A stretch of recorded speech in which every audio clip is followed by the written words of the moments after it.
everybody? Bloody good. How is everybody doing on this fantastic Friday, everybody? How are we doing today? We are doing a few things today, chat. It is a React Day, first and foremost. But we're also going to try and crush a watermelon with my thighs. I'm going to try and crush a watermelon with my thighs in like 10 minutes. I don't know. It's a React Day side segment. I'm going to try and crush a watermelon with my thighs. I've just been wanting to try that. I don't know. I feel like I could do it. And I've been seeing a lot of people, like Hassan and a few other streamers, complete the challenge, I guess. So I'm going to try and crush a watermelon. I didn't know what size watermelon I needed to buy, so I just kind of got like a regular big one, and we're going to see how hard it is. I might have to watch a tutorial. Also, quick shout, mods, exclamation point, Kinetic, pin it. Kinetic, sponsored. Kinetic ketone drink, 15% off. Code JOB. Best flavor right here. If you're going to get it, get this one. If you're going to get it, get this one. Watermelon lime, best flavor. Best flavor, IMO. But, you know, it is also subjective taste. Sell out on God. On God. I mean, I've been drinking these for like 2 months prior to being partnered with them, but W sponsor. You know, you just get 15% off. It's if you want to get it, you know. It's up to you. Song name, Murder Was the Case by Snoop Dogg.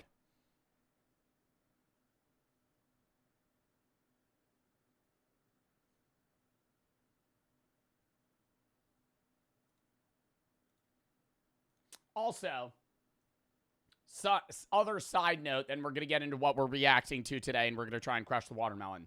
My boy, Koshard, uploaded the Bro v Bro with me and him. Wow, they chopped it down heavy. They made it 29 minutes. Mine's going to be like a long cut in 3.5 hours. So if you want to see a basically quick recap of me and Chris doing a Bro v Bro, check out Koshard YouTube. Hey guys. Oh, does he do an intro? Wait, I need to watch this. How's it going? It's Chris or Hey guys, what's up? It's Koshard here. Koshard here. I am repping the Miku shirt. Bro, he always wears that f***ing shirt. He wore that shirt to a bar. Side note. I am repping the... He wore that shirt to a bar. like going out. Wore that shirt. Like Aura. Yeah, actual Aura. A Hatsune Miku shirt that is like glitter bombed. Like sparkly. Why not? I don't know. It's just not really a going out outfit. He'll always just pull up and he'll be wearing some shit like that and I'll be like, okay. The Miku shirt. And this is my first YouTube video. So basically this video is just me and Joe doing our Bro versus Bro series. If you guys don't know what that is, we both pretty much picked 4 games that you can play against each other in and a 1v. He looks so fucking high in that. This is well edited for a first YouTube video. Holy fuck. 1 format, and then we had some neutral games after if it comes down to it. I won't spoil anything. Does he like boys? Are you asking if Chris is gay? This is a no. Really fun day, really fun time. We ended up having some shots involved. But I really hope you guys... Yeah, that was like a random... We're not watching this whole video, by the way. That was like a random side note. we didn't even like assume we were gonna do that, and out of nowhere he was like, do you want a drink? That's... Yes. Okay. Oh my god, I forgot I was wearing the Hatsune Miku outfit in this video. Oh my god, and I'm having my editor edit that? Oh, fuck off. Wow, and they go back and forth to both POVs. Okay, well, mod, shout this YouTube link out. If you want to go watch the Bro v Bro. Not right now, when I'm done stream. Watch the stream first. Go watch Chris. Go support my boy. W Chris.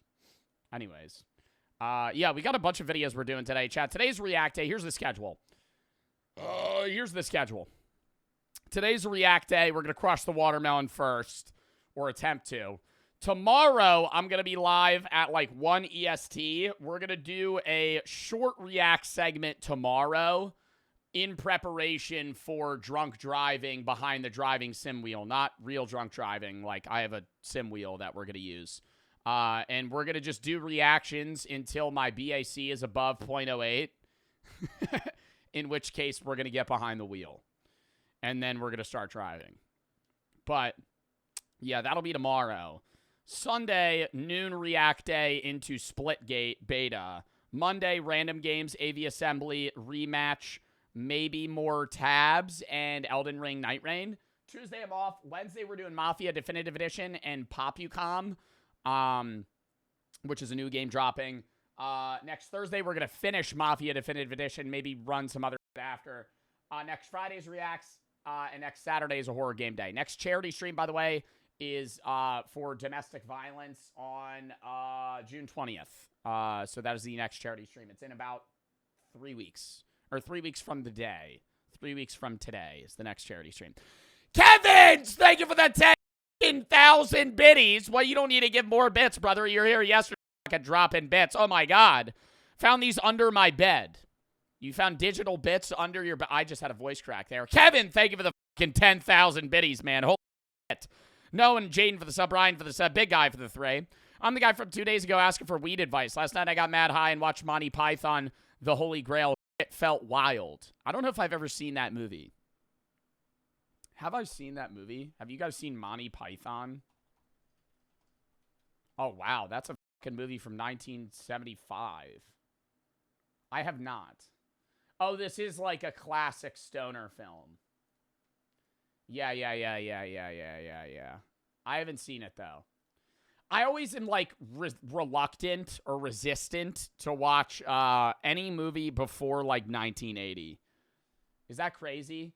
I just feel like old movies are usually duds, comedy-wise. I'm going to have a take here. The Cheech and Chong series are not funny. Coming from stoner. Not funny. Not funny. I'm sorry. Like, funny. If you're going for like a duo comedy that's funny in today's terms or today's world, Harold and Kumar is funny. Harold and Kumar is modern day Cheech and Chong. Like, Cheech and Chong had some comedic value. What is that? It's like the most known stoners of all time. Like, if you asked an old person who's somebody that smokes weed, they're probably going to go Cheech and Chong. They're old now. Still stoners, though. One of them, I think it's one of them or both of them have, like, a weed brand now. I think it's Tommy Chong. I don't think it's Cheech. I don't know for sure. Anyways. Golden and Arsenal for the sub, George for the 3. Downloaded the rematch game today after seeing you play it, and it's crazy fun. Not too hard to learn. It's fun to play in general. Dude, it's not hard to learn, but you could tell the skill gap's super high. And, like, no glaze. Okay, no, full glaze. I can't wait to play rematch again. And Elden Ring Night Rain. I know Elden Ring Night Rain didn't perform as well on stream, but rematch did. Either way, both of those games, so fucking fun. Like, I want to do a tournament for rematch so bad. It's Blue and Scoop for the sub. Arsenal for the sub. Scoop, thank you for the 5 gifteds, actually. Luke Pixel for the sub. TB for the 3. You see Juan added emotes. Sent you some emotes, Chicken Jockey, and another special one. Yeah, I asked if they were in the right dimensions. Juan, could you actually DM me them on Discord? And I don't know if they're in the right dimensions. I asked, and I forget if you responded. I don't know if Juan's here. Toxic and Metal for the sub. Somebody redeem Scream as loud as I can. Can you refund that? I've actually been, like, losing my voice. My throat hurts a lot. John Kazri and Bit for the sub. Colin for the 3. You said use code JoeBart30 on Bad Dragon. I don't have a code for Bad Dragon. I'm sorry. If you're trying to get discount codes on your dildos, I think Papa Meat may be able to help you. But I currently do not own a discount code for Bad Dragon. Can't wait to finish my exam to watch your streams. Can you shout out my friend Thomas or Tomas? What's up, Tomas? Thank you for the fucking biddies. Dark, Toxic, and Rory for the sub. Kane, Bose, Fallen, Funky, TJK, Kayla, Max, Callum, Kate, OT, Cholo, Liam, Cart, Timbo, Mine, Swaggy, Haluga for the sub, Emilian, Owen, Beef, Burrs, James, Rad for the sub, Kevin for the 2K biddies. Don't tell me what to do. I didn't tell you what to do, Kevin. I was just, it was maybe more of a suggestion, Kevin. Thank you for the 2K biddies, though. Aiden J, Moist, and Little for the sub. Crimson Phillip, Mose, Mira, Maverick for the sub. Hunter for the 50. Not 50. Hunter for the $50. 5,000 biddies. Thank you for the fucking 5K biddies. Hunter _ Forsyth, my fucking goat. Thank you, Hunter, for the fucking biddies. And Kevin for the fucking biddies. Parker, thank you for the 10 gifted subs. It's my birthday. Let's have a lit stream. Happy birthday, Hunter. And thank you for the 10 gifted, Parker. Jaden and Noah for the sub. Biggie for the 3. And Toast for the sub. Emilian for the sub. Owen for the sub. Anyways, chat. Rundown of the reacts pre-Watermelon Crush. We're going to watch some Google VO3 videos. Some AI shit. These are impossible challenges. It's like basically like fake YouTuber intros. And, you know, I don't support AI creators, but this is kind of funny. So, we're going to watch those. Then we have, oh my God, stop sending this in the video suggestion tab, please. We're watching it today. Popular MMOs body cam video on EW body cam. Holy fucking shit. I say this for a lot of videos. This was sent more than any other video I've ever had in the video suggestion tab. Holy fucking shit. Stop sending it. Oh my God. You don't support AI creators? What about Gorbo Swimhole? I'm saying I don't support AI creators that act like people. Gorbo Swimhole, and Blacklight specifically, makes AI-driven content that he heavily creates. AI content is fine. If you are trying to be a Quibble Cop creator where you're portraying yourself as a human, but you're an AI, that's bad. As Alter, Blacklight, goated creators. They do AI content, they put a lot of effort into it, and they use AI to help their art form. That's different than somebody that's like actually just like posting a Minecraft playthrough with like an AI in the top right commentating on it. Grayson for the sub. Quicks and Pasta Toast. Emilian for the sub. Owen for the sub. After that, we have Inside New York City's Richest Suburbs. Unemployed People Are the Happiest. The Secrets of the Great Pyramid. And then we're going to watch one of these long-ass videos. Either I Expose the Most Corrupt Churches in America or Cultural Nihilism and the Rise of the Grifter. I had another video on Salvia in here, but I don't think we'll be able to watch that because that's also a half hour and one of these other long-ass videos.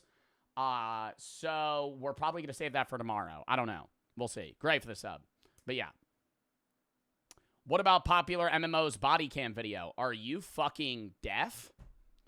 I'm not trying to be a dick here. I literally just did a whole minute-long thing saying, oh my God, we're watching this. Stop sending it. I literally showed this, and you saw it. It's just on my fucking screen right now. You see it. TB for the 3. I sent dimensions 250 to show it, and the other 56 by 56. But do you like Pocket Possum? Yeah, no, I liked all of them. I thought they were great.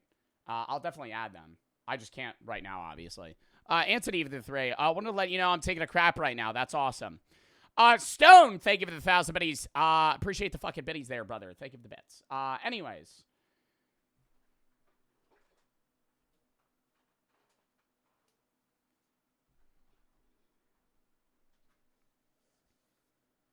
I bought a watermelon.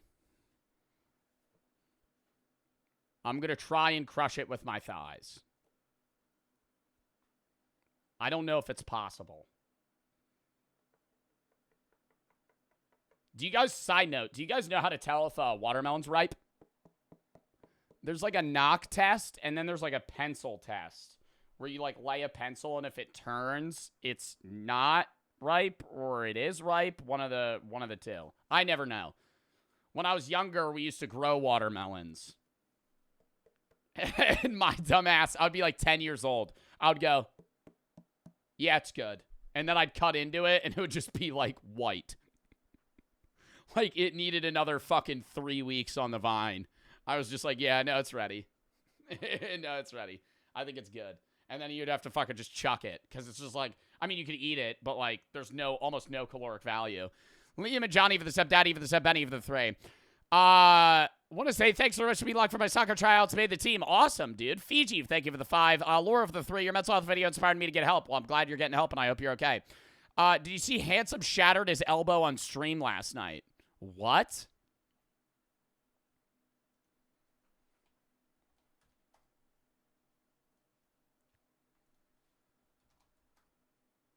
Shattered his elbow? How?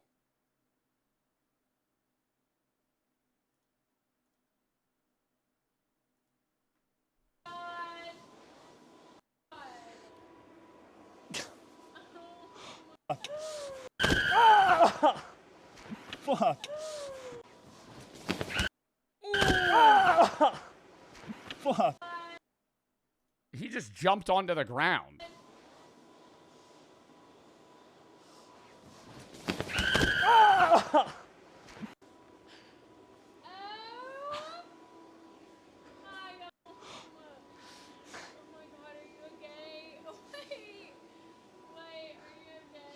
Oh my god. Did he just end stream after that? Jesus. Ark, thank you for the 10K biddies. What the fuck? Use lube on the watermelon. No. Not doing that. No. John, thank you for the 3. I'm bored in the car on my way to a basketball tournament and wondering if you have motivational quotes for my games tomorrow. No, I don't got motivational quotes, man. I'm sorry. Win the game. Play well. Do good. I don't really have quotes on the dome. Godzilla for the sub. Ark, thank you for the 10K fucking biddies. Appreciate the fucking bits there, man. El Gel, I'm not putting lube on the watermelon because then mad weird motherfuckers are going to clip that shit. Fucking goon to it. Nope. Nope. Not doing that. Yeah. But, we'll try to crush the watermelon. I gotta change camera angle here. So, bear with me. Because obviously I have to lay on the ground while I do this. Wait, should we watch a video on how to crush a watermelon first? Or should I just wing it and see if I could do it first? How should we do this? I feel like I give it an honest try, no method. And then if I can't do it, I try to watch a video. Tighten for the sub. Because there has to be a level of technique. Like interlocking your legs. That for the sub, tighten for the sub. Okay, hold up.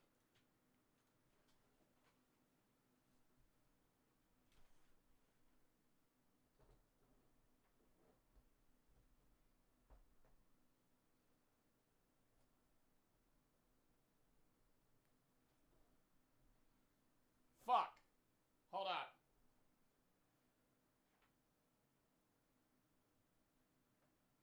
This isn't gonna work. Nah, it'll work.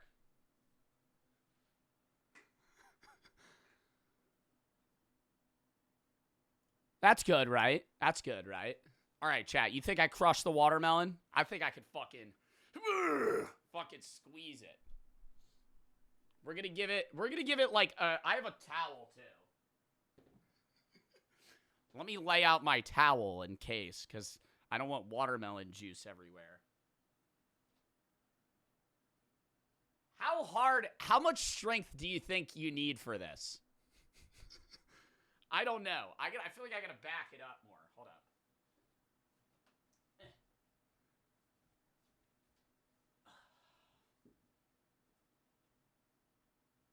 This isn't. Can you see me? I need to move the fucking mic. Can you see me? Oh, that made a bad noise. Uh-oh. That didn't make a fun noise. That made a cracking like it was breaking noise. Oh. Uh-oh. It'll be fine. We're going to lower it. We're going to keep it a little low there. Yeah, I might be a little quiet. Turn me up. What's the strategy? Oh, fuck no. This way? This way? Vertical? Horizontal? I feel like that. Oh, it's so big. I'm not going to be able to fucking do it.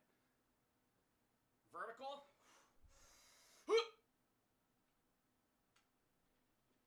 Oh my God, I heard a crack. Oh, that fucking hurt though. Woo! I feel like I'm gonna like actually pull a hamstring here. I heard it crack. I heard it give. I heard a little give. Okay, we're gonna loosen it up. That actually drained a lot of my energy. Holy fuck, that hurt. That hurt. You know the best machine to fucking up your strength level with this?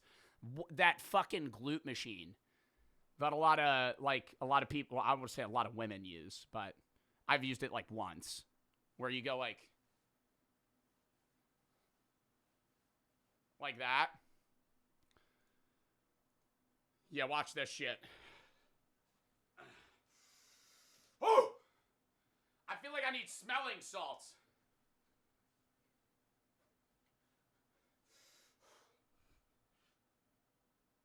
Oh! Ah! Oh my God, it hurts my groin.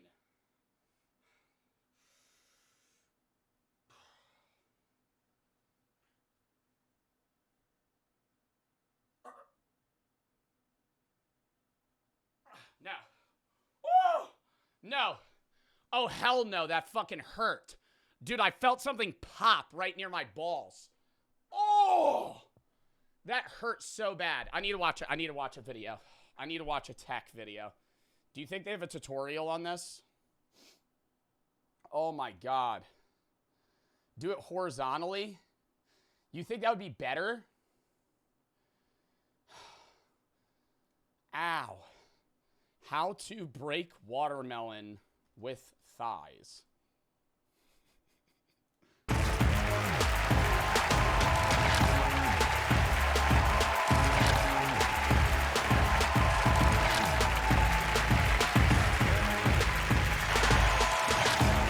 Those are smaller melons. Those are, wait, no, she just might have big ass thighs. Fuck. No way, she breaking them back to back like that? Damn. Larry Wheels did it with his hands. I feel like I could probably easier do it with my arms than my legs.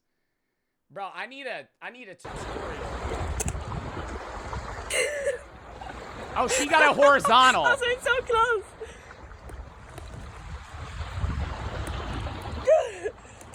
Fuck. No, now I have to. Fuck.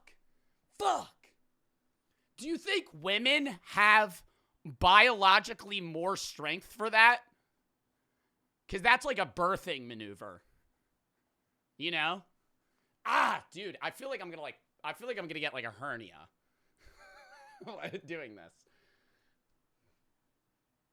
Oh, shit. Move the fucking mic. God damn it. Like, lower?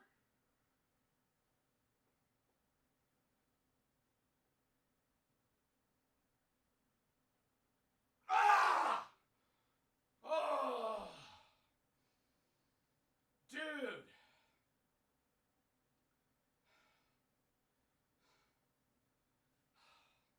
I'll try. This way's way harder. I gotta go like this. Wait.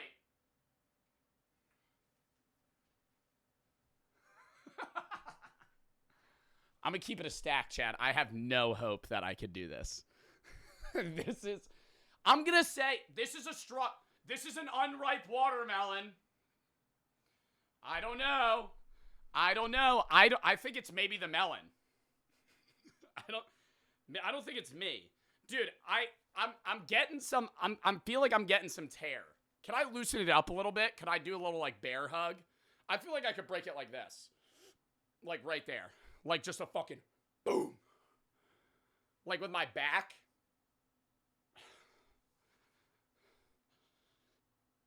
No. Dude, the amount of force you need to break this. Oh, hell no. Wait, loosen it up a little. Shut up.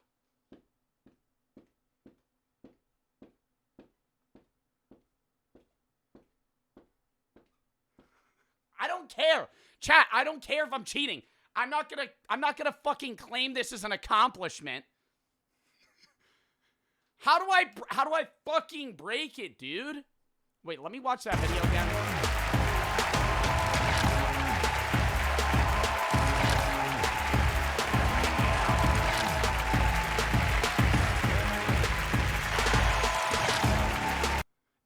Do I got the form down? Do I got the form down?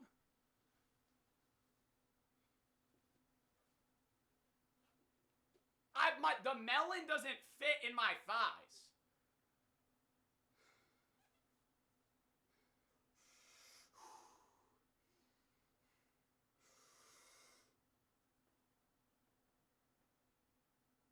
Ah, it fucking hurts. Oh my God, I'm starting to like gray out too. I feel like I'm gonna faint. Holy fuck. Nah, that's gonna be so embarrassing if I pass out. Oh my God. No, that's gonna be actually, chat, cross your down to your knees. You think put it lower. Like here. Like here? No. Like there.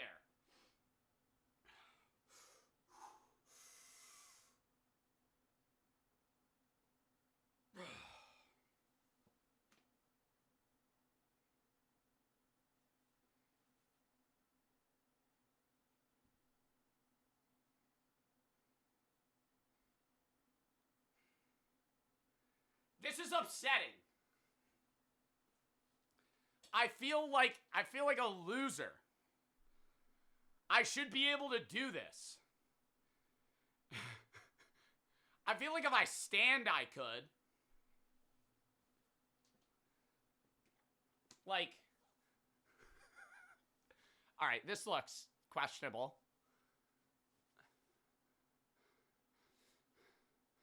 No, it's gonna fall. Dude, I'm getting like a rash. Do you see how fucking red it is? I'm gonna have to rub like fucking ointment. Like, it's starting to hurt. How many tries should I give this? Lube it up? Then it's just gonna fucking pop out. I'm not putting lube on the watermelon. I'm not putting lube on the watermelon. Hold up. I'm gonna give it like one final try. Hold up.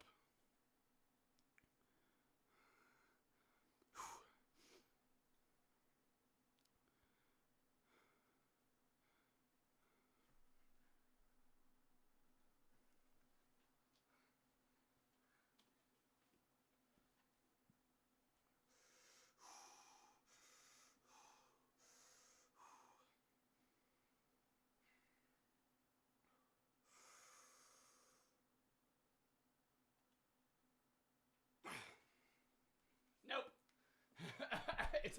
It's cooked. It's cooked. It's cooked. It's cooked. It's cooked. It's cooked. It's over. It's over. I've given up. I've given up. I can't do it. I can't do it. I can't do it. You need smelling salts? Dude, it hurts. Like, my thighs are starting to get fucking red. Oh. Stomp on it?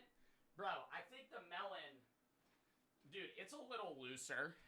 It's a little looser in the middle. Can we get a ripeness check? Can we get a ripeness check here? I feel it's okay. What do you mean it's okay? Why are you like...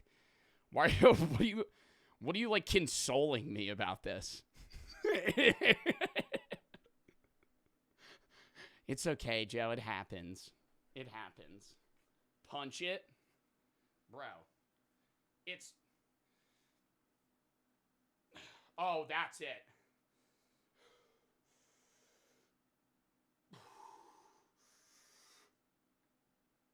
Oh, my God.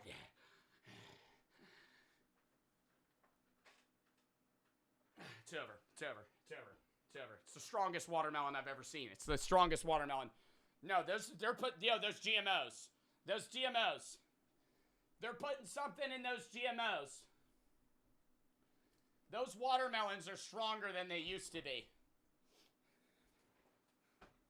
Back in the day, you used to be able to break a melon. Back in the day, you used to be able to break a melon with your fists. Now? No. Now, no. Fuck.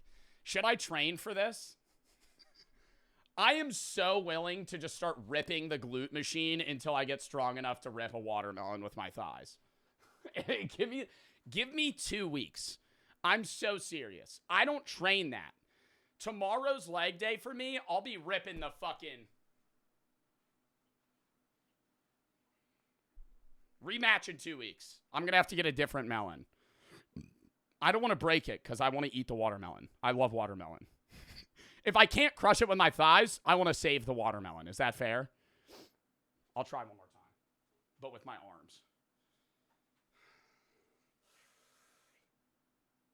Oh, dude, it's weak, though. It's weak. I could fucking feel it. I feel like I got it. No. Like, I could feel the give. I feel the give. Jump on it? I'm not going to jump on it. That's not satisfying. That's not satisfying. Get Brooke. Brooke's not going to be able to crush a watermelon with her thighs. Play music.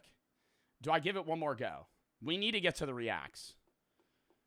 But I feel entirely unaccomplished right now. I feel weak. We'll give it one more try. Fuck.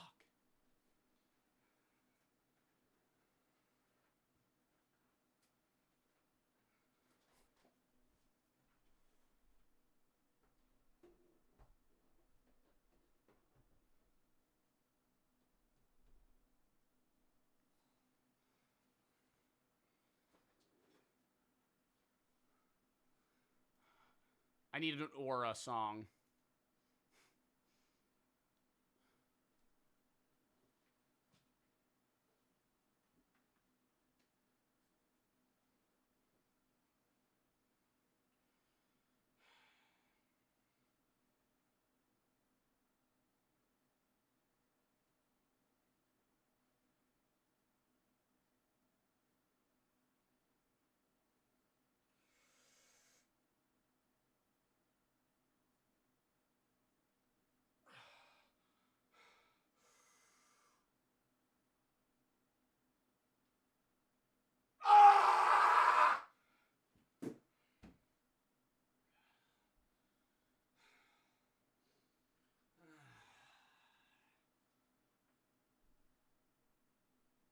This is actually pissing me off. I need to do this. I need to do this. Bro, look, it's like the melon has gotten, bro, I'm telling you, look at it. It's like flat on this side. It's gotten more tubular. I'm going to use my hands. I'm going to use my hands as help.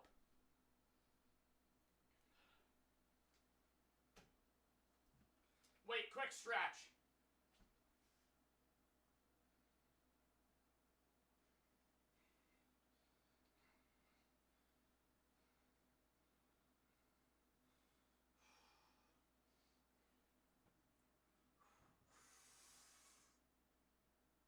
Ah! No.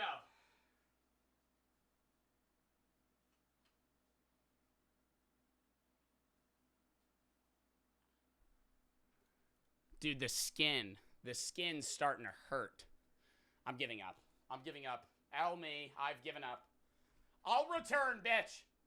Hey, melon 1, me 0. Oh, I'll fucking come back. Oh, I'll come back with fucking vengeance. Just you fucking wait. Just you fucking wait, buddy. That's not the last time I'm battling a watermelon. God damn it! Ryan for the 50 gifteds! What the fuck? I'm out of breath. Thank you for the 50 subs, Ryan. 112706. Thank you for the fucking 50 subs. Holy shit. Thank them if you got a sub. And thank you for the fucking 50 gifteds, man. I genuinely appreciate that. I'm so upset. I'm so upset, chat. 2 weeks. Rematch? 2 weeks. Give me 2 weeks. 2 to 3 weeks. Jerk for the 3. Ebony Plenty, FW6. Feezy, Jusha for the sub, Dad for the 3. I'm 19. Planning on joining the Fire Academy in July. I need advice how to improve my cardio. Low and slow. Stair steppers, ergs, incline jogging, long distance stuff really helps. Calson Star for the sub. Do a mile, take a break. Do a mile, take a break. Do 2 miles the next day. Take a break, blah, blah, blah. Like you slow scale. Exo for the 3. Love your streams. Also wish the watermelon was me. Okay. Juicy Louisi at MBK for the sub. Demonics for the 3. Try going more towards the knee instead of the upper thigh. Malias and RDK for the sub. Reese for the 3. All of a sudden, I'm a watermelon. James for the sub. Nacho for the 3. Get Brooke to do it. Sketcher, Yes, and Gone for the sub. 5. Dan for the 3. I wanted to pop it right now. I won't have time to pop it later. My birthday's tomorrow. Happy birthday. I'm about to graduate next Thursday. Congrats. I have 31 more days till boot camp. Well, thank you for your service. As the time gets closer, I'm low-key getting more nervous but excited at the same time to be a Marine. Any words of encouragement? I mean, it'll be hard, but you'll probably feel rewarded when you're done. Just takes a matter of time. Hold up. Okay. Shiler Duck Destroy for the sub. Red for the 3. Wanted to show support and thanks for being a great streamer. Chat picks up Joe and starts to chant Joe Bart, Nacho for the 3. You should stretch Kevin for the 3,000 biddies, bro. Thank you for the 3K biddies.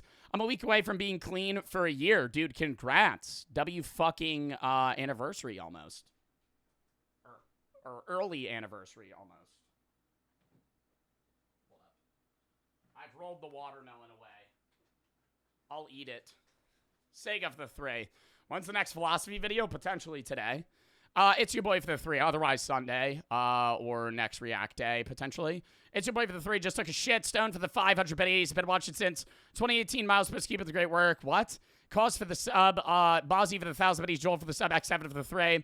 Found bits in my cushion. Anyways, thanks for streaming YouTube. But it's hard to start and grow on social media compared to others. Is there any tips you have for how to grow and promote your channel over time? Short form media, testing things, trial and error. How you're going to succeed is a lot different than how I would, or Sketch did, or Agent, or Jinxie, or Queso. Everybody succeeds in different ways. A lot of it is just reliant on consistency and improving your content and quality over time. Titan Dat and Shuva for the sub. Arc for the 10K biddies. Thank you for the 10K biddies again. Tits for the 5. Gifted. Moni and Sticky for the sub. Ozzo for the 3. Tearless idea. Ranking best places to throw a possum. Just for the sub. No. Macy for the 3. When will you get a job again and be upper management? What?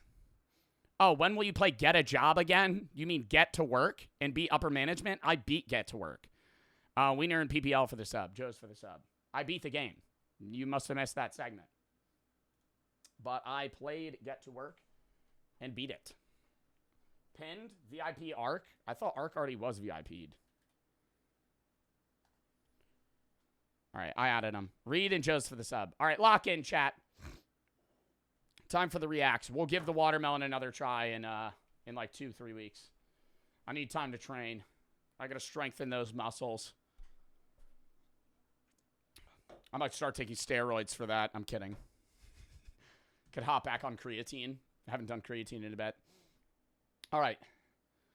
Oh, let's lock in. Cav for the sub, Jaxo, and Reed for the sub. Holy shit. I'm sweating from that. Like, that was actually a workout for me. Oh, my God. Okay. Oh, my God. Lock in, lock in, lock in. Okay. First video. Well, small video, but first video. Impossible challenges, Google VO3. These are, like, the new AI, like, videos people have been making. They're kind of resembling creator intros, but for challenges that would likely result in your death. I broke into a zoo to prove one man is enough to fight a gorilla. Welcome to the Chernobyl challenge. I'm gonna lick this glowing pole. Let's see how many views this gets. Welcome to the Chernobyl challenge. We're gonna go touch the elephant's foot. How long would it take for you to die if you went in the room with the elephant's foot? Like a day? How long would that, seconds? I don't think you would die that quick. How long would it take to die from the elephant's foot radiation? If you're in the presence of elephant's foot, you'll die within 2 days. If you're directly exposed to it for 30 seconds, it can cause your cells in your body to hemorrhage.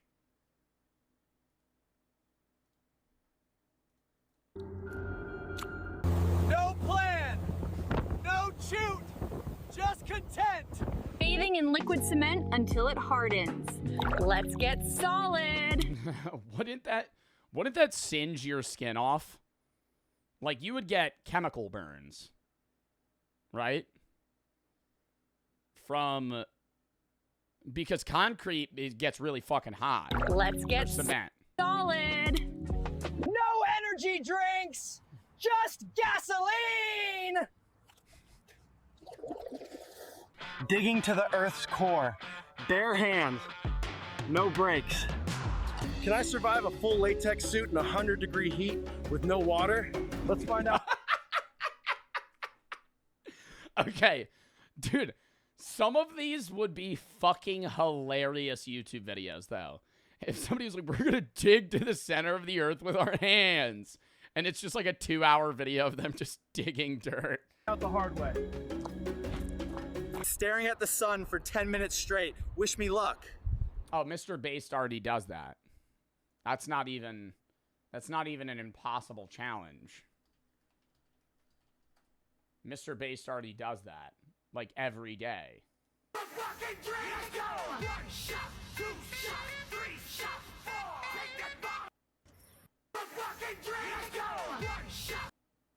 Well, mute that. Mr. Beast? No, Mr. Based. What have he said? He said one day. Every video he has, he just, I don't know, maybe since, I think it's especially since, like, Joshua Block and him don't collab anymore, he just stares at the sun. And he calls it sun gazing. And it's how he gets his energy. He'll go blind from that, by the way. That will actually, if you do that for an extended period of time, you'll actually just go blind. Counting every grain of sand on this beach. Let's go. Yo, refund those push-ups, buddy. Hell no. Hell no. 1, 2, 3, 4. I'm doing K2 the honest way. Alone, unprepared, and in a tank top. in a straight line. Leave a comment for the search team. About to do the first plunge into an active volcano. Let's send it. We spent $50 million to rebuild the Titanic just to sink it again. Last person to abandon ship gets a Lambo. I covered my entire body in compost and waited to see what started growing. Running for my life on North Sentinel Island. No, this is a realistic video, though. No, this is actually, I could see a YouTuber doing this in the next, like, 5 years. Just going on North Sentinel Island and just trying to vlog it. Day 3. Should have picked Bali. All right, I've sealed my head in this plastic box, and I'm gonna try to read the entire dictionary before I pass out. Fly.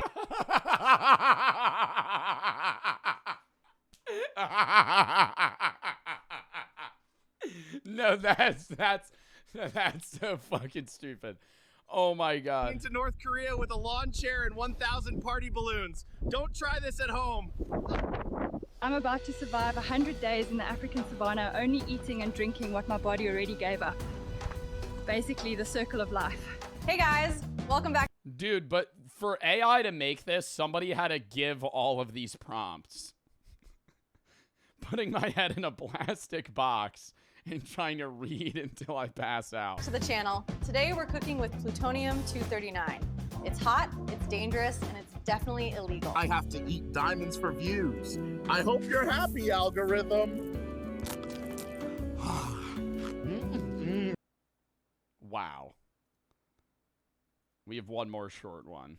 I released 100,000 killer bees in my bedroom. No plan B, no plan A either. I've been buried alive under 10,000 pounds of beans. Let's see if I can get out. I gave my credit card number to the dark web just to see what happens. I'm trying to get adopted by crocodiles. They haven't eaten me yet, so that's a good sign. Welcome to Ray.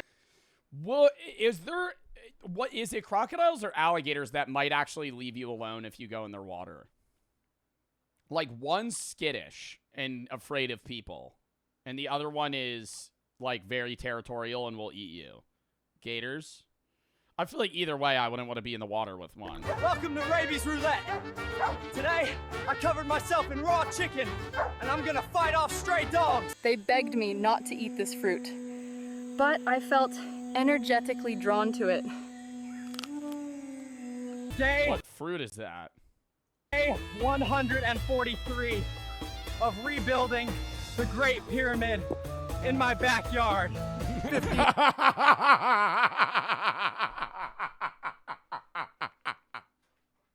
No. Bro. No, Mr. Beast could do that, though. No, Mr. Beast could actually do that, though. years, 2 divorces, 1 restraining order, and today... Oh, we got front page, by the way, chat, before people start tweaking. I think I have it for like an hour. I found Bigfoot. I'm about to drink the Atlantic Ocean. Let's see if 41 million square miles fits in one man. G'day, legends. I'm drinking toilet water from every country on Earth, and today we're deep in Equatorial Guinea. Ooh. You know what? South Korea. You know an honest YouTuber challenge? Drinking tap water in different countries. Just be like, hey, what's up, guys? Today we're in, and then it's like every video is like, we're going to drink the tap water in all of the countries in South America. And then the next video, that would kill you. I think you would need to go to the hospital. I don't think it would kill you. Ryan Angry and CTV for the sub. Savvy for the 1,000 biddies. Give us a backstory on your tattoos. Life is only precious because it ends. Obvious. Most recent one. Memento Mori. Wilting rose alive rose. Means remember death. Nyothi Salton. Nyothi Salton. Yep. Nyothi Salton. Sorry, it's inverted in the camera. It confuses me. Know thyself. Used to be on the Hall of Apollo. Ancient Greek, ancient Greek aphorism. Distance the sun was from the earth in kilometers when I was born. And question mark. Gravity Falls question mark. A little edited, but also more so resembling why we are the way we are. Why humans have the knowledge we have. Why we're capable of, self-inflection and or reflection and being able to fucking question things, having curiosity. What makes you you is humans' innate ability and desire to want to know things. Jackson Reed and Joe's for the sub. Oz over the 3. I already read that. Callisto for the 5. AI is getting dystopian levels of good. It's genuinely scary at this point. Pacifying Fair for the sub. Yeah, we actually talked about it the other day. I'm uploading a video about it tonight. As for the 3. You were in New York City recently because I saw somebody... No, I was not in New York City. Anthony for the 3. Could you shout me out in your Klaus voice? My name's Anthony. If you don't want to use your Klaus voice, you don't have to. Shout out Anthony. I'm not going to use the Klaus voice, man. All right, first video. First actual video. Madly recommended. YouTuber with 17 million subs tries to escape cops. This is the popular MMOs video. Hey, wake up, man. I don't got all day for you. Wake up. Wake your ass up. Weed and a ton of fireball. Homie is messed up. Just put your arms like you're praying. Look on what? Like you're praying. Yeah, just like palm stuff. No, I'm about to get chased! I never understand when people try to run from the police. Okay, no. Side note. Or not side note. Reframe that. Or rephrase that. I understand when people try to run from the cops before they've been pulled over. You know what I mean? Like, if they don't know who you are and they see you from afar, if you haul ass, you could get away, But if they already have you, know who you are, see your face, have you on body cam video, like, you're not getting away. You know what I mean?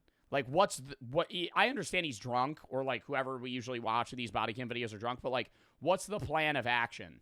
I don't believe who it is, Sarge. Who is it? It's YouTube boy. On March 20th, Oh, nah, they're memeing on him. 2024, officers in Jacksonville, Florida receive reports of a man sleeping on a residential street. What they don't expect is to find one of YouTube's most popular former stars, who turns a simple wellness check into a chaotic encounter, leaving another mark on an already Why was he sleeping on the ground? unraveling legacy. I'm going to jail. Again. You can Minecraft that. The following is based on official police records, and the footage has never been seen before. He can Minecraft that. I appreciate the effort, but that was not a good joke. That's not even... Please note that all persons charged with a crime are presumed innocent unless and until proven guilty in a court of law. It's near midnight when dispatchers receive a 911 call from a concerned Florida resident. Hi there. I just came home from picking my sister up at the airport, and there's a man kind of laying in the road. Any drink or drugs, weapons involved that you know of? I wouldn't have. In New Jersey, not calling the cops on that. That's a norm, dude.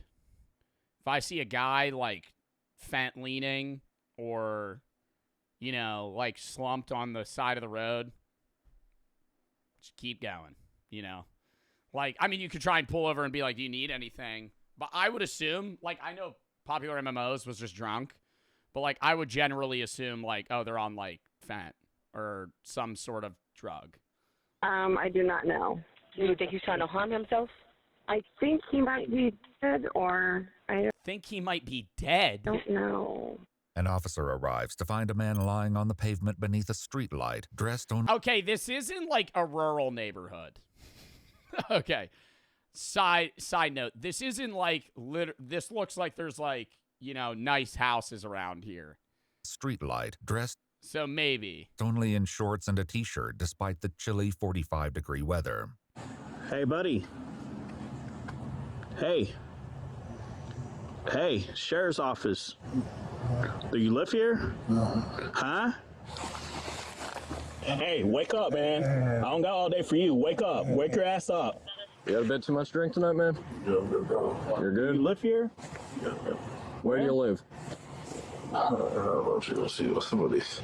I can't hear you, man. I had a lot of seals left, sorry.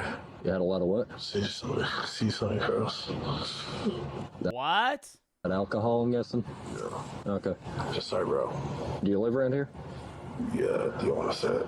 Do you have like an ID on you by chance? Okay. See, no, okay. Well, I just want to make sure you get. I mean, he's clearly blackout drunk. Like, that's how my friends talk to me when they get blackout drunk. Like, it's just mumbling. Seasides? Yeah, like surf sides? Home safe, that's all. Yeah, I got it. I don't think surf... Oh, my God, this was last year. Might be surf sides. Sorry, I didn't even see it. I'm so sorry. Like, well, nothing that annoying. Sorry, bro. No. Do you have an ID? Like a wallet on you or anything? Damn, getting that throttled off surf sides. Yo, best alcohol, though. Well, I'm good. Not sponsored. Surf sides? One can drink for the rest of my life? I'm having surf sides. Oh, he did coke? He wasn't drunk? Like 5 minutes. I'll give it to you. All right. Didn't he make a video about this? Like, this is... I don't want to say this is, like, old news. But this is just the body cam getting released. He already talked about this.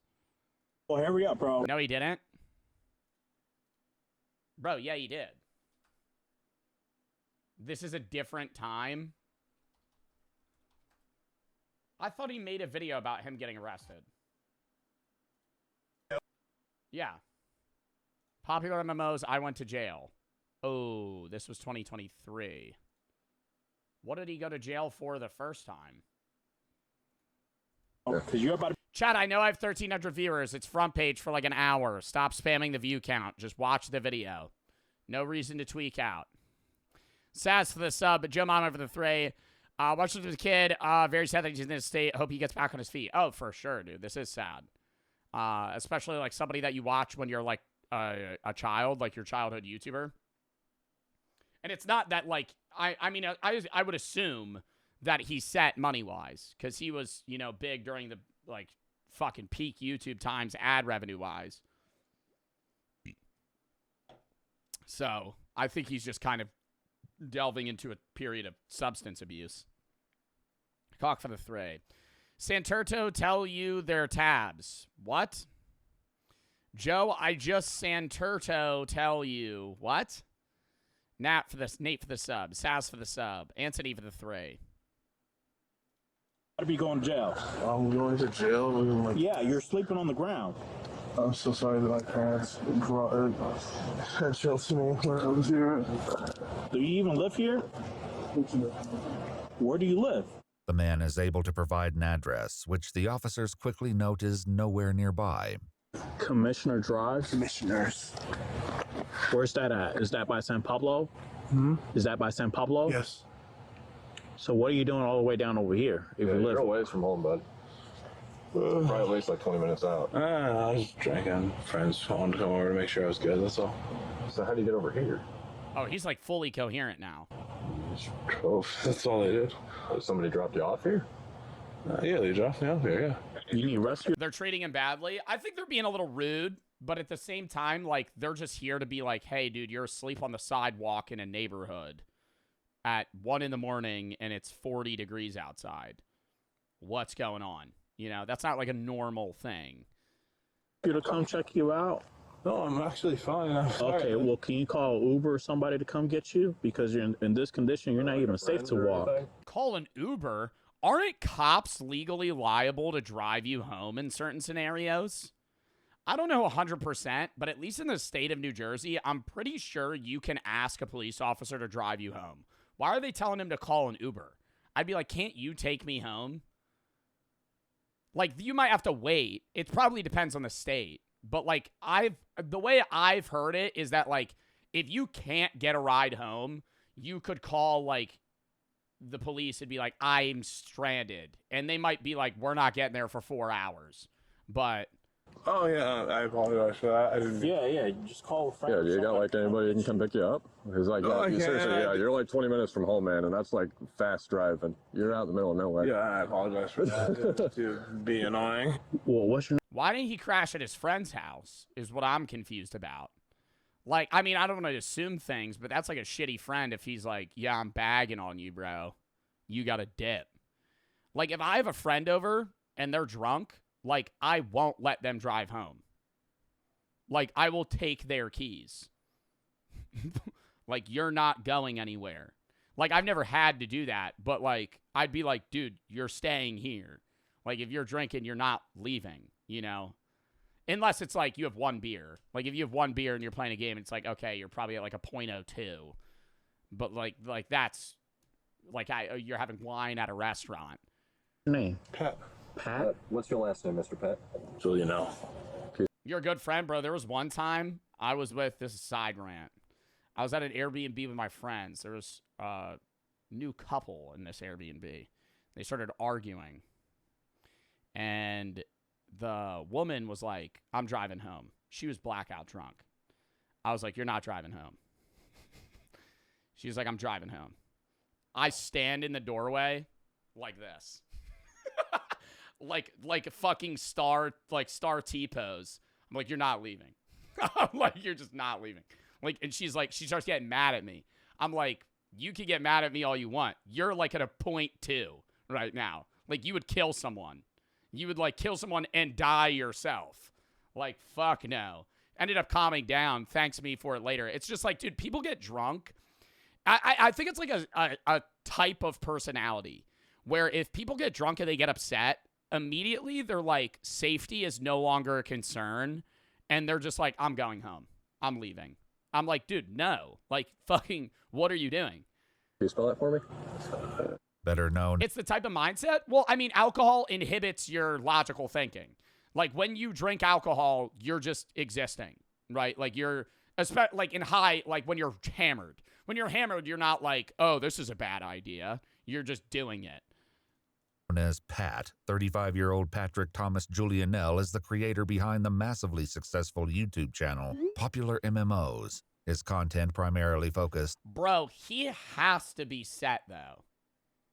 I know that doesn't have to do with what's going on right now, because he could literally just be an alcoholic or addicted to a drug right now or something. Like, that happens to a lot of famous people, a lot of people that have, you know, had fame and then lost it or something like that. But 4.6 thousand videos, 4,000 videos, 17 million subs. He was like peak YouTuber, dude. When in his prime, like, did y'all watch him? When I was like 10, bro, I watched like all of his modded videos. I don't know the guy.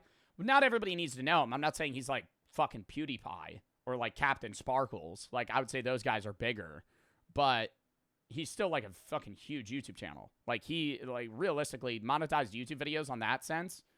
Like, that would be however many views he has, like maybe upwards of like $20-30 million. On the game Minecraft. More. Earning him over 17 million subscribers before he suddenly stopped uploading in 2023, leaving fans to wonder where he'd gone. When officers ask Pat if there's anyone he can call to pick him up, they quickly run into a problem. Oh, no, it's dead.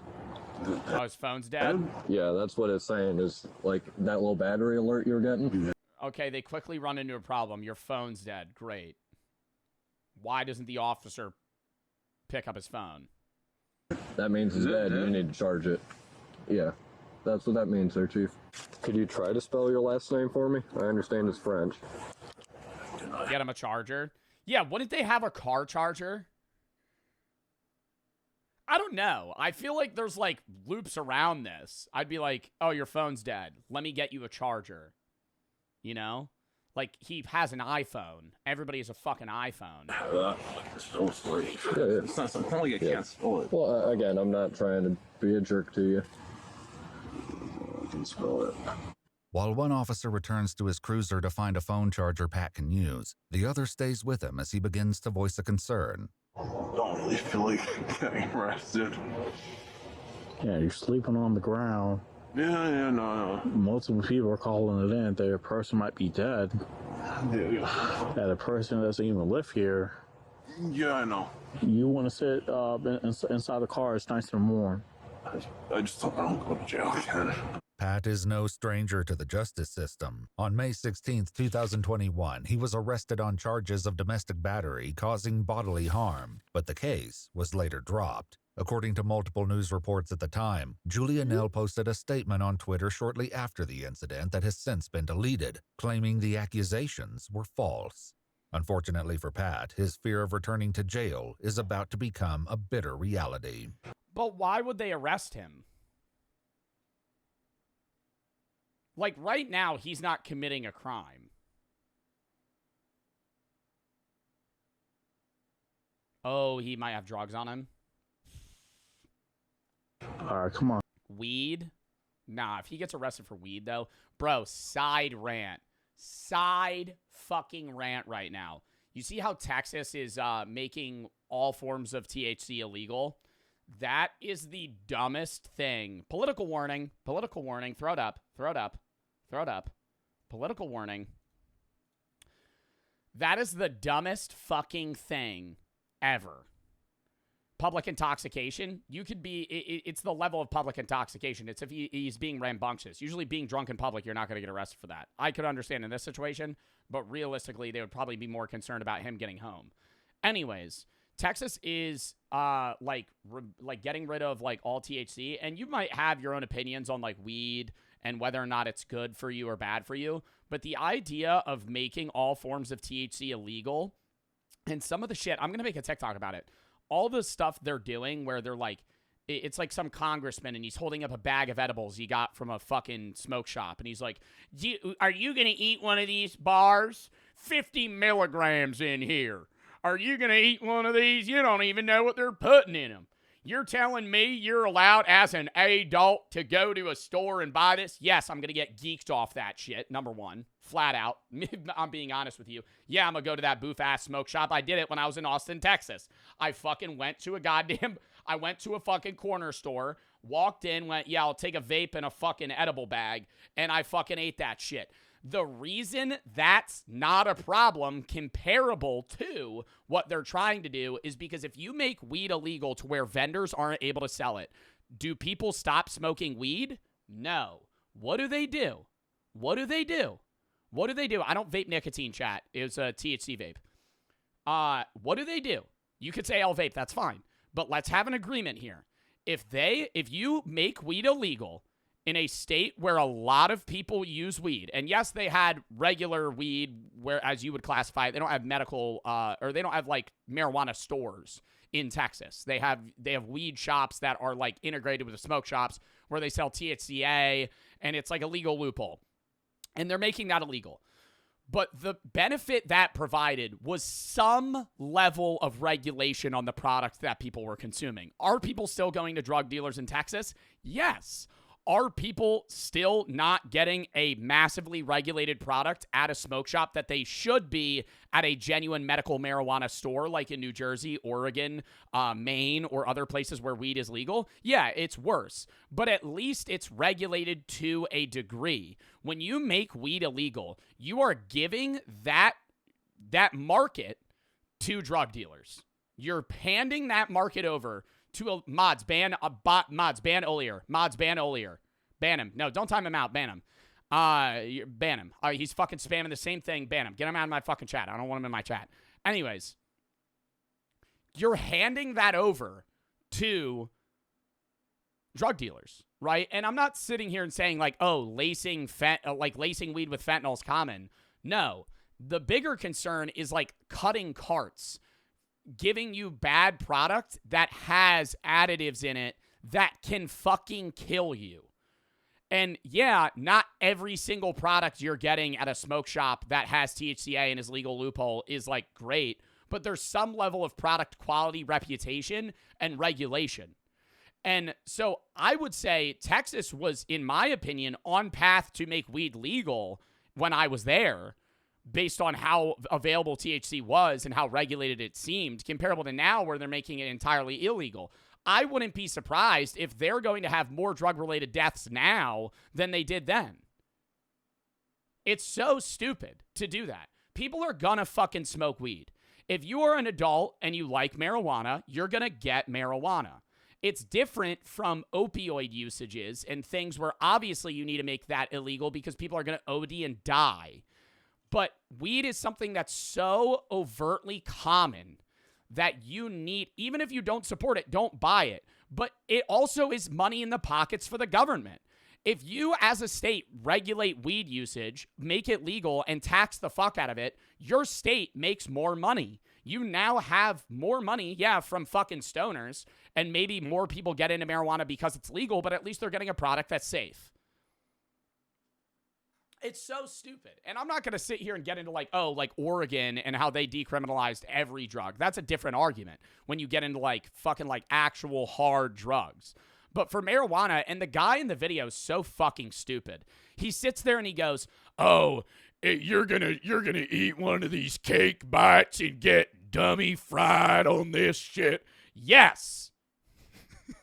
Yes. And he says it and he's like, you're able to drive to a store and buy this legally. I could go to a liquor store right now, buy a fifth of whiskey, chug it, and die. And that happens every day. We're going to sit here and ignore the fact that alcohol kills and contributes to the deaths of way more people than marijuana. Yet your dumbass looking like Doug Dimmadome is going to fucking go up and ban weed usage and contribute to the deaths of other people. And now if they don't get marijuana, they're more likely to turn to other drugs that they can get, like alcohol, and that's even worse for you. I'm not sitting here and saying weed is a miracle drug, but to sit here and go, oh, we're going to make this illegal so they can't have fucking access to it. Dickhead, you're in Texas. Where's Texas near? Mexico. It's not hard. I guarantee you, with weed being illegal, I could fly to Texas right now and find somebody to buy weed from in a day. It's not going to be hard. But the problem is that weed is going to be fucking, bad. Oh, I might have lost front page. I was talking about marijuana. Sorry, Twitch. Sorry, Dan Clancy. I don't care. Come on, stand up. I needed to voice that. You don't. Many months of going to jail and stuff. Okay, you don't have no weapons, anything on you? Okay, come on. Place your bag on top of my hood. I just got to pat you down before you go inside my car. Place your phone right there. Okay. Just real quick, just put your hands out. You don't have no weapons, anything. You don't have anything on your bag that should be worried of. Any drugs or anything? Huh? No, it's just cold. Do you mind if I search your bag real quick? Officers allow Pat to warm up in the back of the cruiser while his phone charges in the front seat. At the moment, he okay. They do charge his phone. isn't under arrest or being detained. However, the situation quickly changes when officers look inside his backpack. I'm gonna glove up before I start touching weed and a ton of Fireball. Homie is messed up.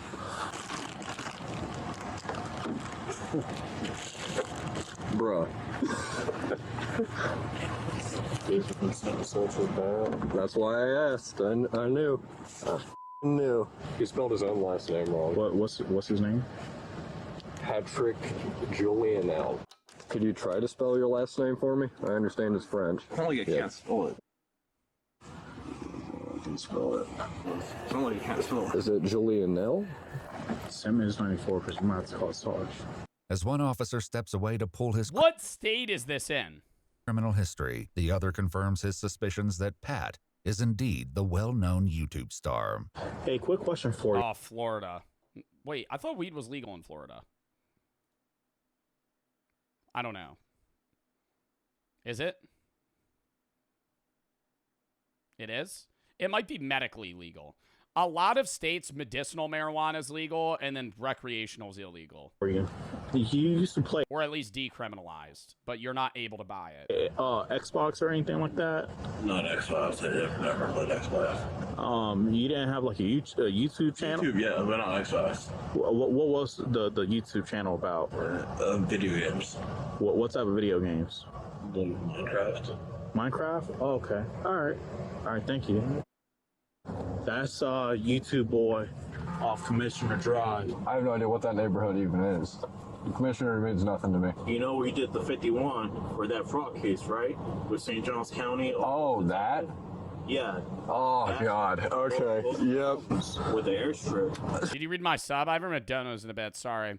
Everybody for the 3. Curls for the sub. Omri for the sub. Frosty for the 3. We literally have drive-through liquor stores in Texas. It's crazy. Weed is so much better than than alcohol. Tiller for the 3. Went on a date 3 months ago. I'm really into astronomy. Sounds super smart. At this day, he takes blurry pictures of the moon through a toilet paper roll, telling her it's his telescope. Oof. Jordan for the sub. Stone for the 4. The drive out of state and buy weed, drive back. That's why my family lives there and does. Foreigner and Asta for the sub. Brody and Sil for the sub. Yeah, but a lot of people aren't going to do that, and then they're just going to buy weed illegally local. Frosty for the 3. I live in Texas. It's bullshit. It's proven. He's gotten money from alcohol companies, and 4,000 people die a year in Texas because of drunk driving. People are just going to buy it from bad sources, so it's unsafe. They don't care about the people. It's fucking bullshit. Honestly, tons of veterans use it because they don't want to use hard drugs. Demonics for the 3. Pat has like less than 20 grams on him in this video, and in Florida, it's considered a misdemeanor to carry 20 grams or less. Rab for the sub, Literal for the 5 gifted subs, Joe and Rocket for the sub, Big Nanny, B-Straw for the sub, Joe Mama for the 3, Public Intoxication, Gwyneth for the 3, he couldn't afford Public Defender, so he wouldn't say he's set. Ethan KV for the sub, Anonymous for the 5 gifted subs, well, he might have blown his money. Oso and Hectic for the sub, One Storm for the 3.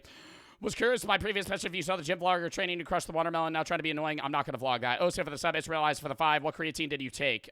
Just microdized creatine monohydrate. Rise, Crin, and Aqua for the sub, I don't take it anymore. Nate for the sub, Kokich for the 3. Lock-in. Mythic for the sub. Jeez. You have a city councilman in every house like 2 million. How do you talk so fast? Because I've been trained to read donos quickly. Because I don't want to be a streamer that doesn't read donos, but I also can't spend hours reading them because I need to do content. No, that's why I'm like, you got it. I didn't know that was Commissioner. Okay. The officers read his Miranda rights before attempting to question him about the items found in his backpack. Just checked out the bag there.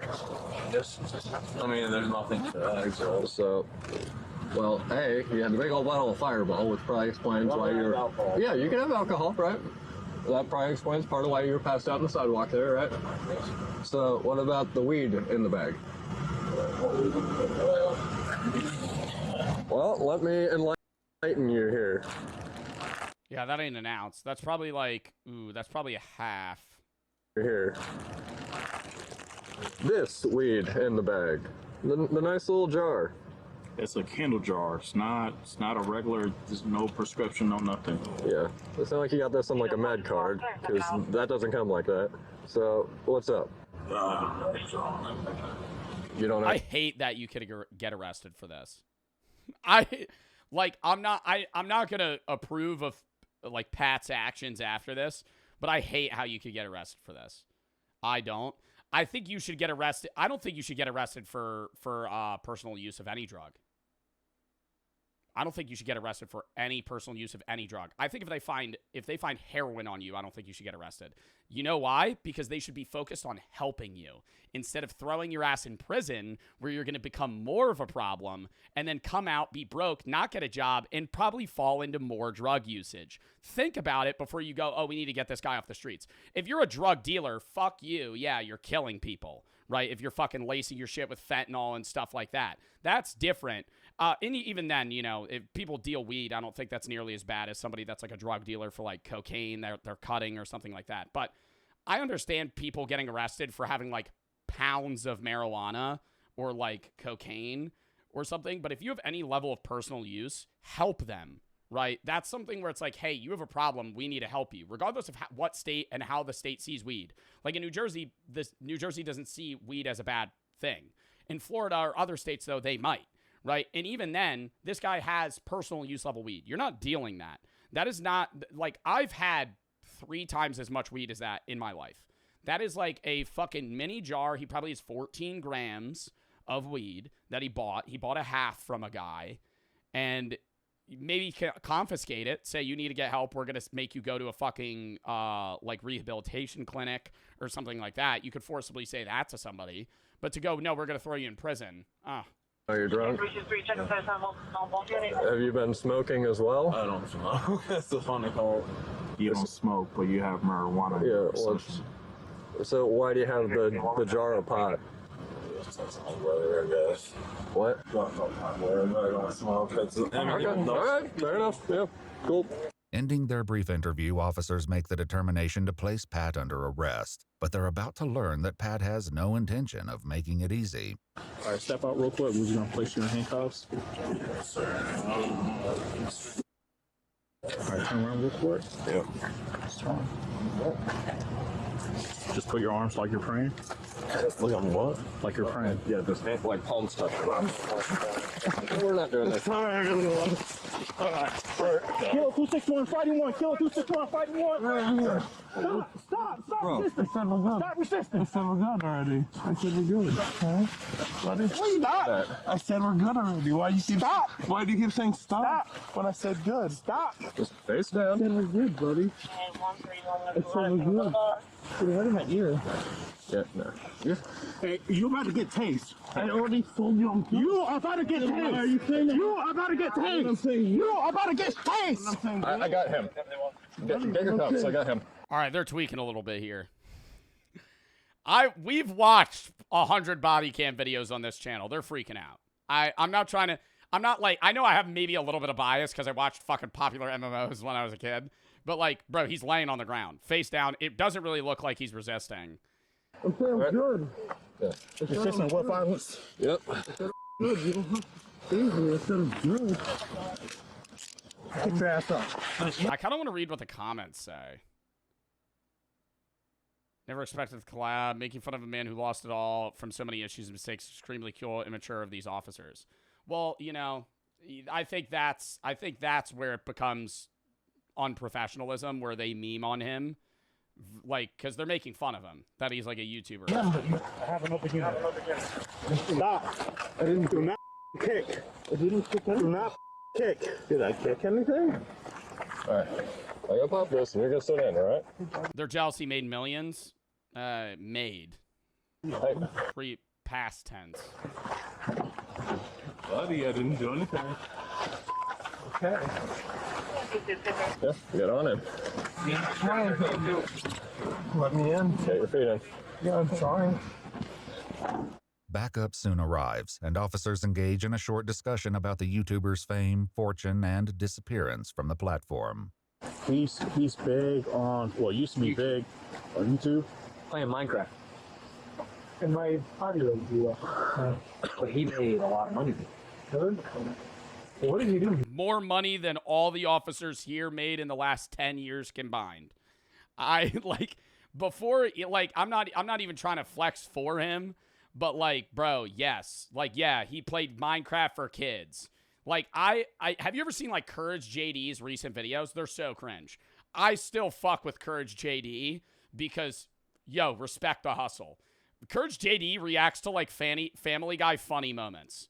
Like, he is full leaned into the kid content now, and I still am like, respect the hustle. You're making tens of millions of dollars, right? You make kid-friendly YouTube videos. That is the fucking market, right? I curse. My videos get demonetized, age-restricted. They don't get as many ads, right? Those guys were making funny money. Here, say a friend dropped him off. But it doesn't make sense. And I make good money. He had to make way fucking more. His channel's 9 times the size of mine. While sitting in the back of the police cruiser, Pat asks the officer a question. Depends on the question. We're not messing with that right now. You already... No. Respectfully, we had to fight you to get those on, so I'm not gonna try to do that again. So he's like currently big in Minecraft now? No, he died off about a year and a half ago. Died off way more than a year and a half ago. This guy doesn't know popular MMOs lore. Popular MMOs was popular in like 2014. I have not seen a popular MMOs video since like fucking 2015. What the fuck do you mean a year and a half ago? Like 10 years. Not 10. Like 6 years ago he fell off. Millions. I looked him up on YouTube before. He was making plenty. The sergeant finally arrives, who will soon remember Pat not by his YouTube fame, but by another of his arrests that went viral. You won't believe who it is, Sarge. Who is it? It's YouTube boy. He's the one who ran through the gator game. Yeah. The jab. Ran through the gator game. Poor game. The drag game. In 2022, Pat and 2 others were arrested after one of them ran onto the field during a Jacksonville Jaguars football game. He received a withhold of adjudication and like streaking? Like he went streaking and got arrested? When the fuck did he do that? Sentence of 2 days in jail with 2 days credit for time served. He was also ordered to pay $408 in fees. One of the officers fills the sergeant in on exactly what happened when they attempted to place him under arrest tonight. I'm standing in the front lines behind him. And he starts to deal with like one of these, like try to move like. You have to spend 2 days in jail for streaking. If you streak during the Super Bowl, how long do you stay in jail? Like, what's the fine there? Oh, it's probably so much. It's not worth it. It's for the Super Bowl, but you're probably in jail for a week and they're going to fine your ass like fucking 50 grand or some shit. Like real fast. I tried to juke you. Grab his arm, my camera falls off like completely. He knocks out my camera. What's streaking?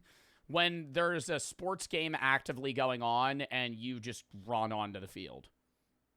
Like, imagine people are playing like football on a pitch and you just run on. Sometimes naked.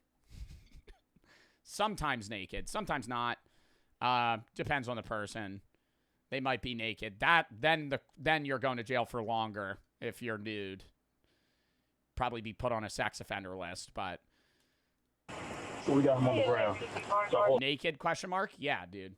Did you hear about the one guy that bet on there being a streaker in a game? Like 50 grand on there being a streaker, and then went and streaked in the game, got arrested, and won the bet.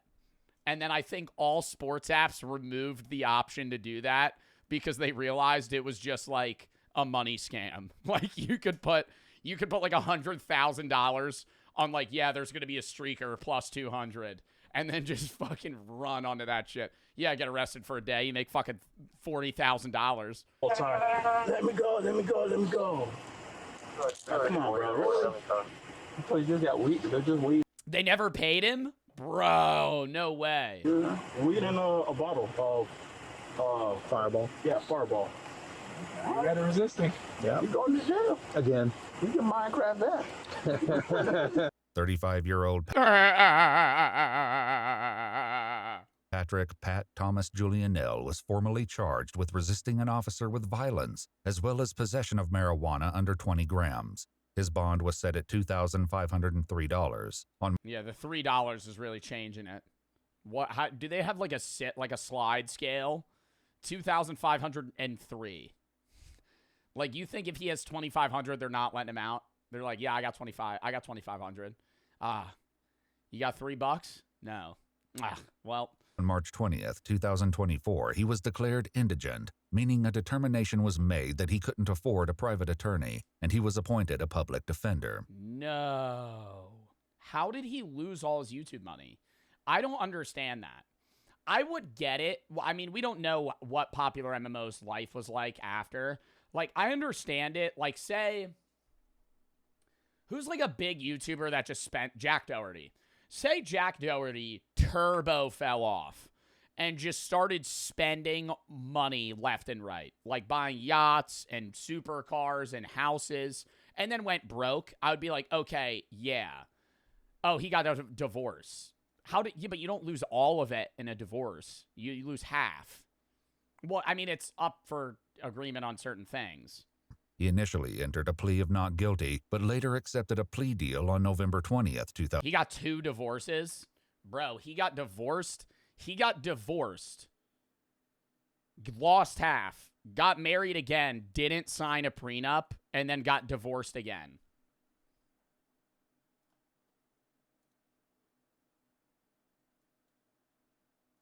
So he just lost 75% of his net worth in, like, what, 5 years?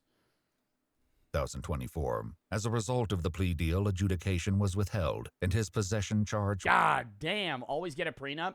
Well, prenups don't protect post-marital assets, to my knowledge. There's different types of prenups.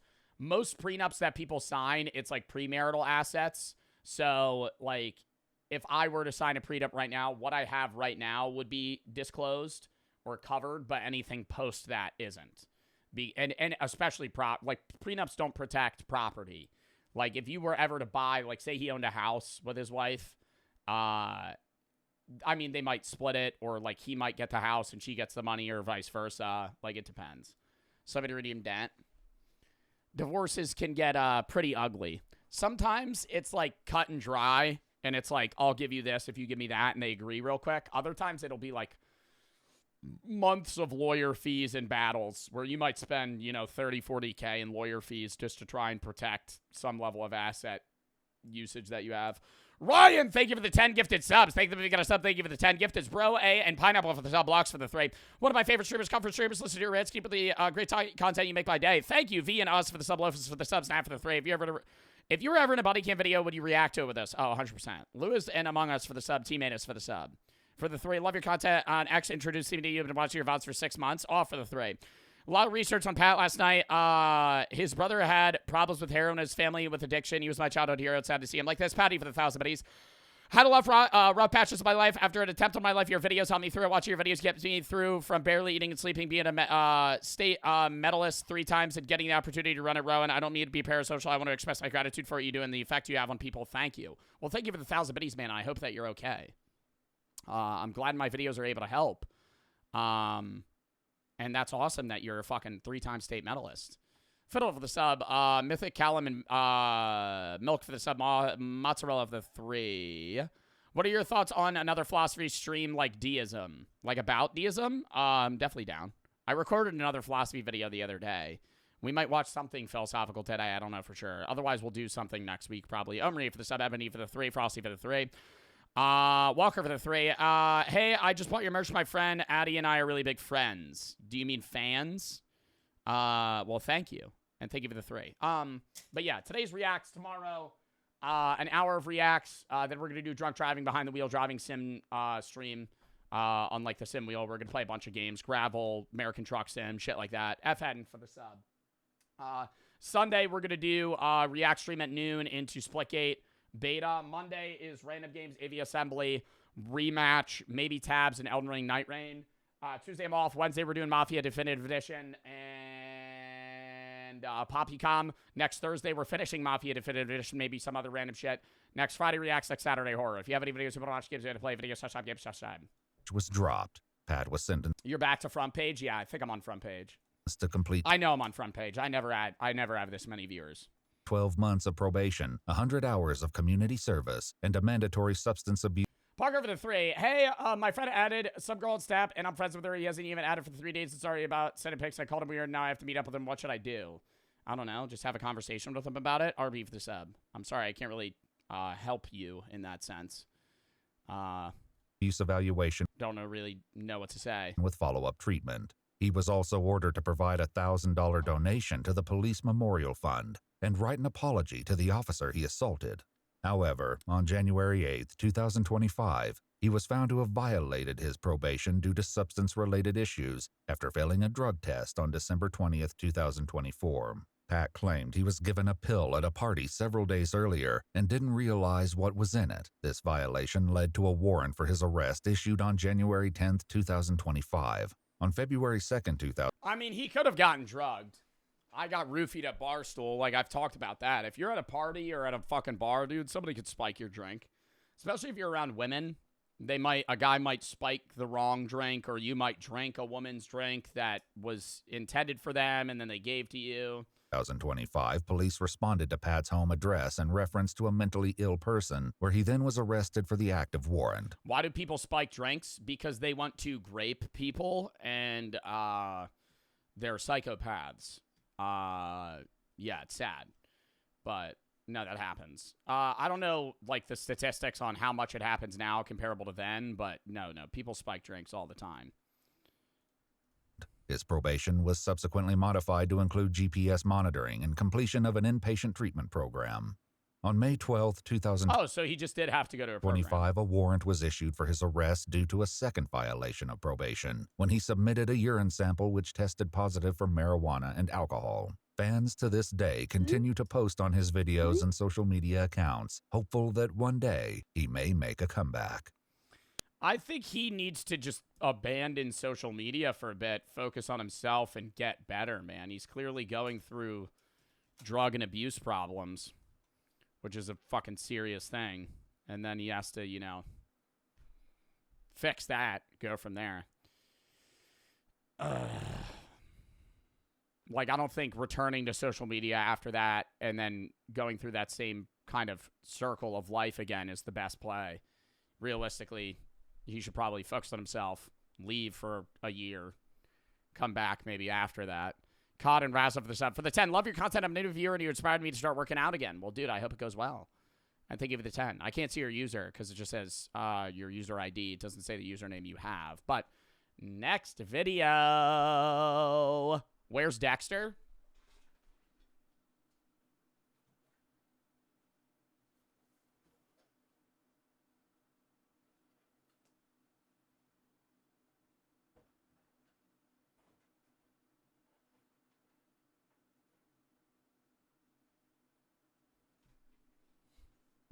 I'm not putting him in the back. It just fills the back, and then it focuses on him. Jackson for the 3. It's sad to see what's happening with Pat. Started going downhill. Stuff with the gen, everything. To him hearing him, so I'm done with it. All while running was awful. What? Oliver for the 6. It's my birthday today. Happy birthday. I wanted to say you're my favorite person. So genuine. Love watching your philosophy videos. And wanted to say thank you for being there for all of your chat. Well, thank you for the 6, man. And I appreciate the support, bro. Lock in. Inside New York City's richest suburbs. Fire for the 3. What is your belief on steroids? You shouldn't take them. There's no point. I think it's cheating the system, number one. I don't think the goals and the results of steroids are worth it. I think steroid usage in athletics is like loser shit because it's just cheating. And how do you have a reward of winning in your brain if you're cheating to win? I think it's different when it's like IFBB pros, bodybuilding, or strongmen, because all of them take steroids. Like, if you're in an untested bodybuilding league, that is like the one time where I'm like, yeah, you're on roids. You know, everybody's on roids.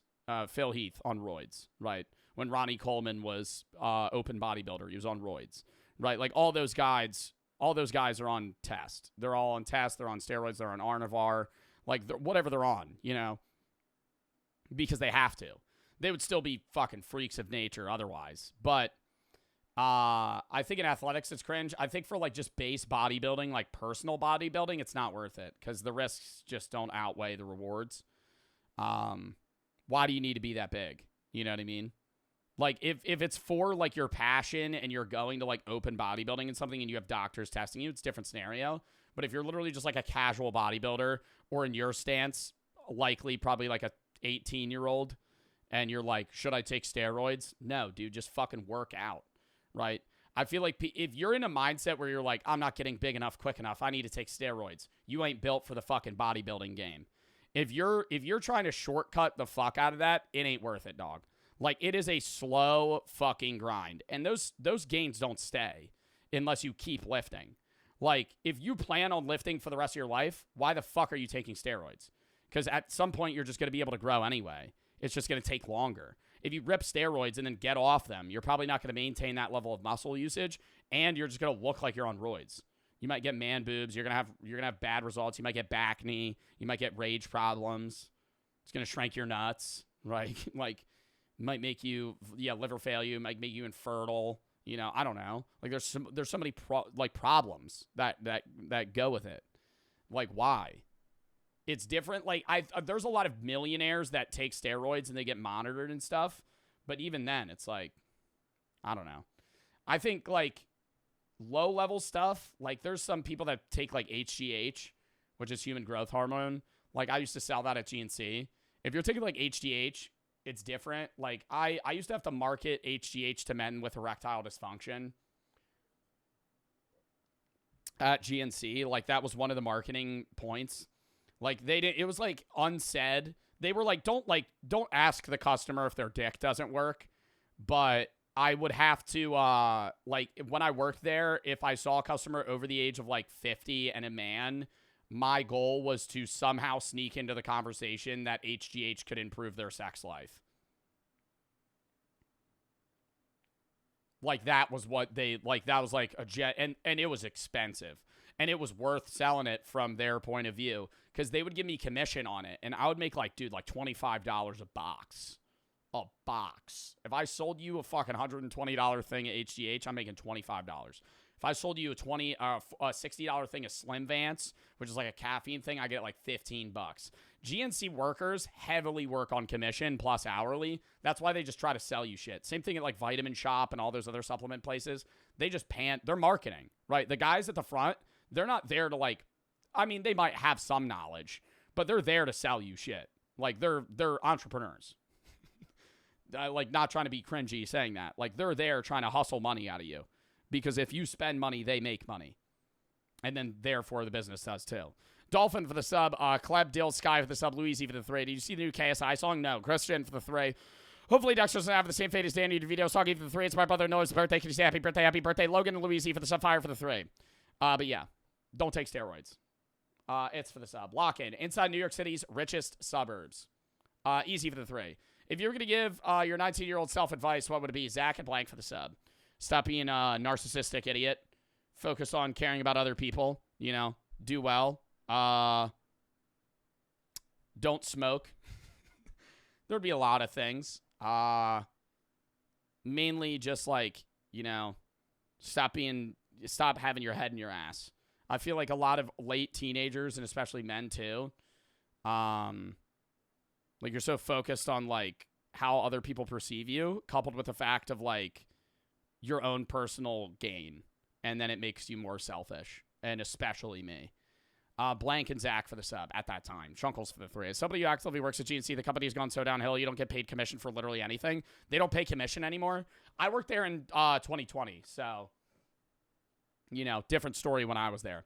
Chantera, thank you for the 20 fucking gifted subs. Thank you for the fucking subs. Thank them if you got a sub. Thank you for the fucking 20 gifted. Chantera, double the goddamn chat. Thank you for the fucking subs. Appreciate the goddamn gifteds. Lock in. Inside New York City's richest suburbs. Also, welcome new front page viewers. Sorry I keep announcing the video, not getting to it. We're doing another charity. We do charity streams here. If you want to support the charity streams, next charity stream's June 20th. Be there. Probably going to forget about it. Mark it on your calendar. We do charity streams once every 3 weeks. Next one's against domestic violence. Anyways, next video. Inside New York City's richest suburbs. Oh my God, and wow. Would you look at that? What am I sipping on? I'm so glad somebody asked that. Kinetic. Code Joe B. Exclamation point Kinetic. 15% off. 100. Have you done a mental health awareness stream? Yeah. I do them all the time. I did one for AFSP in September for Suicide Awareness Day. I did a YouTube video for mental health awareness. Whatever it raises, I'm going to donate that double June 17th. So it'll be a month after that video releases. Whatever the money made on the YouTube video, I'll double it and donate that to AFSP. And then we also did a fundraiser YouTube video. All I can afford. I'm a really long-time viewer, and I want to say appreciate your content, W. Joe. Thank you for the 5, man. If the sub dots for the 3, or for the 5. Love your videos. Been a part of my life for the 3 years. You helped me to work, get hard, and get better in life. Thank you. It's for the sub. Lock in, lock in, lock in, lock in. We're 2 hours into stream, and we still have so many more fucking videos. Inside New York City's richest suburbs. $100 million mansions, Lamborghini dealers, secretive billionaires. An hour outside New York City in southwestern Connecticut are 2 towns that are among the richest in the world. In this video, we explore these places to understand how they became so rich. Isn't Connecticut as a state also like one of the richest states? Mainly because Greenwich as well. But, yeah, they have like all of New York. Like all of New York rich people just live in Connecticut. Rich. We are currently in one of the wealthiest suburbs of New York City, Old Greenwich, Connecticut. Why is it called Greenwich if it's Greenwich? Silent W? Median home price here is $3.5 million. Our first stop, Greenwich, Connecticut, is home to more billionaires than the United Arab Emirates. What? The UAE has less billionaires than the city of Greenwich, Connecticut? Greenwich, Connecticut is home to more billionaires than the United Arab Emirates. The reason is because of hedge funds, a shady and controversial industry that we explore later in this video. We took the train from New York to Greenwich, and immediately we saw— Do you think the kids that grow up there are humble or like assholes? I think it would be an even mix.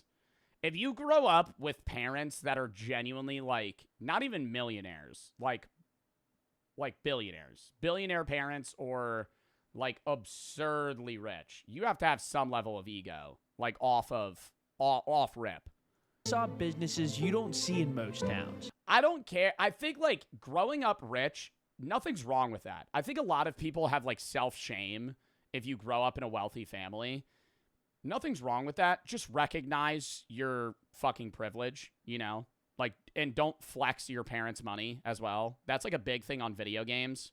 Like, and I got money now. When I was in high school, I wasn't rich. I had a scholarship and a grant to go to a preparatory school. And all the students that were around me were rich. And some of them were humble, some of them were assholes. But it's like a big thing on like video games as well, or just like in general on social media. You see like a lot of kids like flex their wealth, but it's like you've never even held a job. Like, how are you going to fucking flex money and your car when you didn't buy it? You know?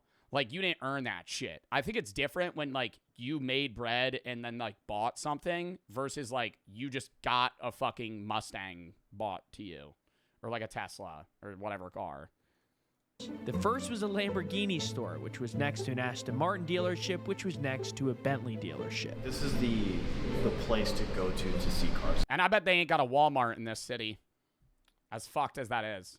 Walmart, they probably got an Erewhon and maybe a Target and like other fucking bougie ass grocery stores. They ain't got a Walmart. They ain't got a Walmart here. I guarantee it. They might. I don't know. Somebody Google that. No Dollar Generals. Yeah, they ain't got a quarter Dollar General store. You know you're in a casual area when you got a Dollar General every half mile. You ever see that shit? Dude, they be popping up everywhere. They're taking over. Dollar General, you drive down one road, you pass 4 Dollar Generals. You're like, what the fuck, dude? I could walk to these. Some of the most insane cars that you wouldn't expect show up here. Target's bougie? No, Target's technically a middle-class grocery store, which is why I said they might have a Target. The middle class is kind of falling out slightly, and that's why, like, Target's kind of failing. But Walmart appeals to poor people. Walmart specifically sets up their stores in the poorest parts of every city on purpose. Greenwich has a Walmart? Really? It's probably a really nice Walmart. It's Not a Walmart that has like an iPhone charger stuffed into a fucking peach in in one of the aisles. Everything from like 1 of 10 ever in the world. Next, we went to a pet grooming shop. This is Lola. Lola's looking good. People spend a lot on their dogs here too. Oh, yes. They spend. Yeah, spend a lot of money to make your dog look like a bowling ball. People spend a lot on their dogs here too. Either shave them fully or let them grow. Oh, yes. They spend a lot. We have But he looks like a dumbass. clients that come every week. Wow. What do you think is the most that clients spent on their dog in a given year? Why do rich people buy poodles, bro? I'm not a big fan of poodles. I'm sorry for all the people that own poodles and poodle mixes here. Like a Labradoodle, I ain't need one. Golden Doodle, don't need it. I'd rather have a different dog. I don't know. Grooming, I would say they will spend about 5,000. What's the richest? 5,000 a year or a month? In a given year, 5K. Say they will spend about 5,000. What's the richest part of the Greenwich area? Backcountry for sure. Backcountry for sure. Down here, you have your $3 million houses, $4 million houses. Up there, you're talking. That's poor.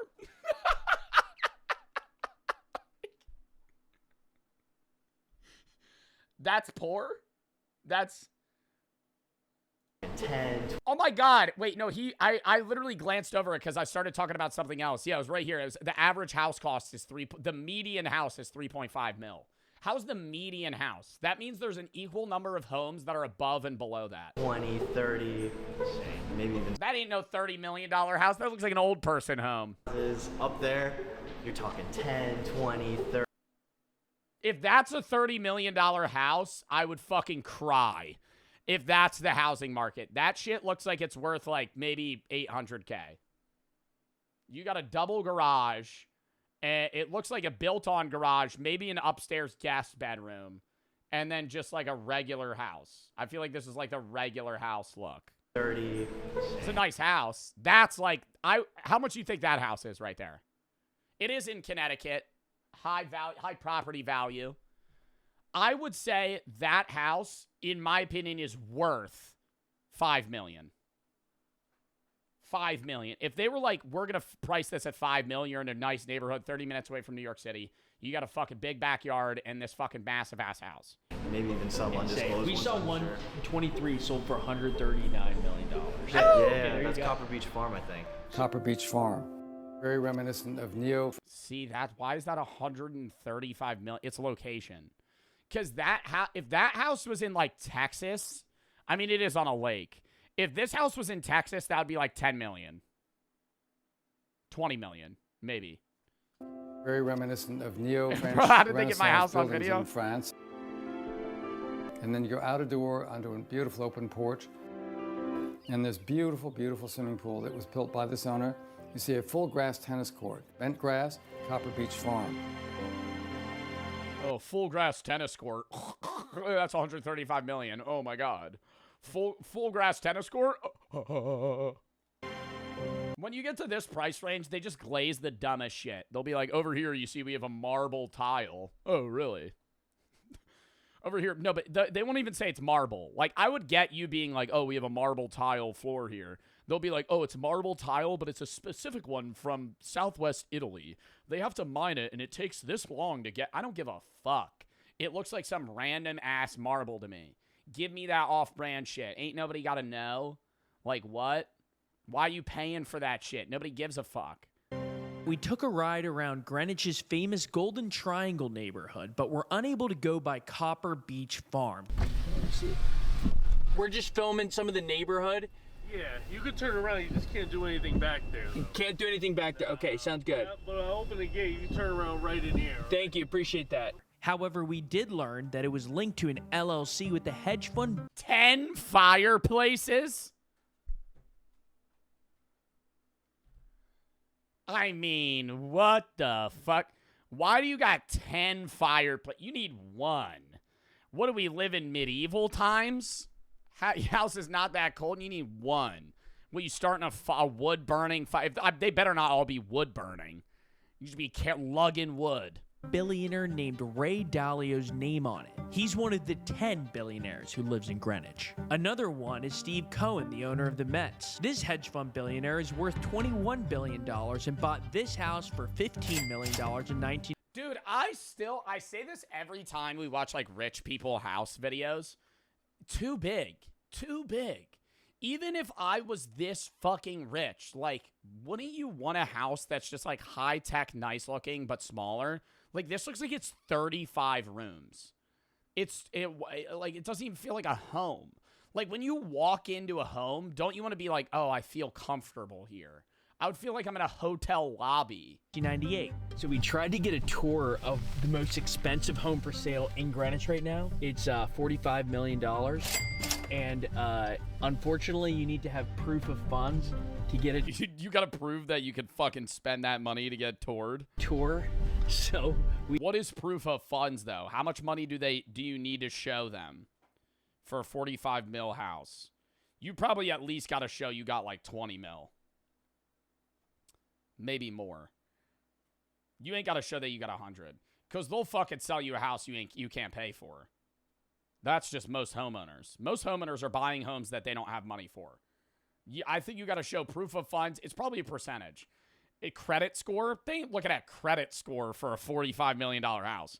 Credit score. They're looking that you could probably place like at least 20% down right now. So they would need to see that you have like 8 mil. 8 mil ready to go. We don't quite have $45 million. Joe, you're so stupid. Thank you, Brazzy. Oh, you've been following for 24 seconds. All right, I'll see you later. It's honest right now. The scale of wealth is simply staggering. It's old money. It's hedge fund money. Hedge funds are a huge part of Greenwich. Wealthy hedge funders don't just live there. Some work there. In fact, 1/3 of all office space in Greenwich belongs to hedge funds. Literally every single car in this hedge fund parking lot is a luxury car. It's the cringiest way of making money too, but it's a game that everybody has to play. Money market manipulation is like, ugh. But if you don't do it, then you don't fucking make money. What's a hedge fund? Like, it's basically a big... How do you explain a hedge fund? You can go to be a hedge fund manager. Hedge fund managers is one of like the highest paying jobs that you could have, and then you work your way up the ranking. But a hedge fund is effectively like a business that manages stock portfolios, right? What is a hedge fund? Yeah, pooled investment fund that holds liquid assets and and that makes use of complex trading and risk management techniques to improve investment performance and insulate returns from market risk. They're big investment companies. JP Morgan is a JP Morgan Alternative Asset Management is a dedicated global provider of niche hedge fund strategies. Like, there's a lot of like banks that do hedge fund managing, probably like JP Morgan, maybe like TD Bank or fucking like Chase. I don't know if they have that, but and then there's like other private companies that do it too. I can't wait if this becomes a YouTube video for a finance bro to come in and be like, nah, this motherfucker knows nothing. This motherfucker is the dumbest dude. I can't watch this YouTuber anymore. He's sitting here saying a hedge fund manager just fucking invests money. Are you dead ass? That's Zod. And what's a hedge fund? Morgan Stanley, Goldman Sachs. Yeah. They just manage money. You can go to a hedge fund manager and give them money. They'll invest it for a percentage return, right? What do hedge fund managers do? They invest money for return rates. Raising investment capital, rebalancing investments to maintain a given risk-reward ratio. Yeah, they manage portfolios. It's money market manipulation. That's what they do. They manage money markets. They fucking get a shitload of money and use money to make money. Porsche. Yo, extra for the redeemed rate of choice. Rafa and Jossie for the sub. Hazo, Rotten, Wad for the sub. Ray, Duck, Uncanny for the raid. Ray, Number, It's for the sub. All I can afford to donate, longtime viewer. Thank you for the 5 dots for the 3. I think I read that. Walker for the 3. My boyfriend cheated on me. What do I do? Move on. Block them on everything. You know, chill with yourself. Pick up a hobby. Focus on yourself until you're ready to move on. Beamer, Cadillac. It's unbelievable. Hedge funds are relatively new. They took off in the 1990s. At that time, they managed just a few hundred billions of dollars. But today, they manage over $5 trillion. But what even is a hedge fund? Every YouTube video fucking does this. What even is a hedge fund? Now they're going to explain it. Max in for the 3. 5 years since 2020. My girlfriend 3 years wanted to break up a lover lot. She's done a lot of messed up stuff. Breaking my phone, car, windshield. We a lot more. We live together, but I might try to move out.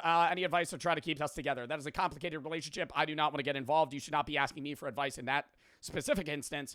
But if she's been breaking your phone, that seems like an abusive relationship. Car, windshield, and stuff. Breaking your stuff. You need to get out of that, man. Sorry you've been in that relationship that long, and it's shit's starting to hit the fan, man. Sorry about that. Elk for the sub. Hope it gets better. I don't know what the Haste for the sub. heck a hedge fund is, to be honest with you. No, Hedge funds emerged in the 1940s as a way to hedge risk, to protect yourself if the stock market goes down. But over time, they became increasingly risky, increasingly complex, and increasingly rich. Hedge fund managers take enormous fees, which is one reason they've They don't take enormous fees. Okay, they take a lot of money. Tech-focused hedge fund monthly performance. They take a lot of fees. Generally, a hedge fund is probably going to take a low percentage off of your portfolio in an individual investment. Off of what I assume. This is what I've learned through my own life, as well as what I've watched on like finance videos. They're going to take, say you go to them with like $10 million. They're going to go, we're going to take 1 to 2% of this per year, maybe even 0.5%. And we're going to manage your money. And every quarter, we're going to take 1/4 of whatever agreed percentage basis is off of that top, right? So if you have $10 million and they're managing your money, what is 1% of $10 million or 2% of $10 million? What, 100K?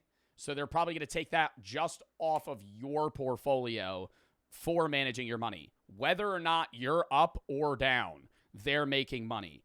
Their goal is that with you making money, they make money. So they want to manage your funds well, because if they fuck up, even though they're making money, you might end up leaving at some point and stopping working with them, or they're probably not going to have as big of a return on investment of time, specifically working on your portfolio. It's like 10 to 20K. You think 1% of $10 million is $10,000. 1% of 1% of $1 million is 10K. So 1% of 10 million is 100K. And that's off of one guy. So if they get a bunch of rich people and they manage their money, then they in turn also become rich. Jordan for the sub, Louis for the sub, Hayes for the sub. I might be wrong, but minted 50 billionaires in the U.S., more than France has billionaires of any sort. And we'll get to why they're so controversial later in this video. If you're enjoying this video, please make sure to subscribe. The other Max you our goal is to have over where we please make. Let's go to Darien. A Roca reader and local named John O'Neill showed us around. Yeah. So this is Darien on the other side. But what you would consider a Cape Cod, a relatively average house. Right. In Darien is probably $1.5 million. Yeah. Darien has a population of 22,000 and is 96% white. The median home price in Darien is $2.5 million, but houses that's like the state of Vermont. I mean, they're in Connecticut. This can sell for $100 million. This area has the water, and it has the land, and it has the architecture. I mean, just look at this. This is out of a movie.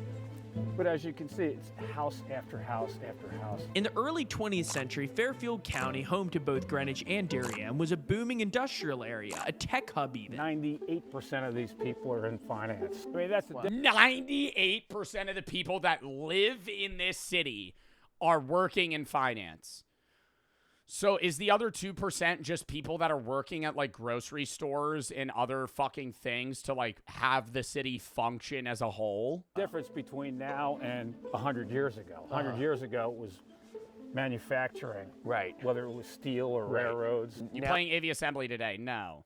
I think I need to time you out because I feel like I've seen that like 100 times. Oh no, you've been following for 2 minutes but asked. There's not AV Assembly's Monday. Lukey and Jordan for the sub. Much manufacturing in Connecticut at all. What's your take on why? Energy costs.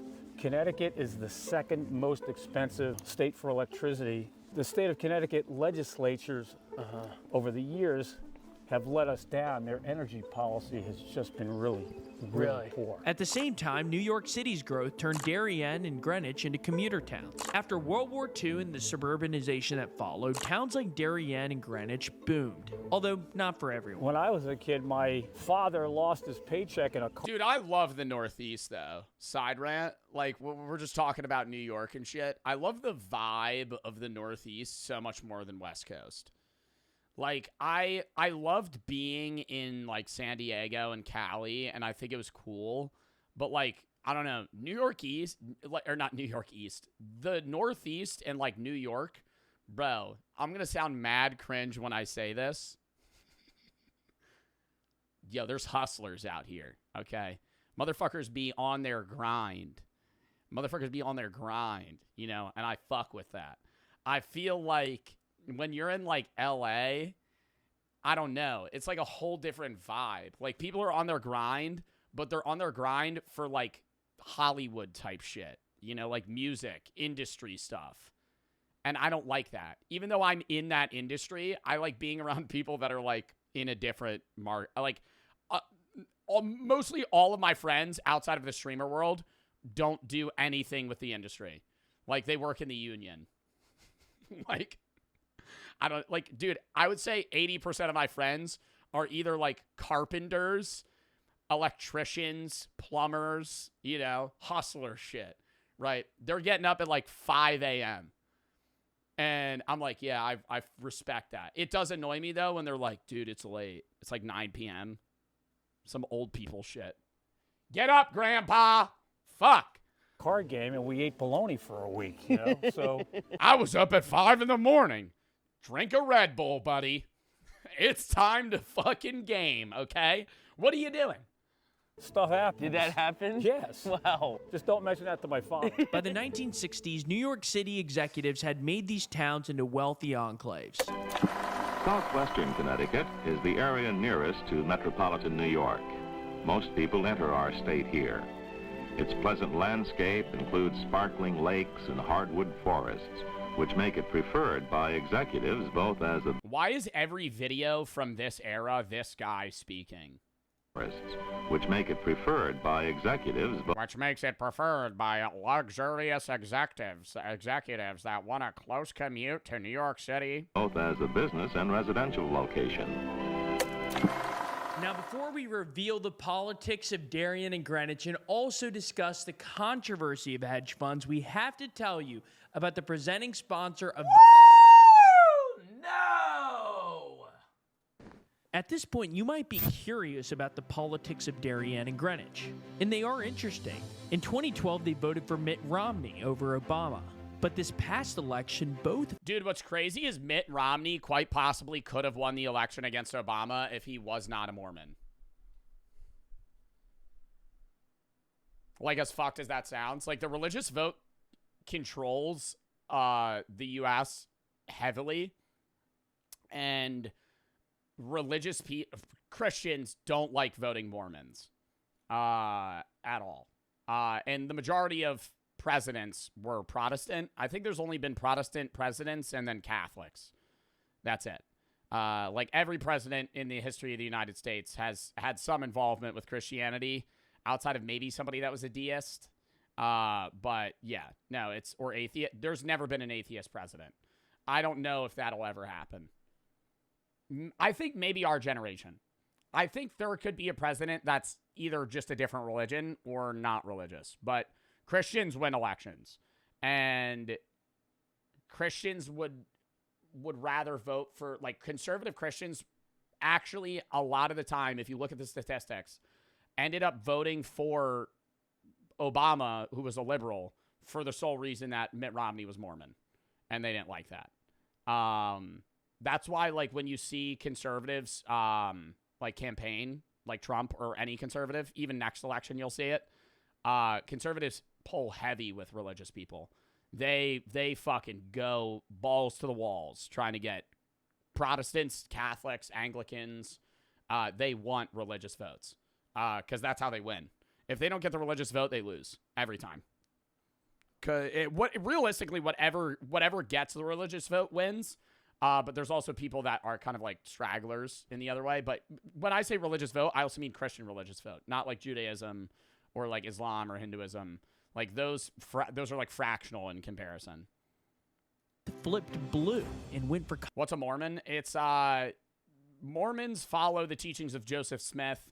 The majority of Mormons in the United States live in the state of Utah, just historically, because Joseph Smith and all of them moved there way back. So like a very high percentage of the state is there, or their, like, I guess group is there, but, it's like a subsect of Christianity, but they also get a lot of flack from, Christians as not being a true denomination of Christianity. Kamala Harris. I've always thought about some of those wealthy enclaves that are really blue. Are they for real or are they fake, right? Yeah. Are you gonna walk the walk? I mean, it's one thing to donate money. Yeah. Anybody can donate money. Yeah. But to actually be part of the fabric of a diverse community. Right. Do they allow people that work on their lawns and in their kitchens to use those beaches, right? Each town has their own beaches. And if you're not from that town, you can't go to that beach. That's really... What do? Fucking check your ID? Been tested in the courts, and they've had to open that up, but they've made fees high enough to keep those people... Oh, yeah, they're charging $50 for a fucking day pass. You ain't going to the beach. From going to the beach. Class issues are unavoidable in a town like Darien, where the wealth is so extravagant and uniform. The last question we wanted to answer is, why are hedge funds so controversial? Shouldn't we be glad that Greenwich went from a village the Dutch bought from the Lenape tribe for 25 fur coats, the same tribe, by the way, that sold Manhattan for $24, to then being a town with the richest neighborhood in the country? Well, some argue that it's in their nature to strip mine corporate America, and in particular the Rust Belt. One of the many examples would be the merging of Cabela's with Bass Pro Shops. There are plenty of questions tonight. Cabela's and Bass Pro have announced a multi-billion-dollar merger. What is unknown is how that'll affect Nebraska jobs, including roughly 2,000 people in Sidney, Nebraska. In 2015, the hedge fund Elliott Capital Management bought a major stake in it. At the time, Cabela's was profitable and employed 2,000 people in Sidney, Nebraska, which had just 6,000 people in total. Dude, side note, one of the biggest problems with investments in general is it reduces the, because hedge funds try to make profit but low risk, they kind of broaden their investments and expand their portfolio to where it encourages mergers rather than competition, because if they compete, they end up hurting the people that have the highest investments in them. Like 11% of all holdings in like Delta Airlines, American Airlines, and what's like another big one, like United Airlines or whatever. All of those companies, their highest investors are private equity, all owned by the same person. So none of those companies are motivated to fuck each other over and lower prices and try and increase fucking like user happiness and shit like that. That's a crazy take. You could say it's a crazy take, but it ruins their want to compete. Because if they compete, they end up hurting the person that's investing into them. Like, if you are Delta Airlines and you want to lower your prices to hurt American Airlines and help yourself, that only hurts the people that are investing into you, because they also invest in your competitor. So it provides this like level of like middle ground to where they all kind of agree and then fuck over the consumer. So instead of actually like trying to have genuine competition, they end up just like literally fisting civilians, because everybody that's invested in them is the ones that's going to end up controlling their, whether or not they actually need to do anything to try and compete and ruin the other business. They could just have their own little segment and then pummel out any of the other smaller competitors. Well, after Elliott bought it, it's like weird. It's like monopoly shit. But it's like it's all over the board. Airlines, it's just most prevalent. Stake in Cabela's, it pressured it to sell to Bass Pro Shops a year later. It did, and that closed its Sidney headquarters, decimating the town. Elliott Capital made $90 million from the one-year investment. And last year, by the way, Elliott Capital opened an office in Greenwich. Some say this is a pattern that's happened over and over and over in America. But defenders of hedge funds say our free markets have made us the richest country in history and forced companies to be more efficient and competitive. By the way, we don't mean to paint the town of Greenwich as evil, but we wanted to share this viewpoint, especially after all of our travels in the Rust Belt. Everyone we met in Greenwich, we should note, seemed nice. Even the town workers agreed. People say so many things, but being in Greenwich, sharing with them every single day, I can say that there are really nice people. John then took us to his home city of Norwalk, which is right next door. That was like a one floor house. Wow. That house is typical of what houses looked like back then. In the 50s and 60s. Dude, the biggest thing that you'll see here too is like some of these houses don't even look that crazy, but they're all so fucking clean. Like they're pristine white. No dirt, no mold, no rust, no nothing. Like these look like they look brand new. Like they look like they've just been built. But unlike Darien and Greenwich, Norwalk has a different... Like that doesn't. Like that's what a city looks like. Side to it. We're probably 10 minutes from an incredibly impoverished area. No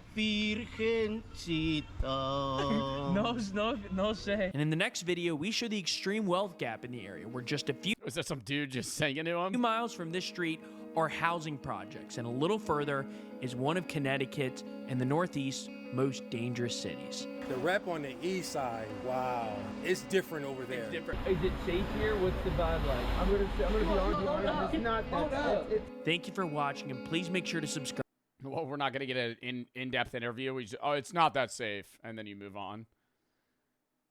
Both Greenwich and Darien have public housing, as does another town in New Canaan. Most of the other rich towns in the area are firmly rejecting the idea of public housing. Life is much better if you're rich. Some good insight. I want to point out that Connecticut is arguably the most productive state when it comes to advanced manufacturing.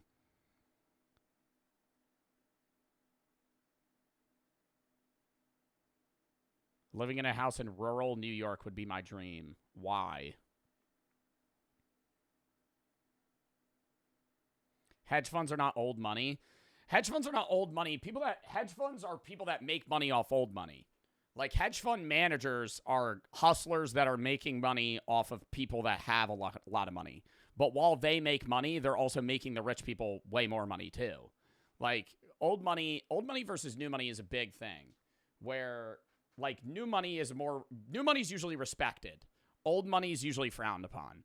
Like, being given, like, worth or value from something your great-great-great-grandfather did is usually something where people might clown on you, comparable to if you made money, like, in your lifetime. Fail and Nathaniel for the sub, Blue for the 1,000 biddies. I love your videos. Watch every day. Thank you, Marin, Issa for the sub, Reaper for the sub, Fuzzy for the 3. My name is Bryn, Lukey and Jordan for the sub, Louie and Hayes and Elk for the sub, Max for the 3. Next video. Unemployed people are the happiest. Unemployed people are the happiest people on earth. This is the problem. No job equals no money, but having a job equals no time. Ever since... No job equals no money, but... Wait. Having a job equals no time. Ever since... Yeah, having a job equals no time, but no... Wait, no money equals no... No job equals no money, but having a job equals no time. But having no job means you have no money to spend your time wisely. If you don't have money, you can't... That's why money creates happiness in some form. In that, while, yeah, it removes the stress of, like, downsides as well, it also gives you things to do in your free time. Like, if you have unlimited time, but you have no money, you can't fucking do anything, you know? Like, that... This is a lot of you guys, but for me, it's like a flashback to where when I was in high school, I had unlimited time. On weekends, in the summer, you end up just chilling in a parking lot outside of Walmart. You have a car, but you have no money. So what are you going to do, right? You can't go fucking pay for something outside of, like, gas. So you just fucking sit there and be a bum, right? Because you can't do anything. And it's like, so yeah, like being unemployed is great because you have time, but only momentarily. Like being unemployed, a lot of what you'll see, and this is like with a lot of people that I know, if they lose a job or quit their job, they'll sit on unemployment for like a month, and then they'll get a job. Because that first 3 weeks of not having a job is great. It's like vacation. But then you need money for, you know, rent, bills, stuff like that. And also you need money to do fun things. If you don't have money, you can't go hang out with your friends. You can't go to bars, restaurants. You can't fucking go bowling or go to the movies or shit because you don't have fucking money. The Industrial Revolution, this has been a problem. Yeah, you can make some money working 8 hours, 12 hours, hell, even 13 hours. Not clicking that sketchy ass link, Zod. Once you hear something depressing, said fire for the 3. I mean, it's up to you on whether or not you're going to tell me. Fall and Nathaniel for the sub. But I don't know. FW for the sub. Selling your time for money. I have a weird way to intro that. That might be worth it at the time because, hey, I need some money. I'll sell them my time. The whole point of a job is to sell your time for money. Take the money, do what you gotta do with that money. This is what they want to sell you. Work 45 years for 15 years of freedom. Are you fucking kidding me right now? 45 for 15? Everyone here went to kindergarten. 45 for 15. Homeboy, you're getting robbed, dog. You're getting robbed of your time. You're getting robbed, but I think the counterpoint is like, if you were living in the wilderness, you would have even less free time, you know? Like, things can get better, and I think ideally, and this is how I see this. Keep in mind, I'm in a privileged job. I'm a white man. I think that ideally, you retire when you're 60, and you work 30 hours a week with long vacations. I don't think working is bad. I think when people get in the rut of having crazy-ass hours, having to work fucking 9 to 9, 12-hour shifts 6 days a week, and they get 1 week off a year, that's terrible.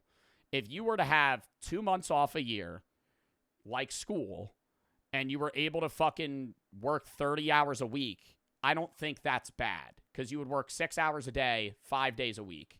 You would have weekends off, 2 months off. And if you were able to make a living doing that, that would be awesome. The problem is most people in America that need to make ends meet are working 50-hour weeks, so 20 hours more, almost double, and they're working every week of the year. They're taking no time off, and they do that for their whole life. I'm energy and youth, bruh. And so your life becomes monotonous. It just becomes repetitive. Like that one scene from SpongeBob where Squidward lives with a bunch of other Squidwards, and he's just like... and it's just the same thing. You know what I'm talking about? Where he like loved it, and then he fucking hated it because it was just the same shit. Those 15... Like, there's no uniqueness. ...years of freedom are going to be you... But what I was saying, though, is like... If you were in the wilderness, like trying to survive, like you wouldn't have much free time either. That's why I think there has to be like a middle ground there. Like you shouldn't expect life to be like, oh, just endless free time and you work 10 years to be retired for fucking 50. But at the same time, the situation we're in now is terrible because you never have free time. You never have free time. And when you do have free time, you don't have money because all the money that you're making is just going to keep you alive. The Turk for the 3. Love the content, man. And I got benefits for your hairline if you want to marry. What? Fire for the 3. I've basically been pushed off the side since I'm the oldest. I know they always say that you're the most loved child, but you're kind of not. I was the practice child, and that means like my mom never cared, and now my dog, basically only my family member that I loved and cared for, is now dying, and they have liver cancer. Now my mom is making move to state that I'm completely new from, and I'm losing all my friends, so my life is kind of going downhill. We'll see it as an opportunity, man, to make more friends, seek opportunity, and, you know, start a new life. I don't think you should see it as a downside. Obviously, I am sorry for the loss of your dog, and that your dog is dying and that you're going through all of that, but life is going to be ever-changing, man. There's never usually an infinite linear path. You kind of got to see the bright side in things and try and push forward. Sorry that you're going through that, though. Hayes and Meek off the sub. Stone for the 5. shitting and farting on the couch, begging for it to end, waiting around to die. Guys, I saw a YouTube video of a dude who was a ski bum, basically being homeless and just chilling at a ski resort with the homies, looking for food, looking for what he's gonna do today, just living in the moment. That's literally how humans are supposed to live. We're not supposed to be working in a machine. Yeah, but that's not sustainable. The reason this looks fun is because you could imagine yourself doing this for a day, but imagine being this guy and having no money and no job. In your 20s, oh yeah, great. You could be like a traveling person and fucking ride the wave. And then you break your arm. And now what? Because you don't have insurance, you have no money, and now you're fucked. Right? Like, I don't want to be like the Debbie Downer here, but there has to be a level of realism in like having no fucking job for the rest of your life. Like, if anything wrong happens, you're screwed. And just chilling at a ski resort with the homies, looking for food, looking for what he's gonna do today, just living in the moment. That's literally how humans are supposed to live. We're not supposed to be working in a machine, in a cog. We're not supposed to be crammed up in offices. Doing labor tasks, stuff that's physical, isn't as bad mentally because you're active, you're sweating, you're being active. But I'm not gonna— Yeah, I think office jobs are generally the most depressing because you're confined to a space, sitting, doing one individual task over and over again. Like, one of the biggest issues I have is people with, like, ADHD are always, like, frowned upon in society where it's like, oh, you can't focus. But, like, if you had ADHD in, like, the wilderness, that wouldn't be, like, a disadvantage. Like, survivability-wise, like, you needing to constantly be doing something is good, right? Like, that wouldn't be bad. So, it's, like, it's so weird that, like, desk job shit is usually, like, depressing. Like, union stuff and, like, physical labor or, like, factory work and stuff, it is stimulating. It also has usually pretty bad pay, and it also destroys your body, man. Like, guys that work in the fucking union lugging shit around all the time, they have fucked up backs by the time they're 35. Like, it's not a sustainable career. I'm not gonna lie, construction is literally hell on earth, especially if you work in the desert. It's not for everybody. I'm gonna leave it at that, bro. You're breaking your back every day. You get paid very good money, but you're breaking your back every day. Yeah, construction. Like, you're just fucked. Like, if you have to lug around wheelbarrows of stuff and fucking put together shit, and you're doing hard labor every day, oh my god, dude. That's why there's like the meme that it's like there will be a video of like an old union man, and they're like, yeah, this guy's a fucking new 25. This guy's 25, he looks fucking 80. Every day. That being said, homeless people, bums, loiterers, people who don't have a typical 9 to 5, they're the happiest people on earth because they live on their own terms. They're living in the moment. They're doing what they want to do. No, they're not, though.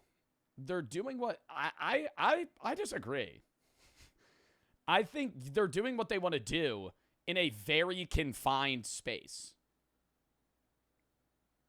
If you have a job, like, you are stuck in that space, you're stuck in a block, in a cell for 8 hours. And then after that, your circle widens. A homeless person or a bum is stuck in a bigger circle than you are when you're at work, but a much, much smaller circle than when you're not at work. They can't fucking do anything. Like, what do you... Yeah, they're allowed... What, are they going to go loiter at Dick's Sporting Goods? They're going to go fucking work on the pool? Like, you're literally showing a video of...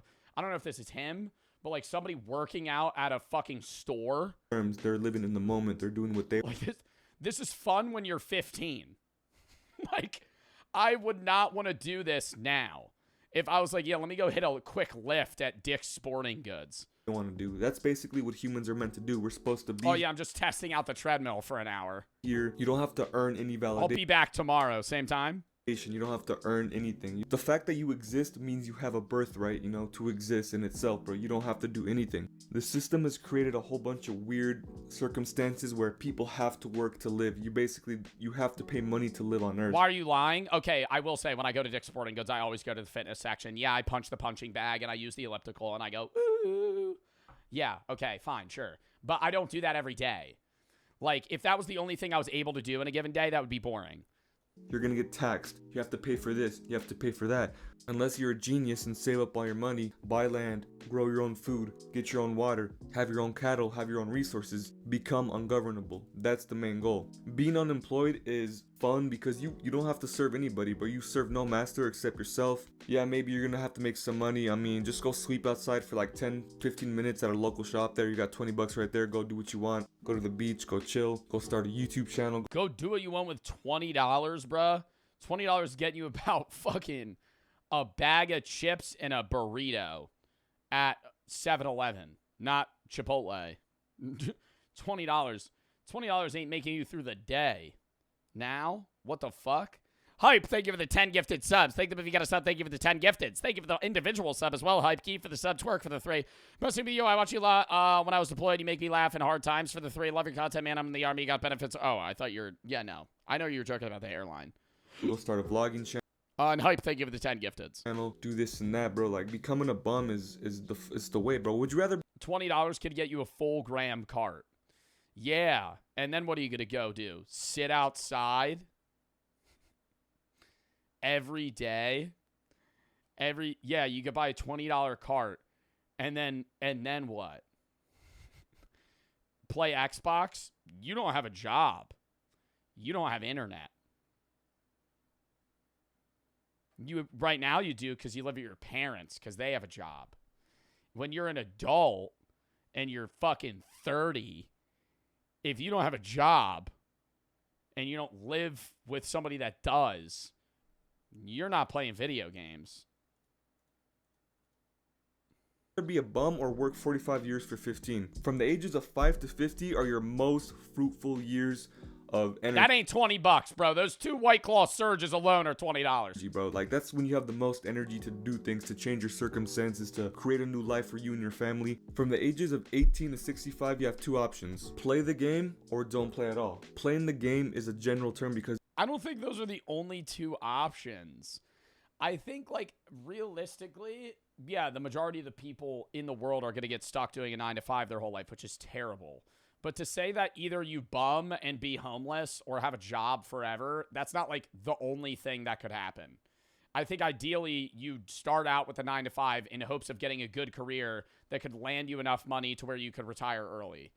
Because you could work a 9-to-5, start a business. Or you land a job that you do work your entire life, but you enjoy it. Like, I've seen a few teachers that work until they're fucking 60, but they love their job. Every day when summer ends and school begins, they're fucking smile on their face. They're happy, right? And that's diminishing because I think students are also getting worse. But, like, there's people that enjoy doing that. Coach for the 3. Really admire your charity. I want to suggest me some funny awareness stream for Tiltify condition where everything sounds like chewing or trapping triggers intense reactions like anxiety or anger. Is there something on it for Tiltify? Impacted my mental health. It was really isolating. I eat alone and even then only with earbuds. I'm sorry for that, man. That's horrible. I'm down for any charity stream, as I say. It's just a matter of scheduling them. Unshaven It's for the sub. You could scam, you can do this, you can do that, you can provide value. Possibilities are endless. Nonetheless, if you live in society, you have to play the game. It's non-negotiable. If you don't want to play, go ahead, be homeless, be a bum. Choose happiness, choose your time. Now, people like... Even then, you're still playing the game, bro, because you're a citizen of a given country.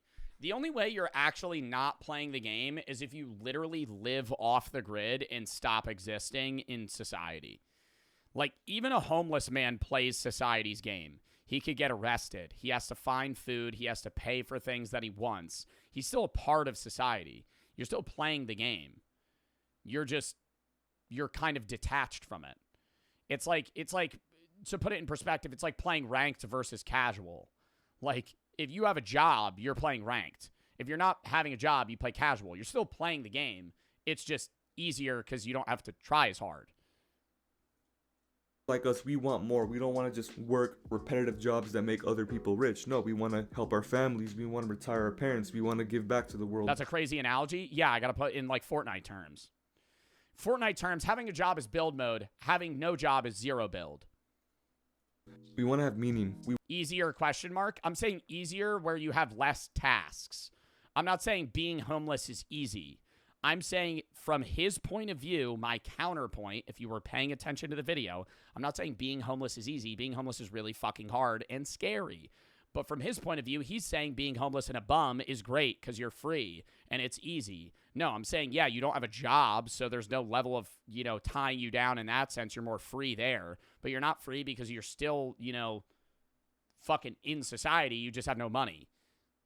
We want to know that what we're doing has value and it helps people. We want to be needed. That's basically the whole point of life. We want to feel needed. If we don't feel needed, then why the fuck are we here? One day I was walking in school and realized, oh shit, bruh, I have free will. I stopped going to classes. All I did was go to the gym. Didn't even do any homework. I basically just failed an entire semester every single class because all I was doing was using the university's gym, going to the library and making videos, walking around campus.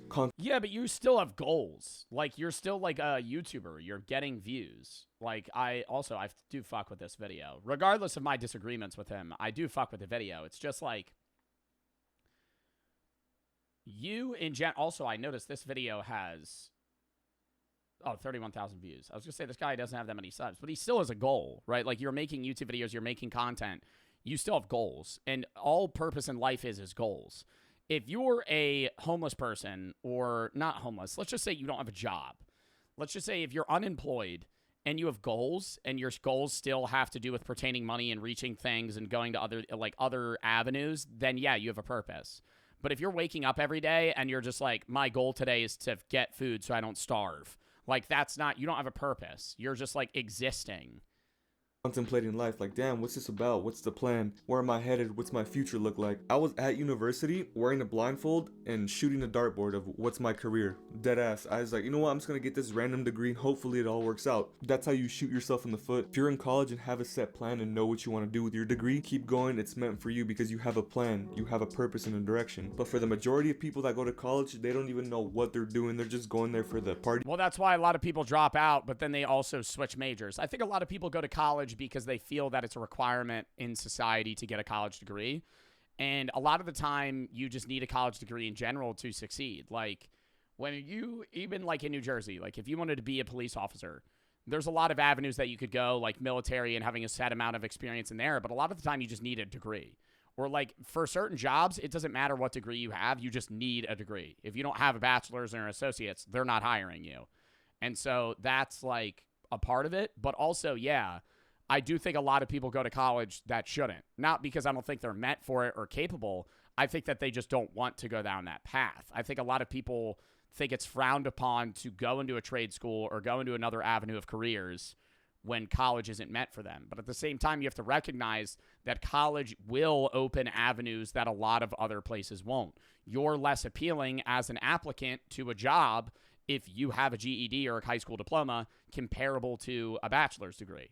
If you're both equal, but one has a bachelor's and one doesn't, they're going to hire the guy with a degree. You're putting yourself at a disadvantage there, but you can make up with experience and other things elsewhere. College isn't required, but it is a lot of the time needed for certain careers. Experience, they're just going there because their parents told them to go, society told them to go. School in general is to prepare you just to work the 9 to 5. Again, there's nothing wrong with working a 9 to 5 if you have a plan. Work 5 to 10 years, save up your money, start a business, save up your money, invest, whatever you want to do, as long as you have a plan. The system is designed to where you get comfortable of working that 9 to 5, 5 days a week, 6 days a week, and then on the weekends just blow it all away, drink, smoke, go crazy, go to the strip club, go to HK, go to Hong Kong, waste all. Well, I think another thing too is you need to be open to job switching. And this isn't like financial advice, but this is just something that's like proven. Is that a lot of people get into a career and just stay there and hope they get wage raises. And you're usually going to get more money. And this is usually college degree specific things, but also just jobs in general. Not entry-level shit. If you work at McDonald's and then quit and try to go work at Wendy's, you're probably going to make the same amount of money unless you get a higher management position or something like that. But if you have a degree, like, for example, like if you're a coder or a finance bro or something like that, and you work somewhere for like 3 years, say you're making $40,000 a year, they might give you a wage raise for $45K, or you could quit or stay there, job search while you're still there, do an interview at another place, get hired for $50K a year, and leave. And so now you've made more money job hopping. Job hopping is what a lot of people do to successfully make money without having to start their own business. And then over the course of 10, 20 years, they're making, fucking $80K a year while they're fucking, 38, and they're making pretty good money. my money so the cycle repeats itself. You just work. It's not like a proven method. It's not the only thing that you can do. There's a lot of ways to make money in life. But like, one of the worst things you can do is just make yourself sit in the same position for years on end. Like people that have the same job over and over. Like one of my friends used to work at ShopRite, and they would give out like quarter per hour wage raises per 6 months or a year. And there was a guy that worked there for like 20 years. And he worked there when New Jersey minimum wage was way less. And then they upped minimum wage. And now instead of raising his wage, some businesses do that where they match your wage raise fee with minimum wage. So say minimum wage is $10, you worked your way up to 12 an hour, they raise minimum wage to 12, they'll bump you to 14. ShopRite doesn't do that. And so this guy that worked at this ShopRite for 20 years was making the same amount of money as new people at that job. He shot himself in the foot. He shouldn't have stayed with that business for that long. It's fucked up that the business did that to him, and I think that's part of the problem. But also, he's stuck himself in a position where he was a bagger or like somebody that did, one task for 20 years in a row. And while he was getting wage raises from $9 an hour to 15, they bumped the wage raise to 15. Now he's just making the same as a fucking 17-year-old that's a cart pusher. Like, it's unfair. All week so you can have a little bit of fun for the weekend. That's a terrible deal, bro. You're sacrificing your dreams and goals. But if you want to live that life, go for it, bro. I'm not counts dropped crazy. Yeah, I'm not on front page anymore. Knocking you. If you want to be it was only an hour 9-to-5 bot slave, I'm not knocking you as long as you're happy and you're doing what you want to do. But for the rest of us that see the scam, see the lie, we want to provide value to the world. We want to retire our parents. I don't know what your goals are, but I know for a fact you don't want to be making other people richer and get screwed over in the end. Do you want to get screwed over? Hell no. So what are you gonna do?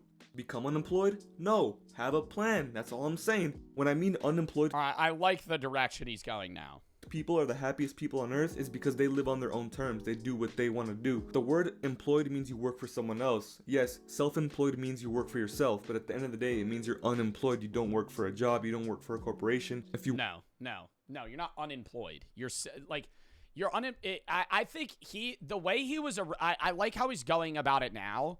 But he was originally mocking this video as like, yeah, you should be a bum. Like, you should just do nothing. No, if he's saying you want to be an entrepreneur, you want to be self-employed, yeah, blah, blah, blah, that's fine. But you also got to recognize in any self-employment scenario, the rate of failure is going to be very high that you also need a backup. Like, your goal in life shouldn't just be, I'm going to be an entrepreneur, I'm going to hustle, drop shipping, and all this. Like, you need backup plan after backup plan after backup plan after backup plan. Because the majority of the time, getting into something where you're your own boss is great, but it's also a 24-hour job, and you might fail.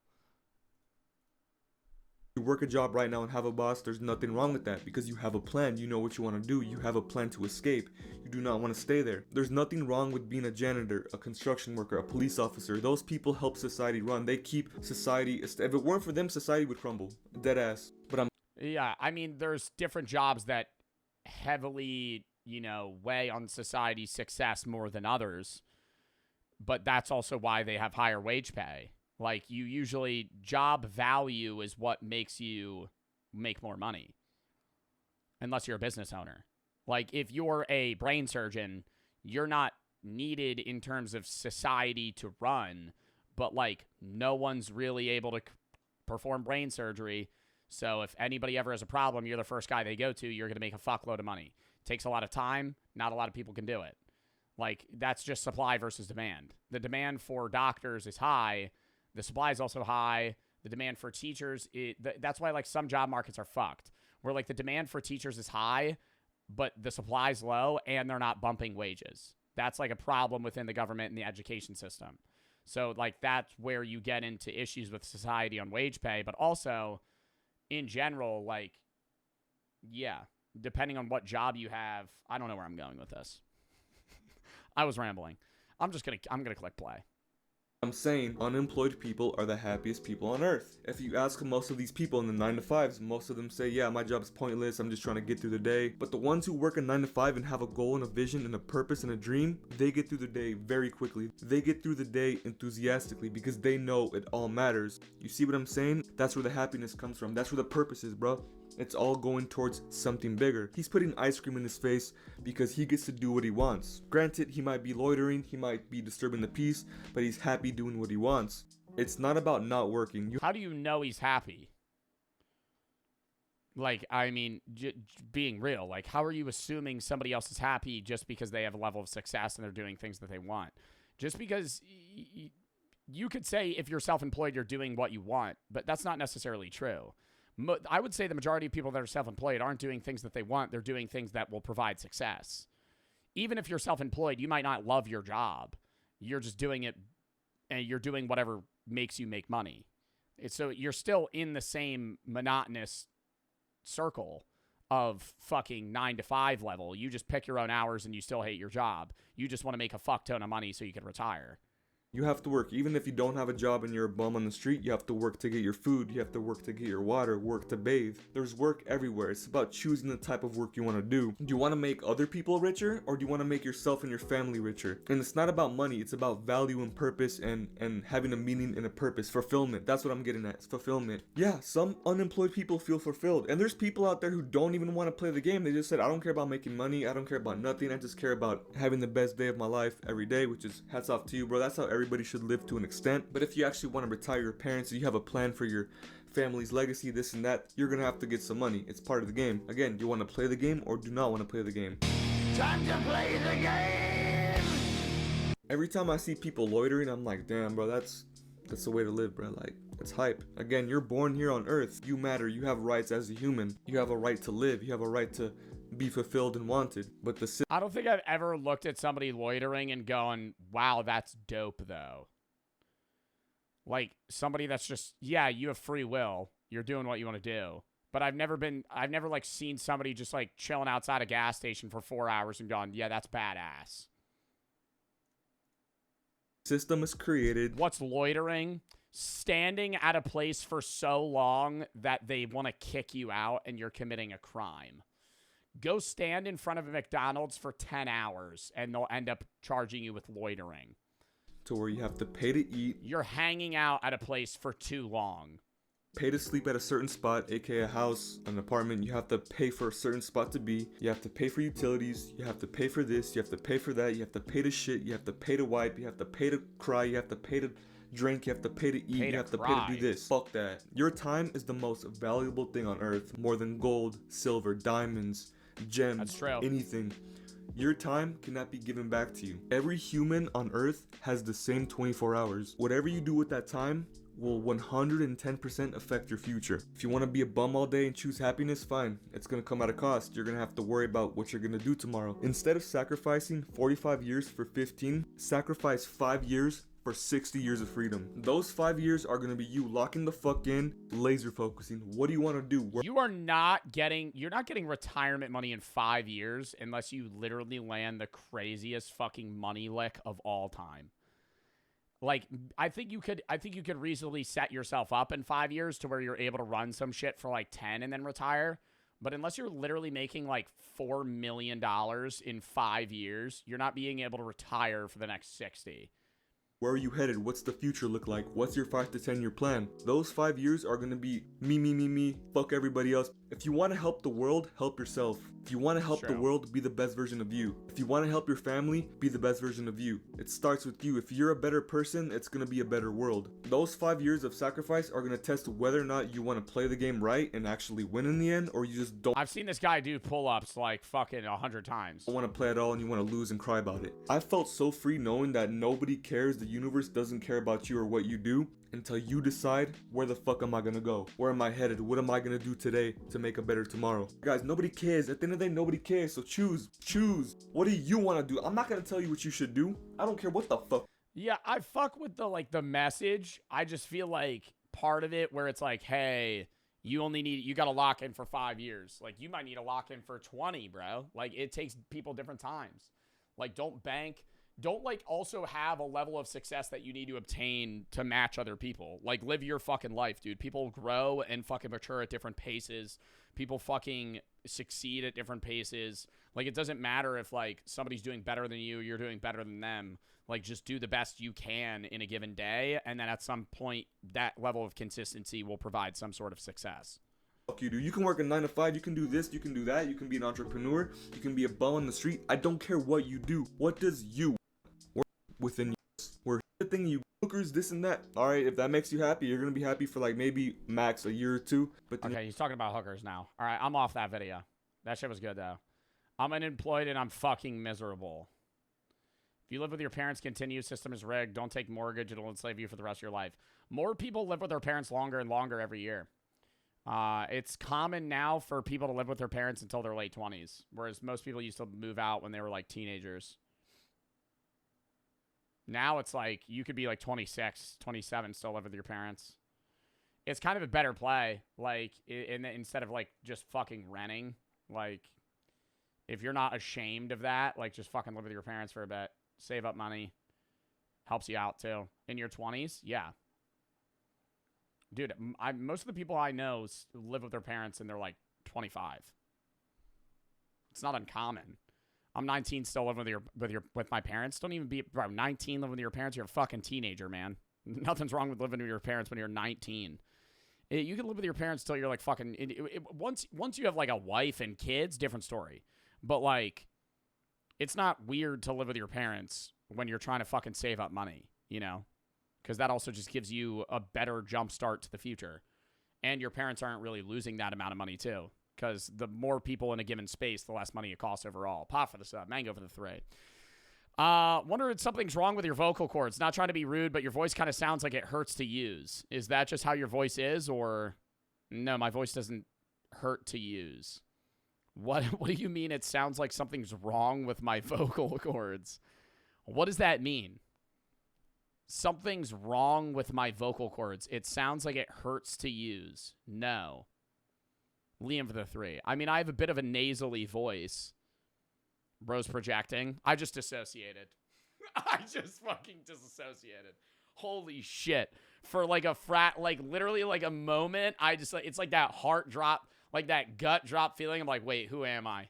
When you talked about my voice, I was like listening to myself speak. I'm like, wow, that sounds fucking weird.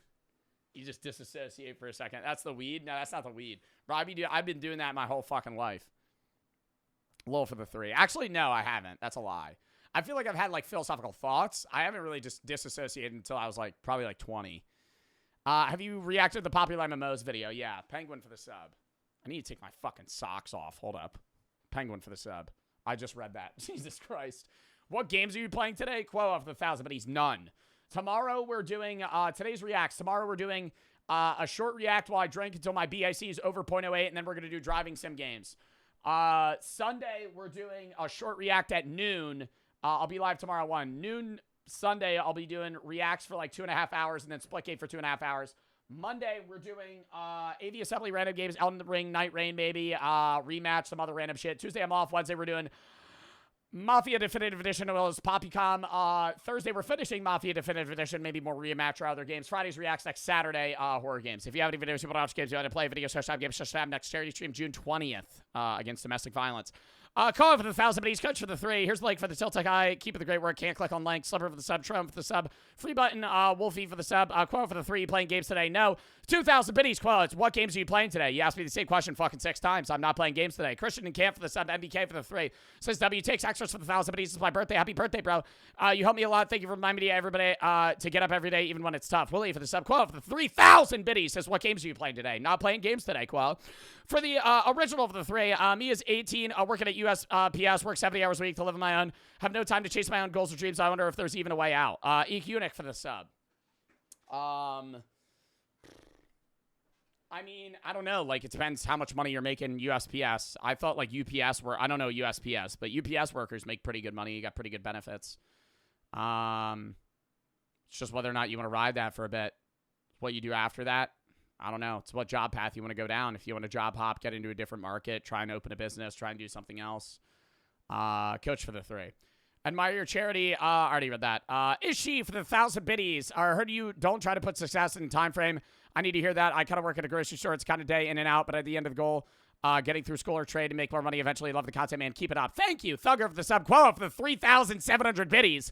What games are you playing today? None, Koa. I just fucking answered you. And you sent that after I answered you. Thank you for the 3,700 biddies, Koa. Appreciate the fucking bits you've been dropping, man. Oh, my God. But I'm not playing games today. Pop for the sub. Mango for the 3. Nothing's wrong with my vocal cords. Okay.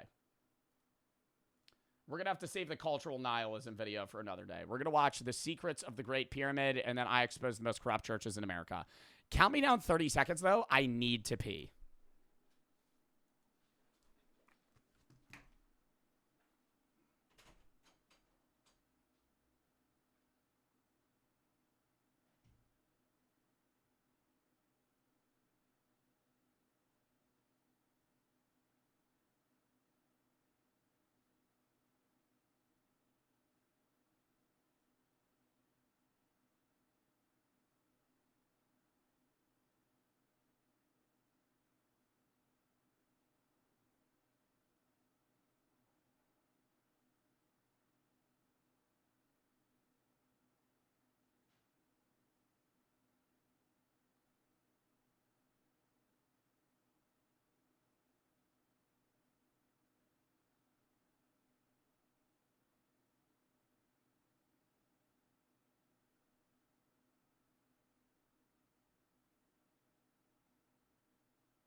All right. Sorry, I'm back. Gabe for the sub. Oh, long-ass piss? Yeah, I didn't pee for fucking 3 hours. Coming for the 2,000 biddies. Is that a capybara in the background? I'm chip, and I can't lie. That's a nice collection. Nice songs. Thank you. Sench for the sub. Yes. Sitting on Groot. Little capybara. All right. Lock in. The Secrets of the Great Pyramid. Vibe for the 5. Start us counting us down. 98 seconds on. Slowing down. Gabe and Stench for the sub. Lock in. Stench or Secrets of the Great Pyramid. Do I have free will? I don't know. Yeah, I think you have freedom of contemplation, which changes your choices in a given moment, but in the moment of a given choice, no. Typical no for the 1,500 biddies. I want to say thank you. I've been dealing with a lot of bullshit with the family, alcohol abuse, drug attempts of suicide attempts, not myself, other family members. It's been really hard for me and it's pretty much depressed for the last few years. Turned 17 and I really look up to you. You inspire me to keep going and suicide isn't the answer. You're a great guy. Best streamer out there. Thank you for the 1,500 biddies. Thank you for the nice message. And I'm sorry that you're going through that with your family as well. And I'm sorry you've been battling depression and your family having drug addiction and suicidal attempts. I hope you're doing all right. And I hope things get better soon, man. I'm sorry you're going through that. Oquan for the sub, and thank you for the nice message, man. All right. Secrets of the Great Pyramid.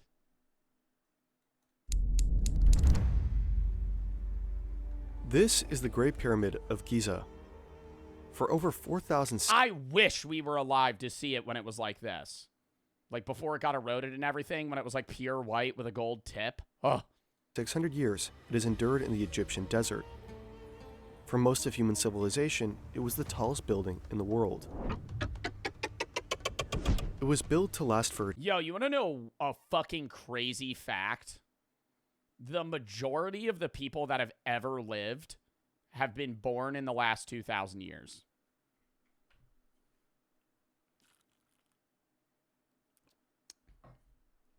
Like, that's also why we're technologically advancing, but we also just have way more fucking people, so the statistical likelihood of there being somebody that creates something that's great or detrimental to society is way higher, just because there's more and more chances for success or failure.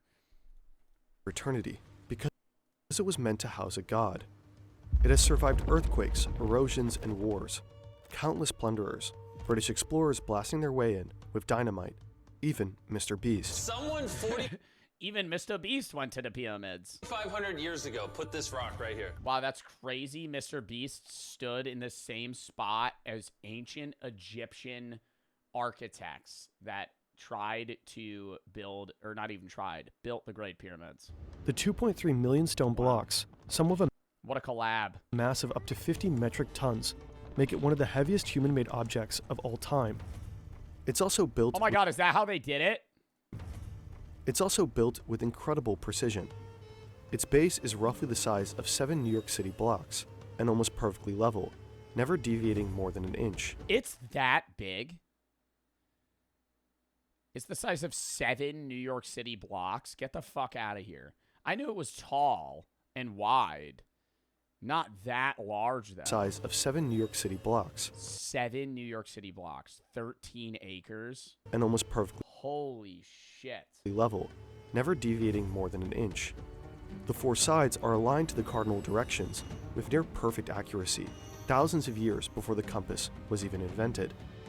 To this day, no one has found out how exactly it was built. To really understand the Great Pyramid, we modeled the whole thing, and we will tackle 3 fascinating theories of its construction. This is the insane engineering of the pyramids. Obviously it was aliens. No, they built that shit. It probably just took forever. But they had to build it before he died. So they were on like a shot clock there, dude. This is Khufu, a pharaoh of ancient Egypt. He's king of the wealthiest nation on the planet, and he's a god. He's going to live forever, and he needs somewhere to live out his immortality, a home that will last. It will need to be incredibly secure to house all of his riches, and it should also look amazing. His father Sneferu, also a god, is buried here. He's the pharaoh. But then when did they just abandon that shit? You know what I mean? Because obviously it was after generations and all the people that lived around Khufu's time had died at that point, and like the other, you know, people that ruled Egypt. But at some point they were probably they abandoned those beliefs. Like, are there people today that still believe that Khufu was a god? I don't know. I never learned about that in theology, though. Yes? I don't know. That's like the same thing as like Greek mythology. That's like in that sense. They were brainwashed. I don't think it was brainwashed. I think that was just also like early civilization. Most early civilizations had some level of like religious belief, or like mythological beliefs, like Greeks. I love learning about Greek mythology, by the way.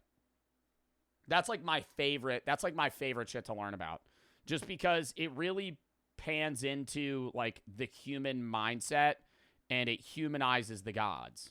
Not in the effect that they're good, but it's like, hey, these people are assholes. Like, imagine giving a human godlike powers and letting them do whatever they want and making them immortal. That's Greek gods, right? Like, hey, they, you know, fucking kill people for fun. They cheat on their wives. Like, they're human, right? They fuck up, right? A lot. Over endless amounts of time and endless amounts of power, they let it go to their head.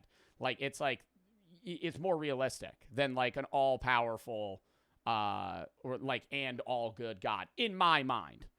Cameron, thank you for the 500 biddies. Me and my girl been smoking to watch you for years. Genuinely happy for your success. Thank you. Max for the raid. Zay and Wendell for the sub. Zay for the sub. Raleigh for the 3.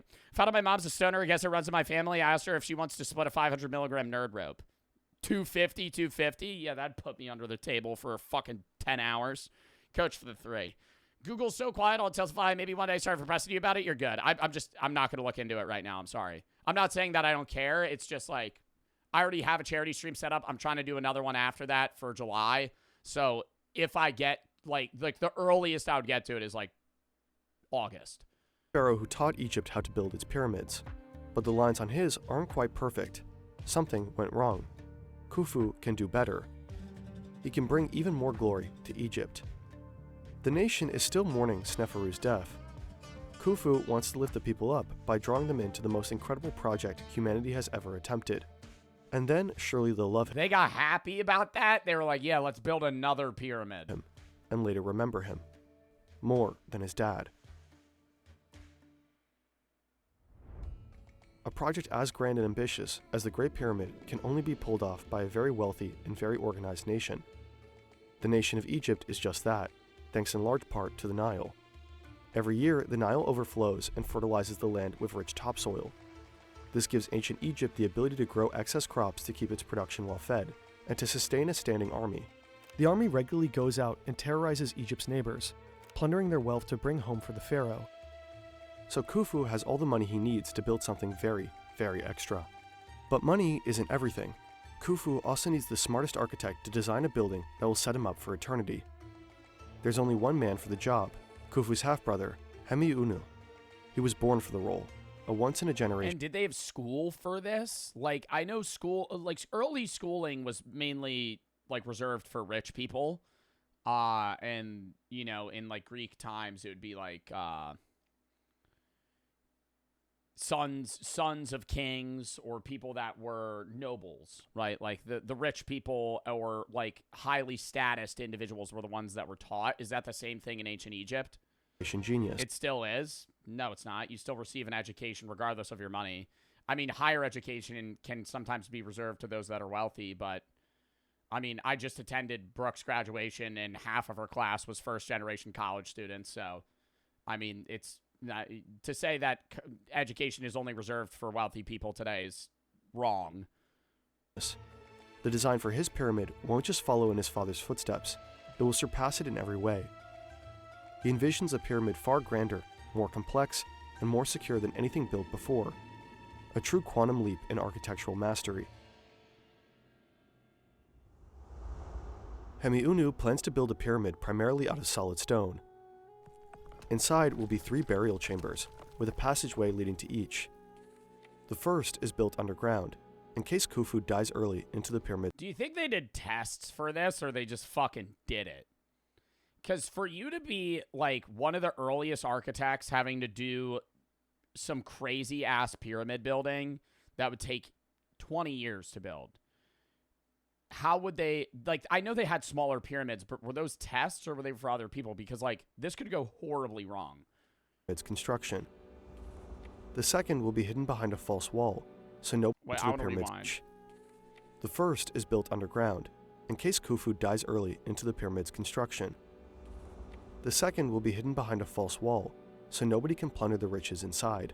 Leading up to the third and highest burial chamber is a majestic corridor with stunningly high corbelled ceilings.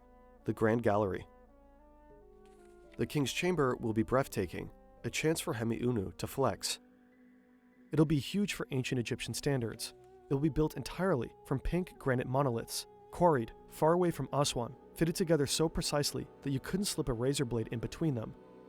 Inside a granite sarcophagus, Khufu will finally be laid to rest. Once complete from the inside, the pyramid will be encased in perfectly smooth white limestone. It will dazzle in the sunlight and gleam in the moonlight. Finally, a golden capstone, the pyramidion, will be placed on top. Wow. Once all is put in place, Khufu will be ready for eternity. Building a pyramid might take an empire, but to build your dream business, you only need Shopify.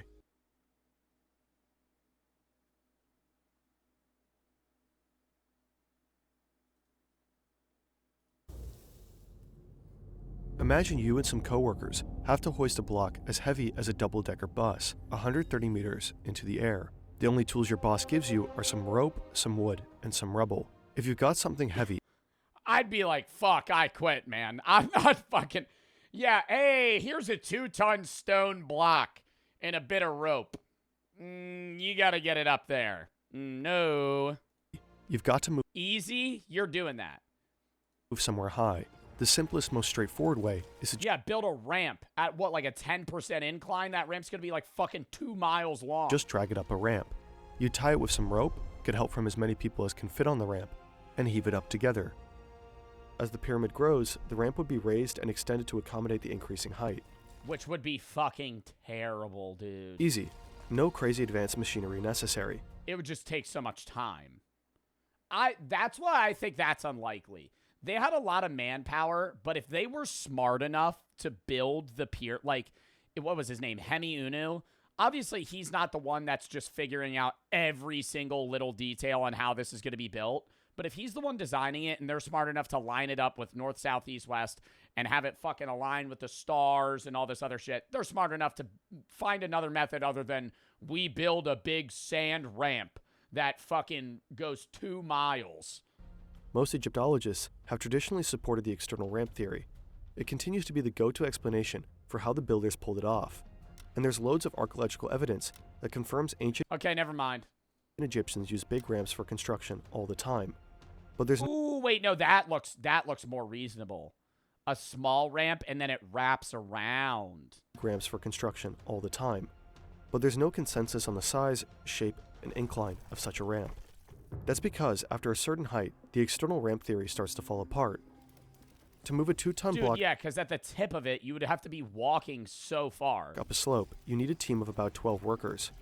And as the pyramid starts to grow, your ramp either needs to become steeper or longer to reach the top.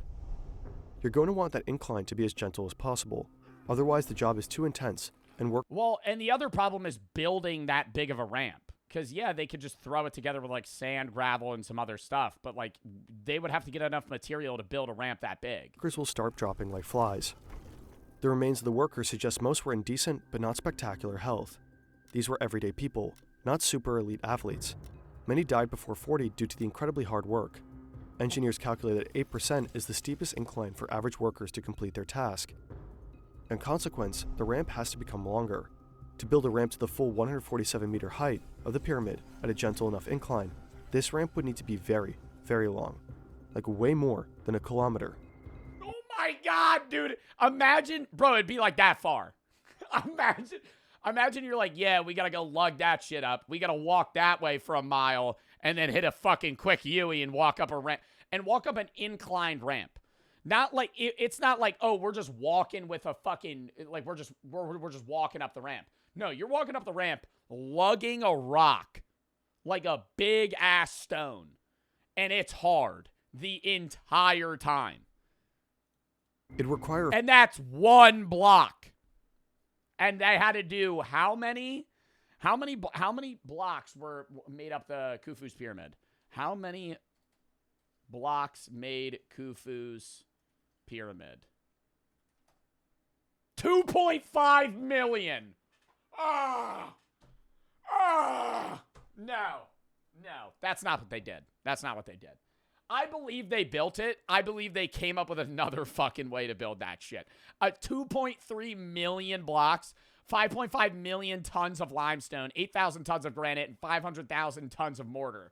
So they had to go harvest that shit, fucking cut it right. And you can look into that stuff. There's like blocks that they fucked up and they just left there. Like if in Egypt, in a faraway areas where they had to harvest, because some like where the pyramid was built and what it's made out of, some of the materials that they had to get were far as shit. So they had to go out there, cut it up there, and then lug it back. And if you go to those mining sites where they got all that stuff, you could see blocks that they like 80% finished, and then they went, and it cracked. And they went, whoop, and then restarted.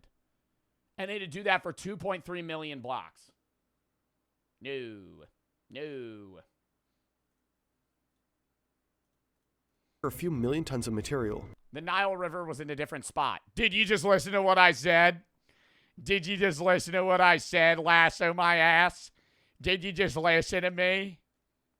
Did you hear what I said? I said it was in a different spot. They had to go to different areas to pick shit up. Up to 3 times as much volume as the entire pyramid. Remains of such an enormous ramp haven't been found, and it would take thousands of workers decades just to build it. Decades Khufu doesn't have to spare. There is a way to keep the ramp shorter. you could build a corkscrew ramp that spirals around the sides, like a road winding up a mountain. I already believe they did this method. I know it 100%, chat. I can just tell. I can sense. Every time the pyramid grows, the ramp grows with it, and eventually just becomes part of the pyramid itself. That would be a pretty ingenious way to save up on space and material, and it would explain why we haven't found any remains of a ramp. But it comes with a whole new set of problems. The pyramid's triangular faces need to be accurately maintained at precisely 51.9 degrees from the bottom to the top. Surveyors need to measure the edges constantly to ensure there's no deviation. Oh. If you're off by even a few centimeters at the bottom, the top could be off by several meters. Oh my god, imagine making Khufu's pyramid and they're at the top and it's like this. And they go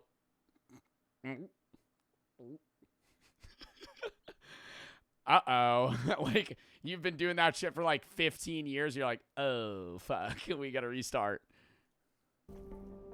Since the spiral ramp blocks your sight, it's almost impossible to ensure that all the lines of the pyramid are actually straight, which would leave you with a crooked pyramid at the end. And as we know, the Great Pyramid is in fact not crooked. This brings us to theory number 2. It's the late 90s. A French engineer, Henri Audin, is watching a documentary about the pyramids. It explains the pyramid construction. Dude, when we would watch documentaries in school about ancient Egyptian, like, pyramids and history, I would have so much fucking fun. I remember in, like, 5th or 6th grade, we watched this one documentary about, like, ancient Egypt, and it was, like, the mysteries of the pyramid. I was locked in. Like, locked in. Like wide eye. And school ended, and I remember the tape ended, and she was like, we'll pick it up another day. I went, ah! I was like a cliffhanger. And we ended up only finishing one episode, and we didn't watch the rest, and I was pissed. I remember being like, so are we going to know if Khufu's in the fucking... Because it was about something of like, oh, we found it was like something about a secret chamber in one of the pyramids. And it was like a cliffhanger, and it was on one episode, there was like a hole. And they like I remember they zoomed in on the camera, and it showed like what looked to be a tomb, and I went, like, freaking out. With the external ramp theory, but Henri is skeptical. To his engineering mind, it just doesn't make sense. He calls up his architect's son, Jean-Pierre Audin, and asks his opinion. Jean-Pierre is intrigued. He's one letter away from being a Houdini. Jean-Pierre is intrigued.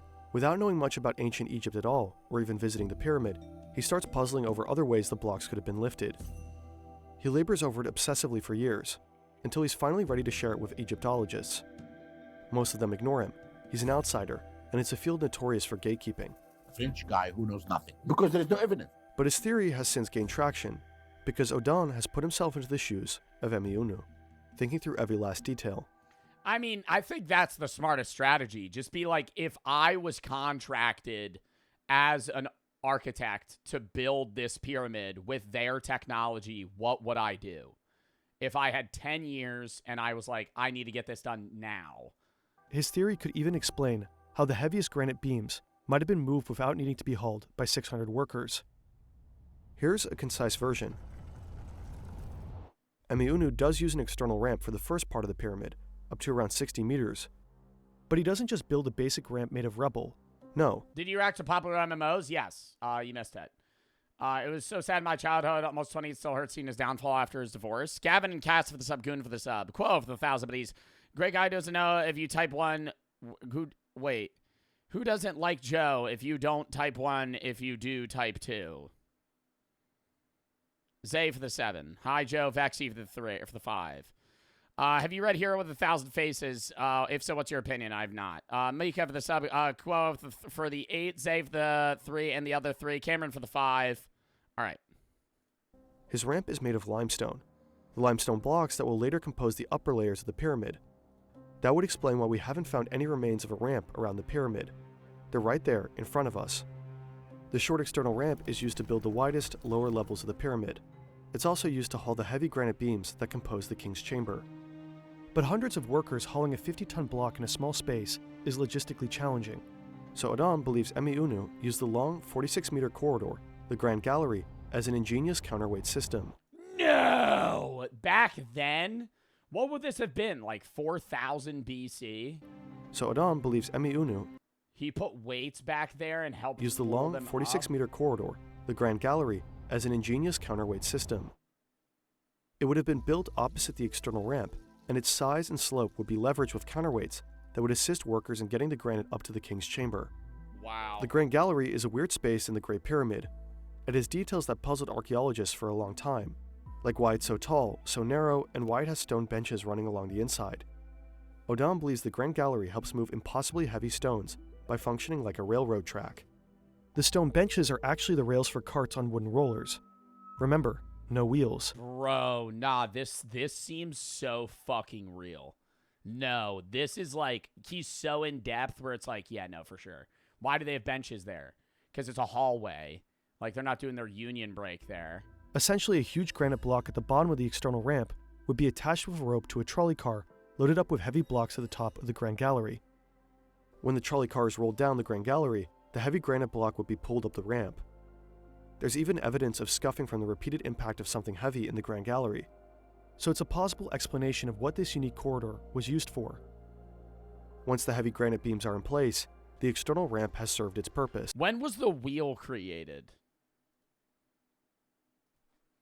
When was the wheel invented? Around 4000 BC. Was the wheel invented before the pyramids? There's no evidence that Egyptians used the wheel to build pyramids. Oh my God.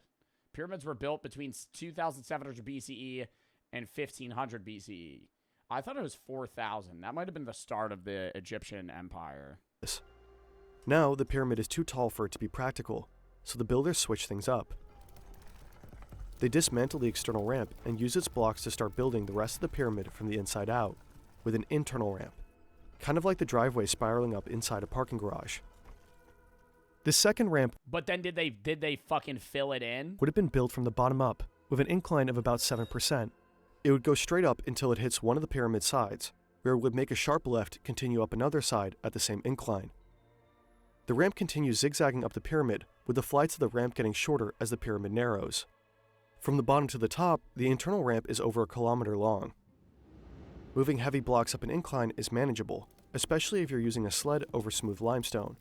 But each time the ramp turns a corner, the workers have the enormously difficult task of pivoting the heavy stones. Odon calculates the ramp had to be less than 3 meters wide, and the workers would have needed somewhere to stand to turn the block. So he proposes that at the end of each flight of the ramp, there must have been a big space left open for the workers to turn the block, possibly with the help of wooden levers or cranes. The empty spaces would also be a nice place for the workers to catch their breath. And there's actually evidence of one of these spaces. Oh! There's a previously unexplained notch that I love this video. I don't care if everybody hates this. I find this so fascinating. Responds to Odon's predictions for what the spaces would look like. Like, imagine, dude, no technology having to build something that, like, monstrous in one man's lifetime. And being like, we need to get this done before he fucking dies. About 83 meters up the pyramid. Odon's theories about the Grand Gallery and the internal ramp offer viable solutions to two of the pyramid's biggest mysteries. Yeah, but then with these narrow hallways, I know there's like corridors. Like the one with the tall ceiling makes sense because it's still there. But I feel like all of this doesn't still exist within the pyramid. So what did they fill it in? Grand Gallery and the internal ramp offer viable solutions to two of the pyramid's biggest mysteries. How 2-ton blocks were lifted so high, and how 50-ton beams were moved without the space for the hundreds of workers needed to haul them. But if he's right, the ramp's design would have been highly complex.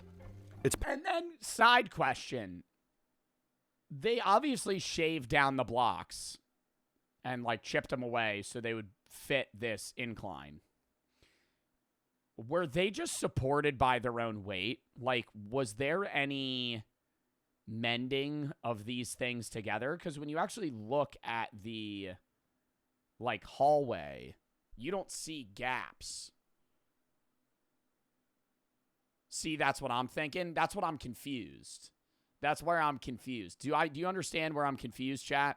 Like, they're stacking these blocks on top of each other, but the hallway looks seamless. How are they doing that? Because it wasn't It's a pyramid. It naturally supports itself. Yes, but in the hallways themselves, I didn't see any, like, clear-cut, like, oh, this is a block. Maybe I wasn't paying attention. I kind of want to rewind. Then we'll fast back forward. I just want to go to that one clip. Oh, no, you could see stone blocks. Yeah. No, you could see them. There's a seam. It looks like maybe they put, like, some sort of sediment in between them, but that would have been it. Yeah, no, you could see the blocks. So then they just carved them out. Wow. There's a previously unexplained notch They use mortar. that corresponds to Odon's predictions for what the spaces would look like. About 83 solution, 50-ton beams were moved without the space for the hundreds of workers needed to haul them. But if he's right, the ramp's design would have been highly complex. Its path would have to be designed with great care to avoid intersecting with any passageways or chambers within the pyramid. Critics of his theory are either unconvinced that its construction is supported by archaeological evidence, or wave off the internal ramp as overcomplicated. Many suggest the external ramp theory is likelier because it's simpler, but ancient Egyptian workmanship exhibits extraordinarily high levels of precision in so many aspects. Why not also apply this ability to a highly sophisticated ramp design? And also, why not entertain an even more sophisticated theory? Yeah, like, why are we saying, oh, they could build this with such extreme accuracy, yet the only way they could think of fucking building it is big ramp? Like, For how they built the pyramids. all right, no way they had, like, a fucking crank system where they were raising the blocks. The water elevator? Is this Minecraft? What do we got a bubble elevator going on here?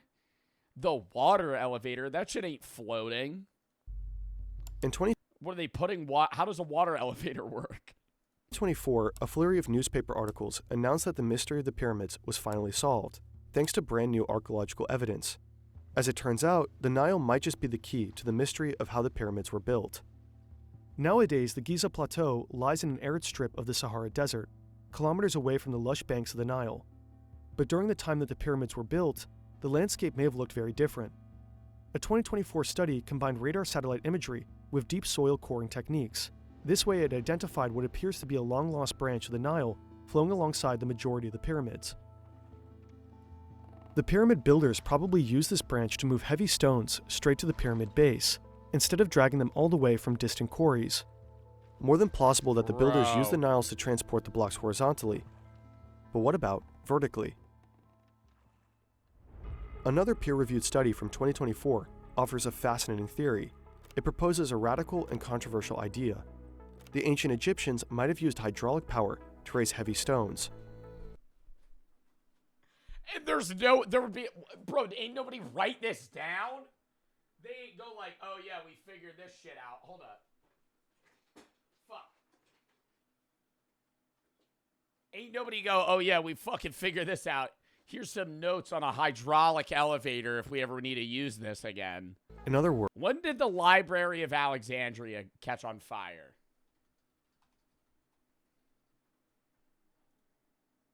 '48 BCE. Did the Library of Alexandria have books from Egypt? The Library of Alexandria held 500,000 documents from Assyria, Greece, Persia, Egypt, and India. Oh my God, no way. Words, a water-powered elevator. The idea of such an elevator is not new, but for a long like, I don't even understand how this works. time, credentialed Egyptologists considered such theories fringe and unscientific, just speculations cooked up by pyramidians. They might sound cool, but there was zero evidence to actually support them. Until, perhaps, now. The researchers, including hydrologists, mechanical engineers, and geographers, found evidence that the earliest Egyptian pyramid could have been built using a floating wooden elevator capable of raising heavy stones with far less human labor. The water elevator would have worked something like this. Rainfall and floodwater would be collected into a nearby structure that functions as a dam.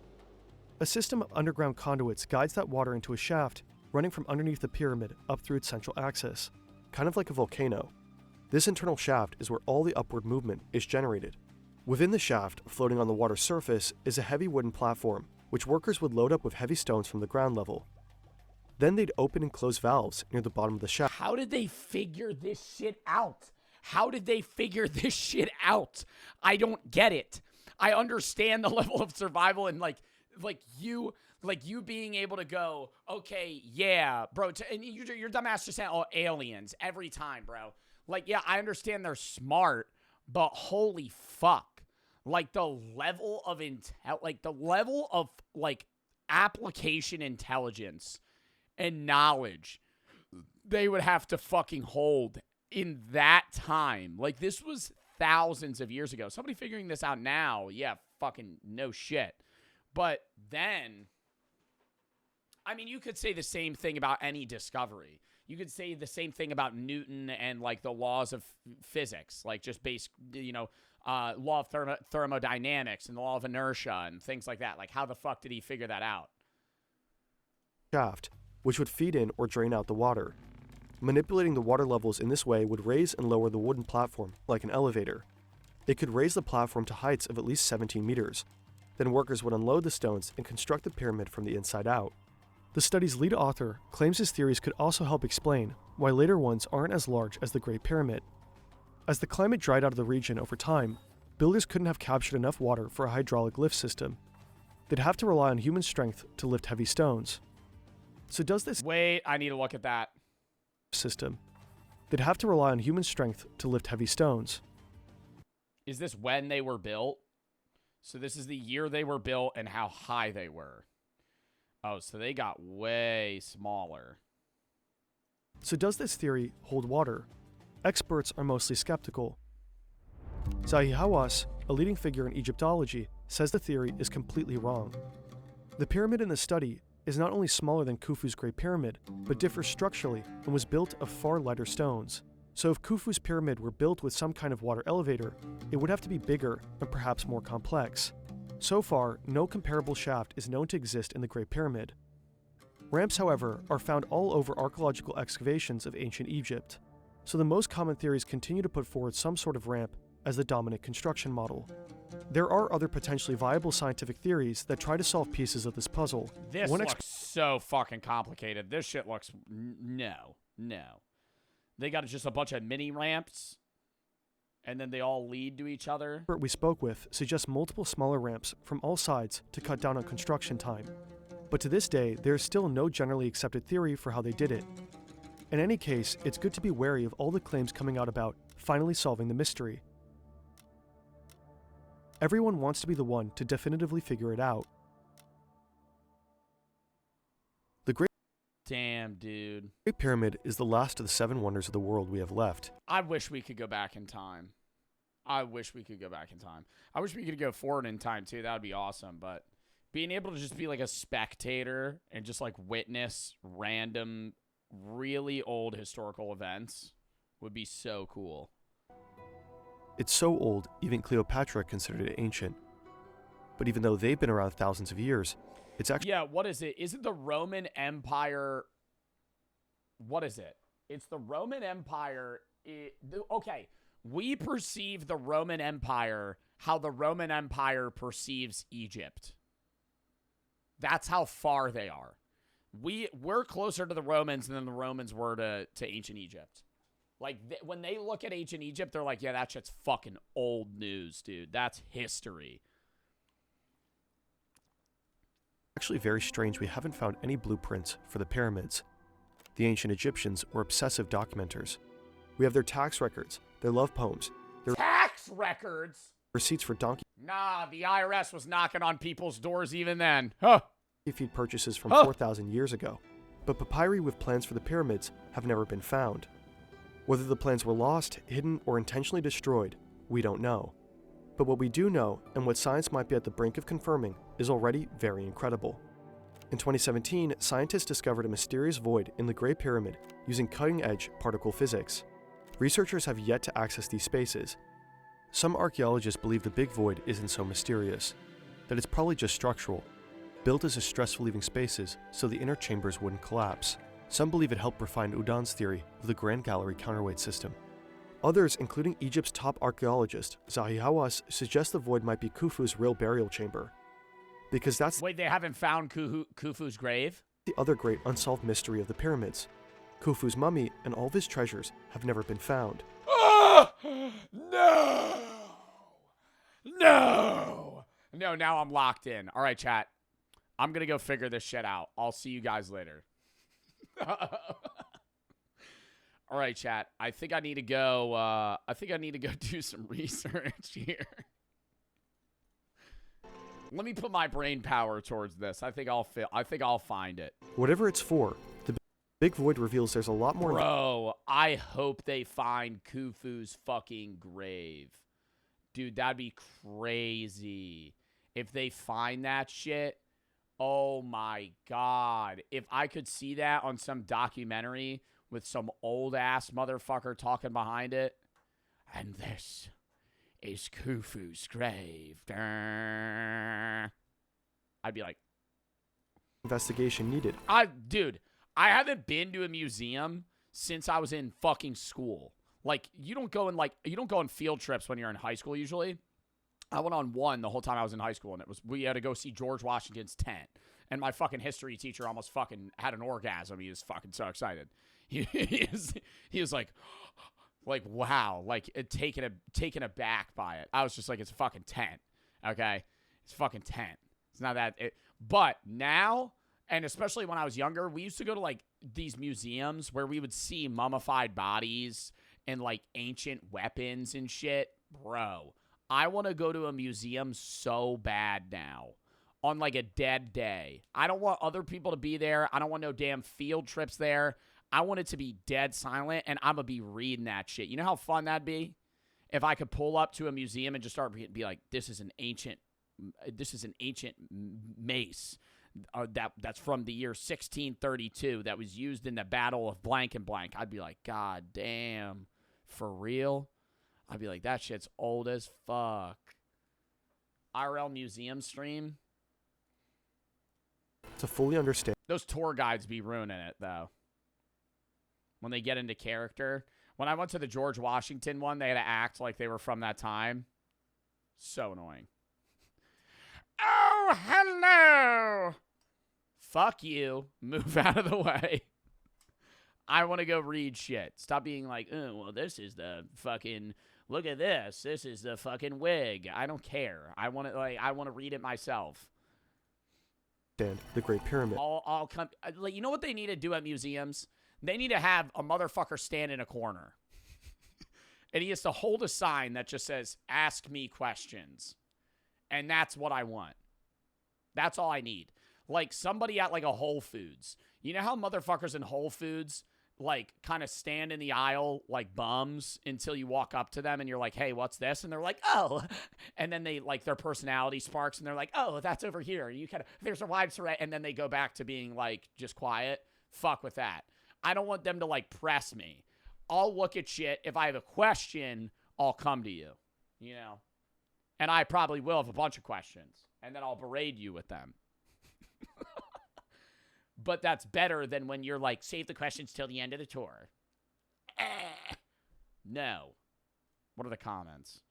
Let's destroy the blueprint so future generations could argue over its construction.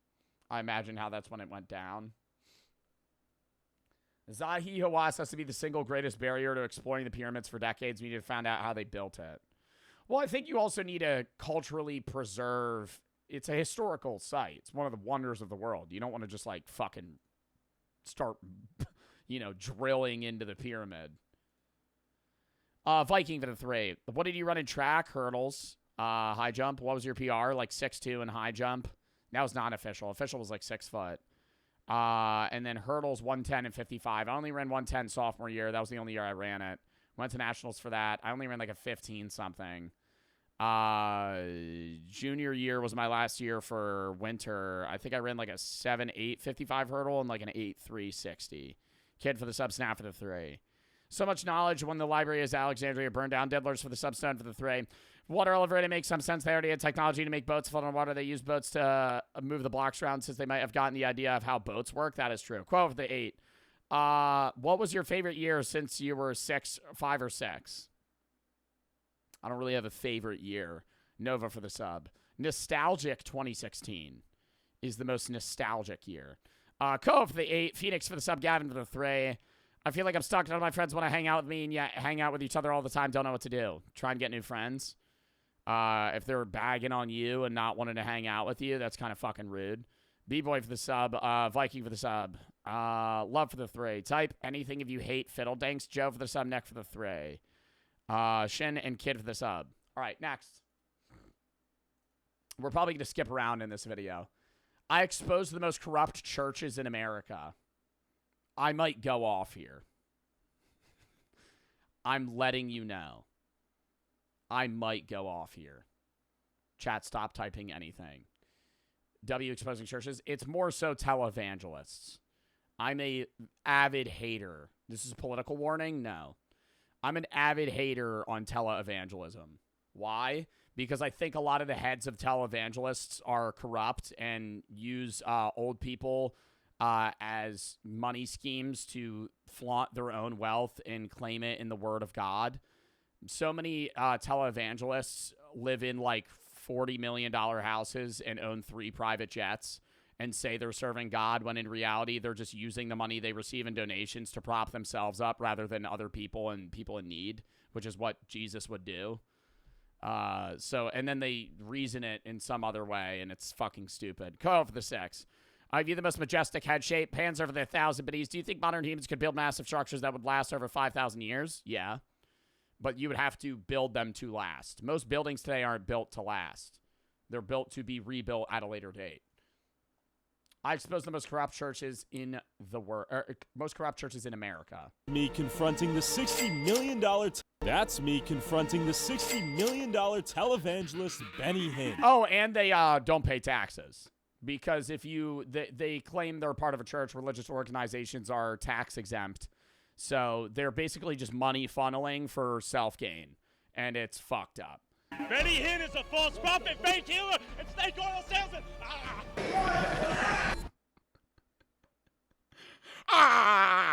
They just tackle him. We're going to get into the scriptures. Did they run him over? Can we do that now? He lives in a $10 million mansion. See, that's already a problem. Like the way, I don't know, the way I perceive you being somebody as a preacher's different from like, or like a pastor or preacher versus priest. Like the way I perceive somebody like serving God is kind of how a priest would, where like they don't make an income, but they have everything provided for them, right? Like they have a car that they could use. They have a home to live in. Obviously they eat nice food. Like they have everything covered to where like they live comfortably, but they don't like, they're not theirs. They're basically like, they're being given these things as commodities to use, but they're not theirs. Like this is like in his name or his church's name. It's like fucking annoying. Like why do you have a $10 million fucking house? But you're preaching like, hey, you have to be, humble and give away your earnings. By the way, we take donations. And I need another private jet so I could go to here so I could preach more. But yeah, no, anyways, it's like, what the fuck? Private jet with donations from the churchgoers and has made his riches by claiming to perform miracles. Mercy and grace. Healing divine. And by preaching the prosperity gospel. Basically, the idea that the more money you give to God, the more money God gives to you. Are you facing a... The more money you give to God, the more money God gives to you. But you're not giving the money to God, you're giving the money to the church. And in most cases, that's not bad. But when the church is ran by an individual that's spending that money on personal gain, that's a problem. A financial difficulty right now, there's only one way out of it. Give to the Lord. Even if you're poor, text 45777 and, drop me a bag. I'm kind of looking for another Rolex, and I think God would appreciate you.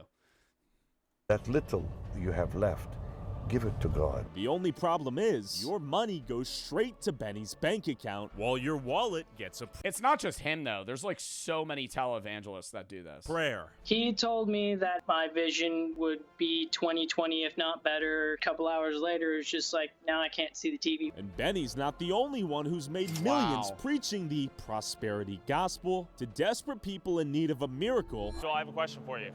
Do you think you've used the Lord's word to profit?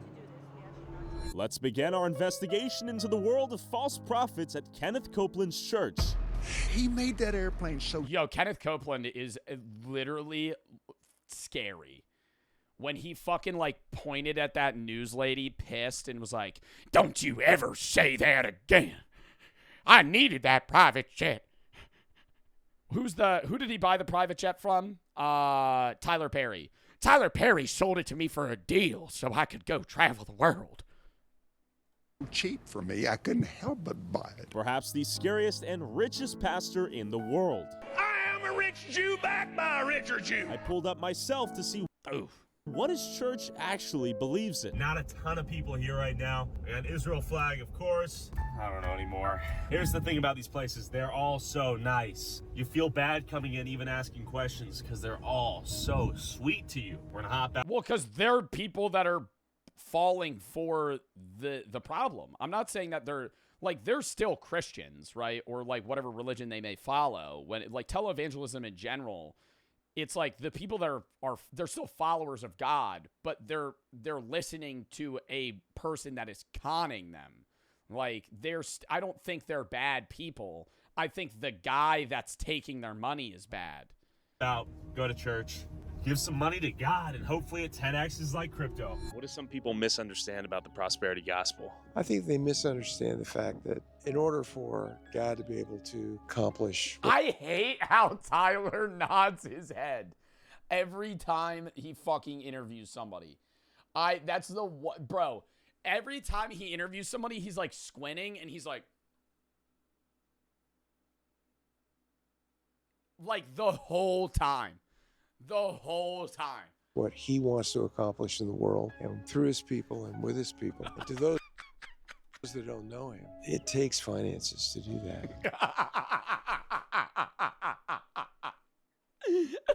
Yo, okay, side rant. You do this subconsciously when a teacher looks at you.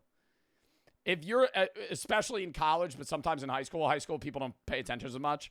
But, like, I didn't know. I noticed this probably, like, second semester sophomore year in college. Every time my professor would look at me, I would go. Just like a subconscious affirmation, like, I'm paying attention to you. Money makes this world go round. Absolutely. Like, he only does it. I know this has nothing to do with the video. He only does it when the guy looks at him in the eyes. What he wants to accomplish in the world, and through his people and with his people. And to those that don't know, it takes finances to do that. Money makes It's every time. He probably doesn't even know that he's doing it. Like, he probably doesn't even know that he's doing it. Genuinely. This world go round. Absolutely. Prosperity is an all-inclusive term. It's not about getting rich quick or anything like that, but having the kind of life that God... I need to stop thinking about it. Now I'm not paying attention to the video. It's not about... Absolutely. Hold on. Know him. It takes finances to do that. Money makes this world go round. Absolutely. Prosperity is an all-inclusive term. It's not about getting rich quick or anything like that, but having the kind of life that God would have you to live. Like Abraham in Genesis 13:2 says he was very rich in cattle, silver, and gold, which was what he needed. He had quite a heritage to pass on to others. But whatever it is, we pass that along. Yes, sir. And how you doing, sir? We're doing a little interview right now. Okay, this is private property. You're not allowed to do that. So I've got the place right here. Why do you think people from the outside are so critical of the concept of the church having money or using money to sort of propagate or bring more people into the church? It's been the some of the. I just don't understand how you could reason that him owning those. You could argue the private jet. You could argue the private jet. I'll give you that. You could be a televangelist and argue that you need a $10 million, $20 million private jet because you need to fly place to place and preach. Fine.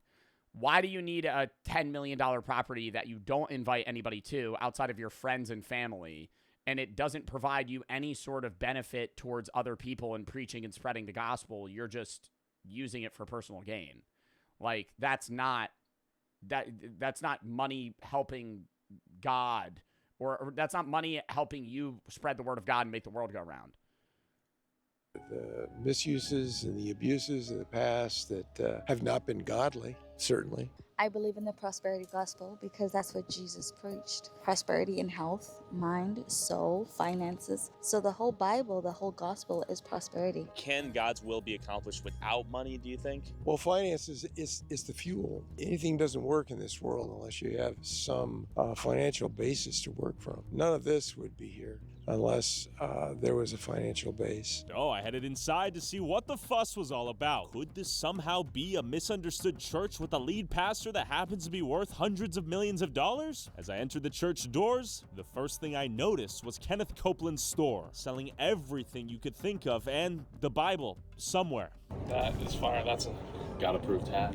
After purchasing a $38 Copeland hat, it was time to go to church and listen to what they had to say. And we don't have to do a whole lot of deep dive into scripture.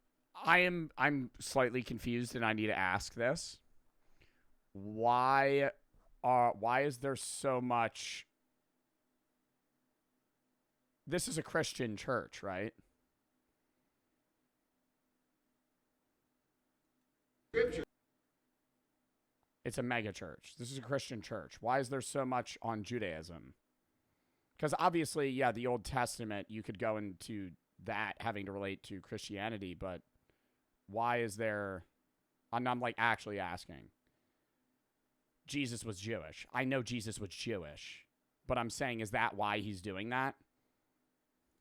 To just find that from the Bible, from the Word of God, his will for you is that you prosper. About Abraham in Genesis chapter 12, and starting with Genesis chapter 12 and on, the very first... Because, I mean, I've been to a bunch of churches. I studied theology. I have never been to a Christian church where there was that much, like, Judaism, either, like, Israeli flags or other things of those sorts.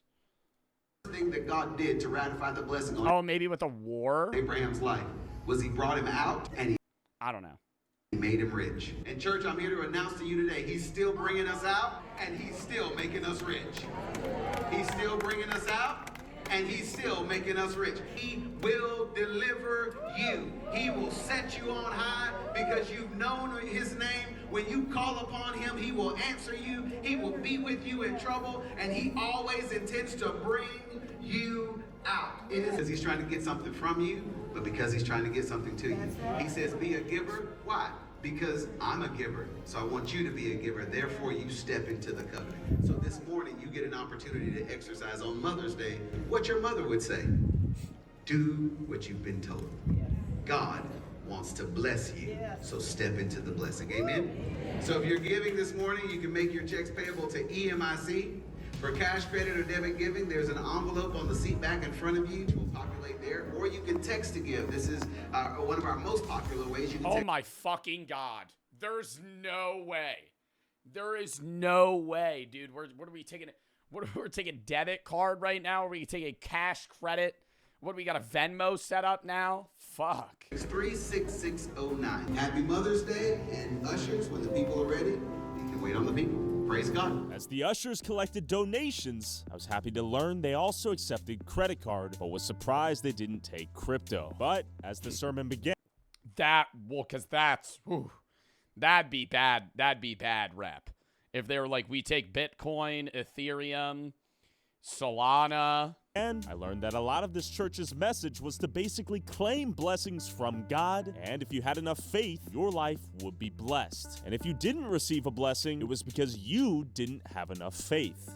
You know, Sister Gloria really has taught us so much about what it means to apply the principles of prosperity that we find in the Word of God. And the words prosperity and faith were repeatedly emphasized throughout the sermon, sort of like we were casting a spell upon ourselves. Brother Copeland has taught this statement, and that is this: faith. It's just the problem with this, and it's not, I wouldn't even say, I think prayer in general is perfectly fine, regardless of whether or not it works. But the problem with this is they're pushing prosperity so much, and they're pushing donations so much, and they're saying that if you're not receiving that, your faith isn't strong enough, that at some point they're just going to claim anything that happens that's good in your life is because of their church and God rather than circumstance or chance. Like, you had a good day today. That's because God let you have a good day and because he gave money to the church, not because you just had a good day. Like it relates it makes it so every aspect of your life is entirely ingrained on whether or not God allowed you to be happy or not. Faith begins where the will of God is known.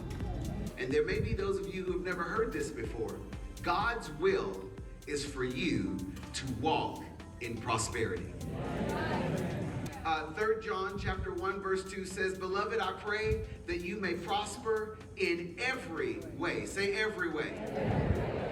So prosperity is God's will for you. The issue is that sometimes when we hear prosperity, we think money. But that is a limited view of what prosperity is. It includes your money, but it also includes your marriage. It includes your family. God, it includes our finances. Amen? My interpretation of this... I mean, all churches reference money to a degree because, yes, you do need money to run. And I don't think anything's wrong with a church wanting donations, but how much money is being mentioned in one guy's individual speech is crazy. Like, he's mentioned giving money 5 times in 10 minutes. Sermon is that God is like a miracle machine where I can will miracles into my life, and if I give him my faith and money, he will give me whatever I desire. Ultimately, God is there to make my life amazing. And after a sprinkle of sermon, this church began plugging harder than most YouTubers. And in addition, for the people in the room, at the WordWorks bookstore, we have a Mother's Day sale going on. Special items, you see up there, special items are up to 50% off. Why do we have sales? We have sales? We have sales. I have a deal at my church right now. 50% off, buy one, get one. We got a BOGO Tuesday at the fucking church right now. And everything is up to 20% off, so you can celebrate the mothers in your life with a special gift today. But wait, there's more. So again, thank you so much, moms. We honor you, and we are so grateful for you. As this old man began preaching, it was clear that Kenneth was nowhere to be found and was probably taking a nap in his mansion on the property right next to his private jet. So I drove south to Houston to confront the next biggest prosperity pastor I filmed this interaction with Joel in 2024. Could think of, Joel Osteen. You may have seen Joel on the news 7 years ago after Hurricane Harvey ravaged the city of Houston. Television pastor Joel Osteen is speaking out this morning, answering critics who say he waited too long to open his Houston megachurch to flood victims.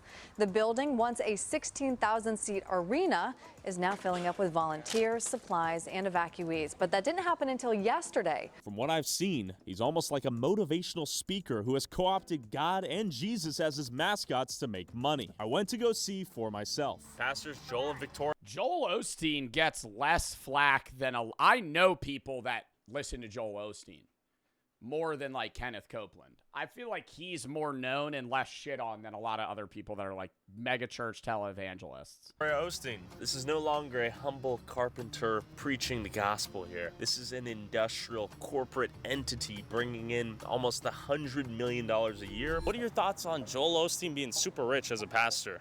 I don't think it's ethical.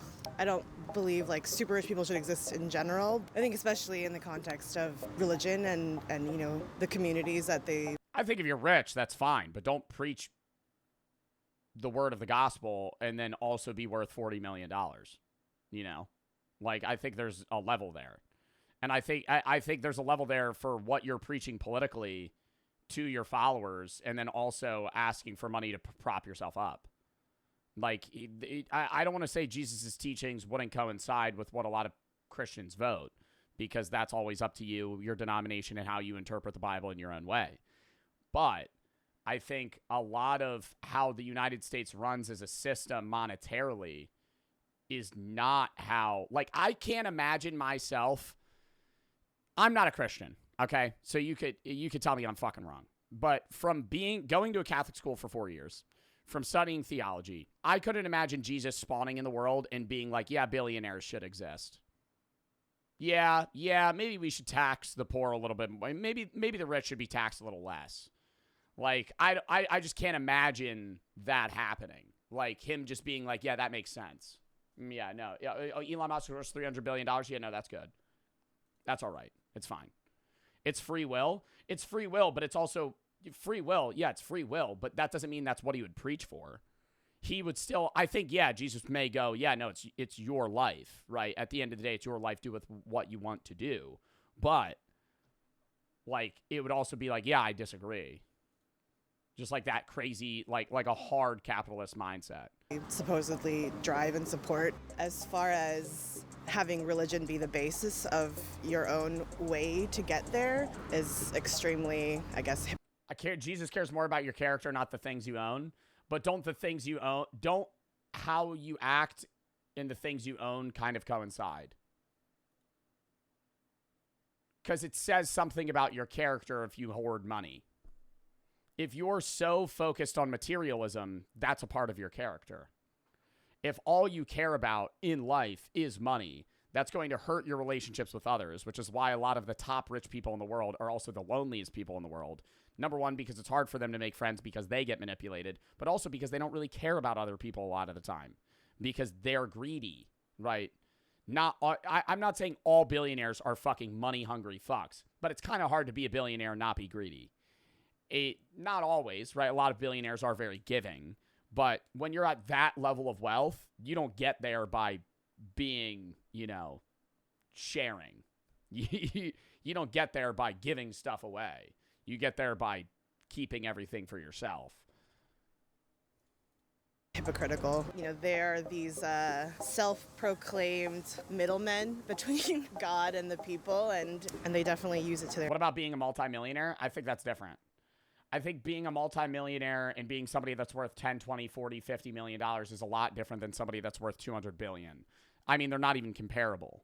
Like, somebody that's worth $40 million may have just had a very successful business run in the entirety of their lifespan. They might own 5 golf courses and had a really good run. I don't think I have a problem with you having $100 million. I've said this before. I think $1 billion should be the cap. I think it's hard to guess because it's off of net worth, not wage. Like, most billionaires don't have $1 billion just sitting in a bank.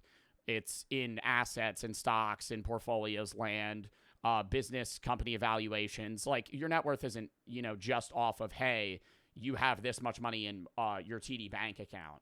But at the same time, like, I think somebody's value should not exceed $999 million. I think that is, I would even say $500 million.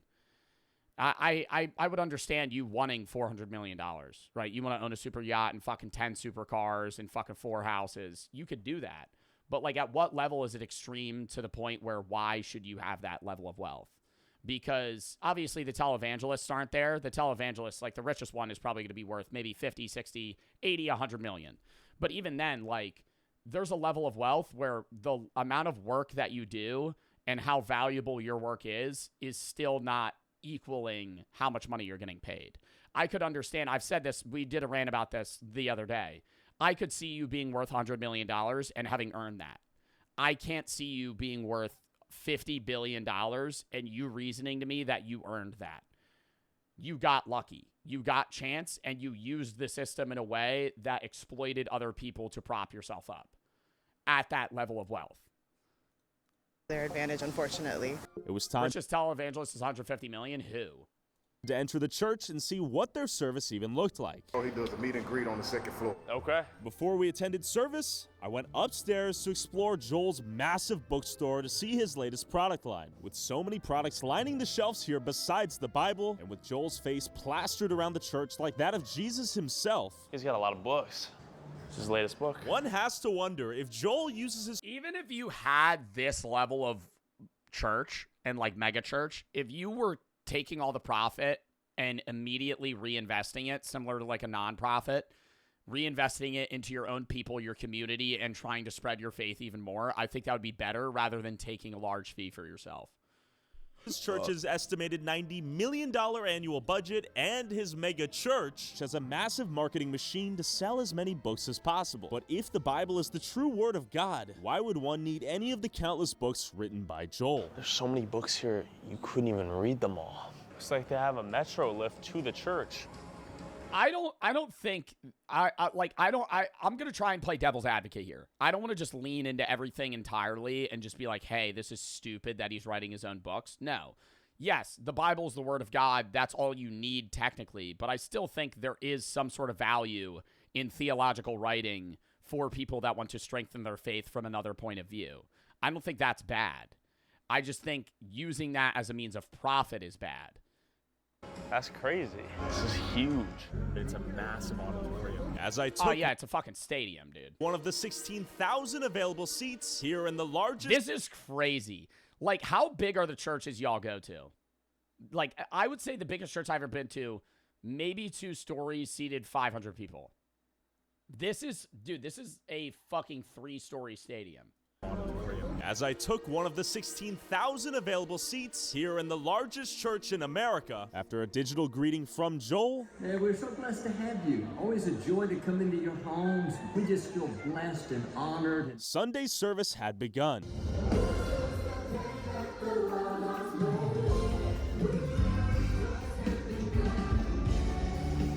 It's such a different vibe from Catholicism, from where I grew up. Catholicism, it is very, there's no electric guitar. It is incense and somebody swaying that Latin, like a lot of Latin, right? Like, but it's like that shit. Oof. I've said that before, bro. Even coming from somebody that doesn't believe in like an afterlife, like I'm not Christian. If you put me in a Catholic church and they have that incense and they're singing that shit, I'm like fuck, whoa, like nah, it's surreal. This is more like a concert. Was he just hitting the gritty? And then the hype man himself had entered. They don't do much Latin anymore, dude. They did a lot of Latin when we would have Wednesday mass at school too. We sung fucking so much Latin. The building ready to preach. I didn't even know what I was singing, but I memorized the song. Oh my God, I can't remember it now. But they would play a key. It would be one note, and the whole school would sing. And by the end of like sophomore year, I could just sing the song, no problem. I need to look it up. What's like a common Latin?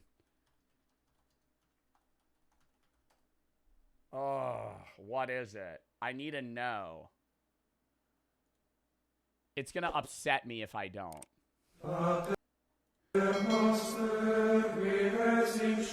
Dude, this is what it would sound like, though. Dude, oh my God. No, this shit was like fucking music to my ears, though, bro. Hearing this shit?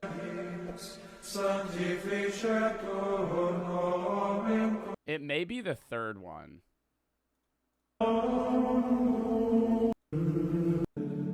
Wait.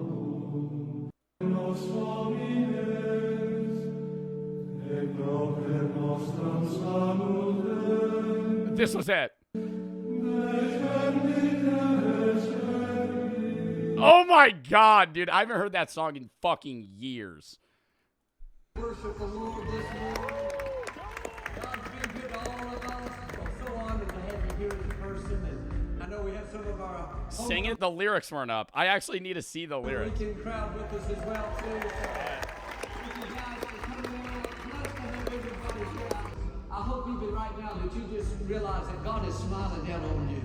He's got great things in store for each one of us, and we wouldn't be alive unless God had greater victories up in store. So,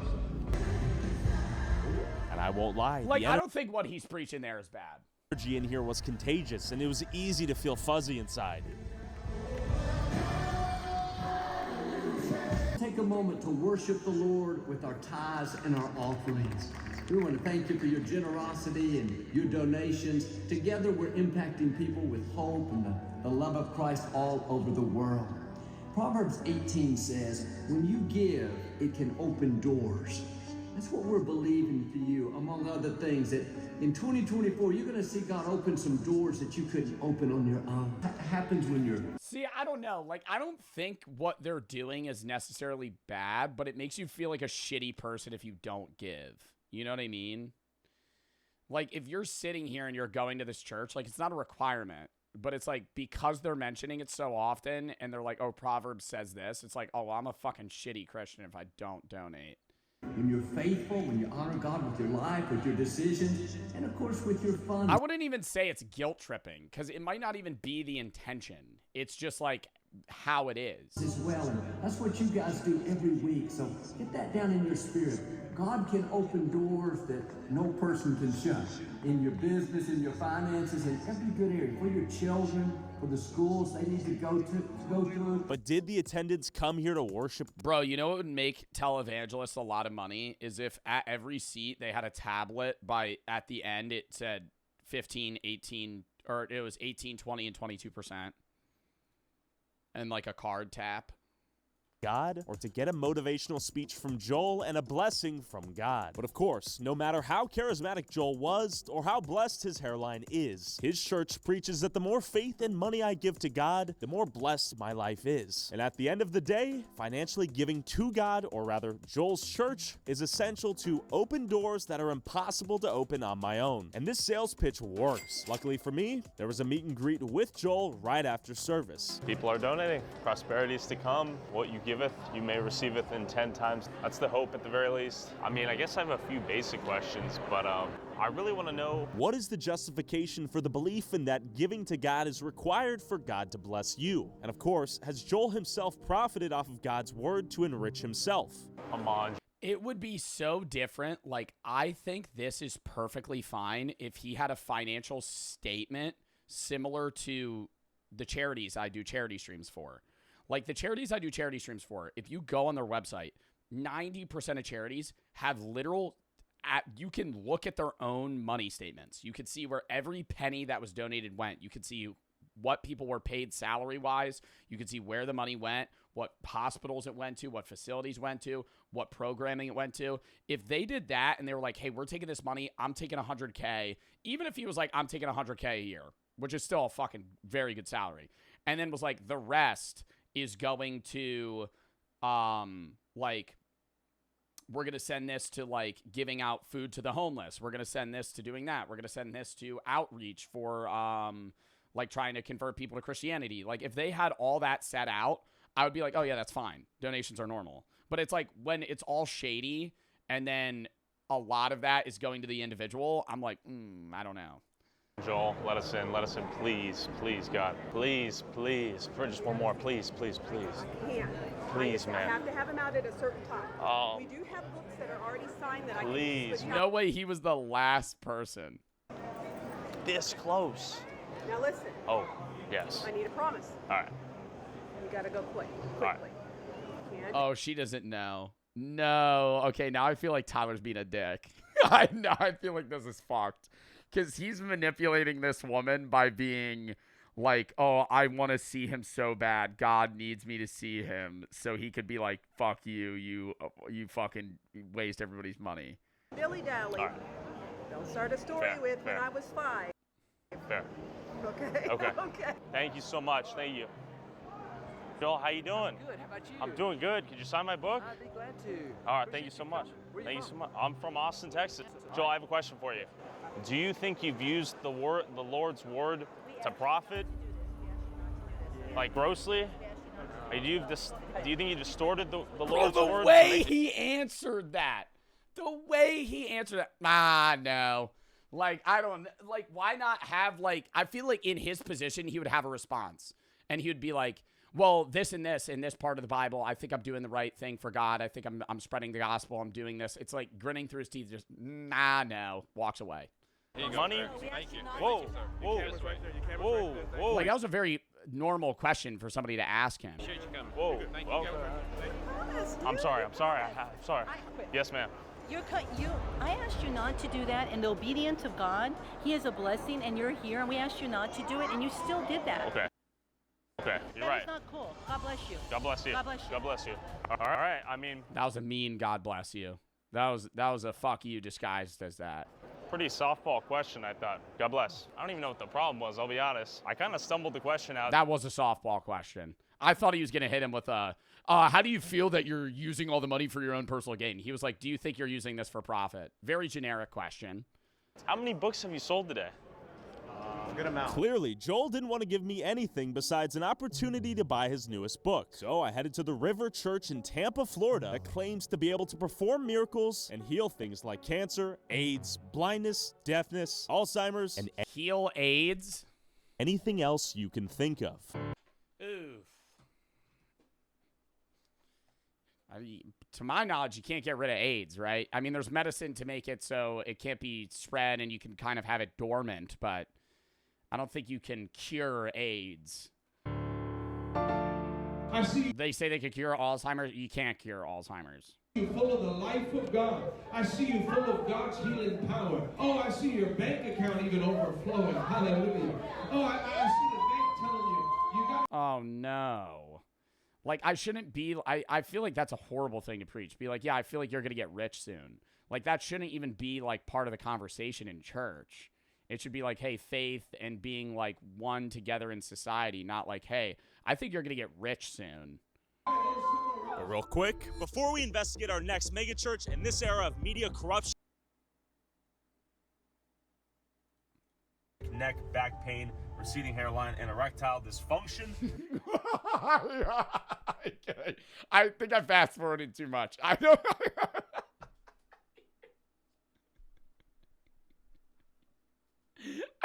student visa deal, while Israel wars social What? the news coverage from the outlets that were informed, navigate misinformation, and avoid media bias. Go to san.com/Tyler Oliveira for free. Miracles. Thanks, Straight Arrow News. Back to church. Oh, no, This I man didn't. claims to be able to perform healing miracles. I have chronic neck, back pain, receding hairline, and erectile dysfunction. Let's see if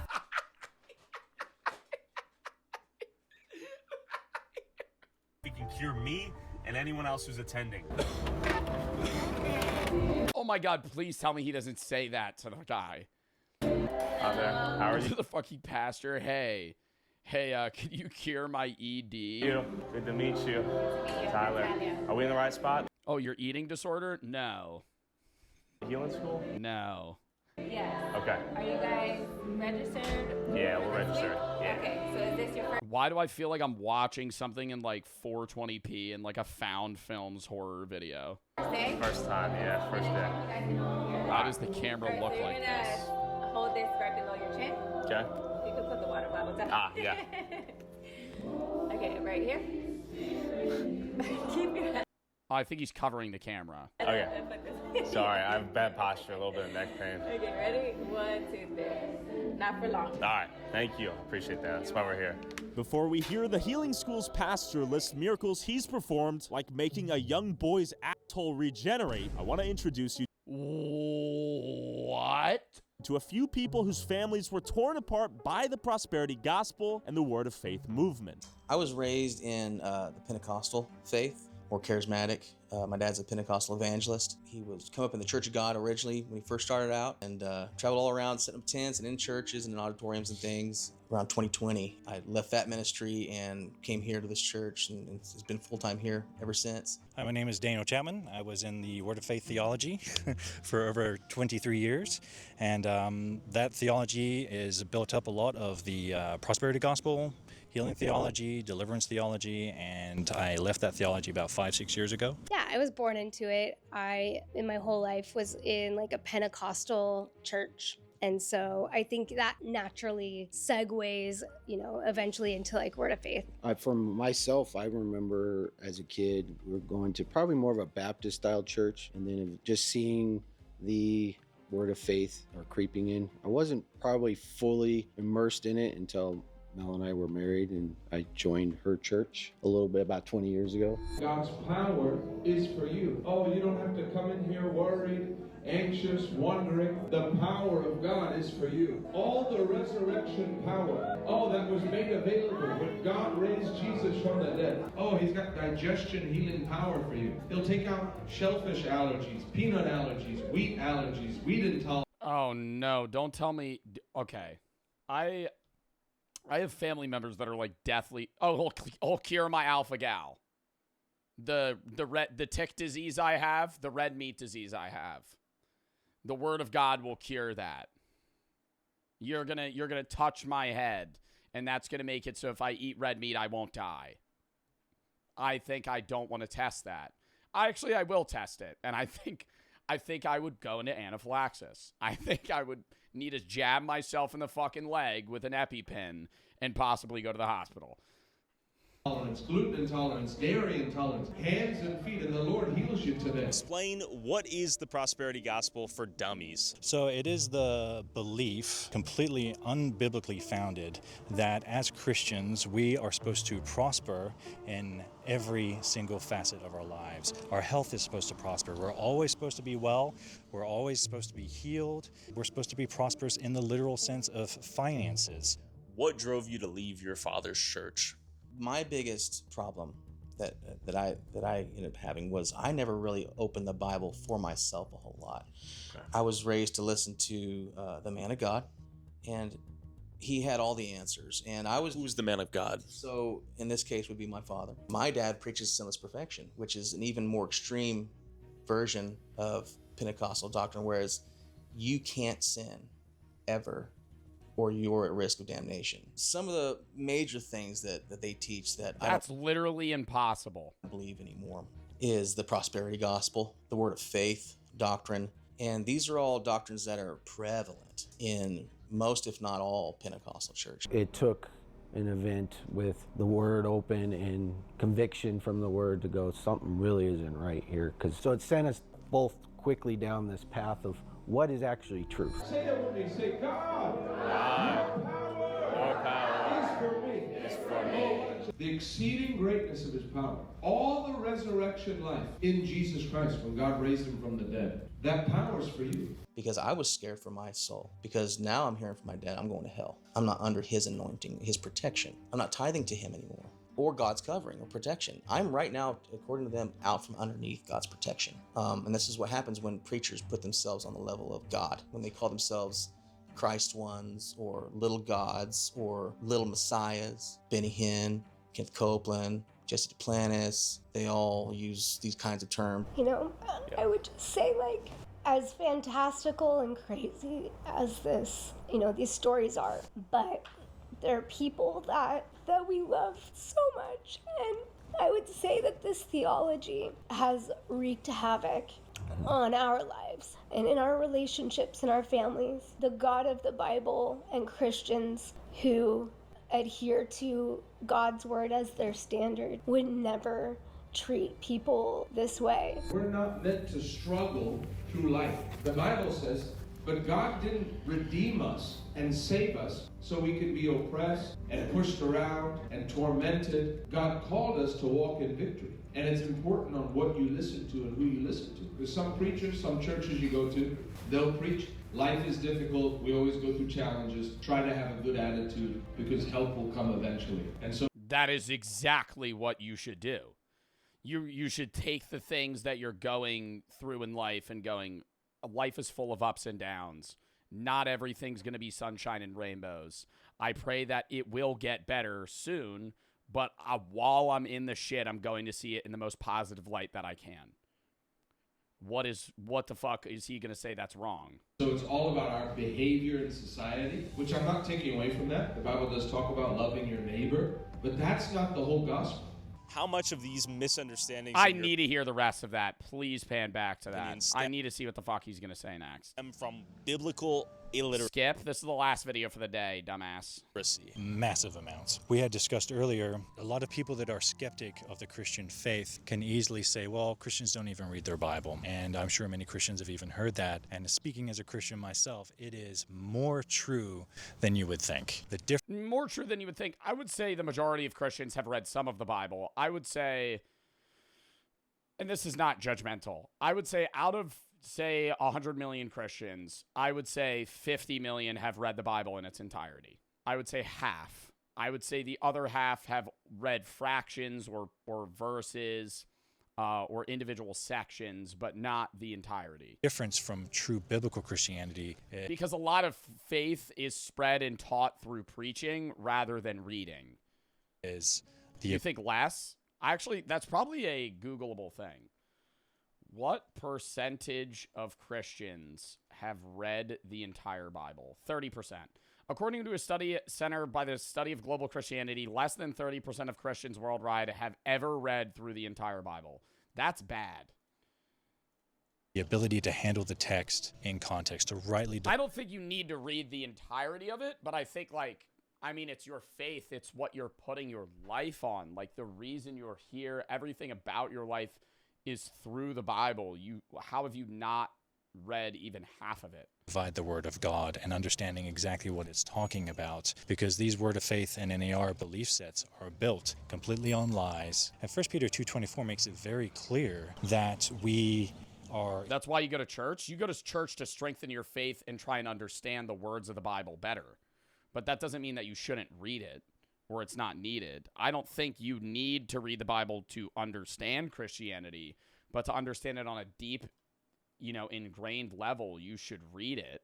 Healed of sin sickness. That is what we are healed of, that we are absolved of our sin before God because of Christ's work. We haven't received our glorified bodies yet.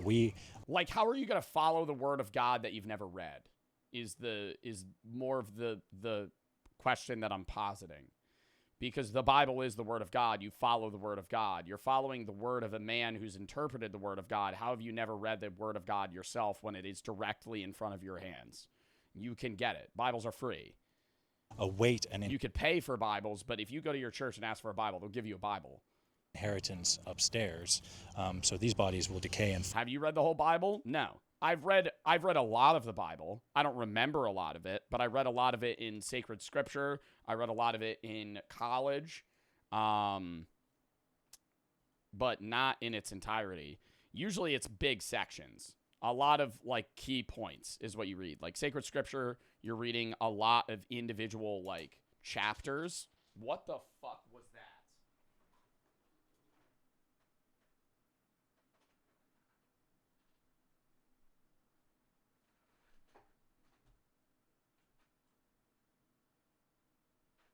Oh my God, my fucking thing on my desk just fell off.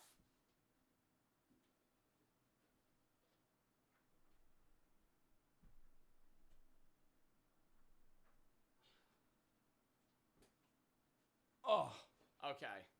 The thing that props up my desk. What was I saying? Sorry, that distracted me. I heard it sounded like a quarter drop. No, I haven't read the entire Bible. I've read a lot of the Bible. I've read more of the Bible than I have any other scripture.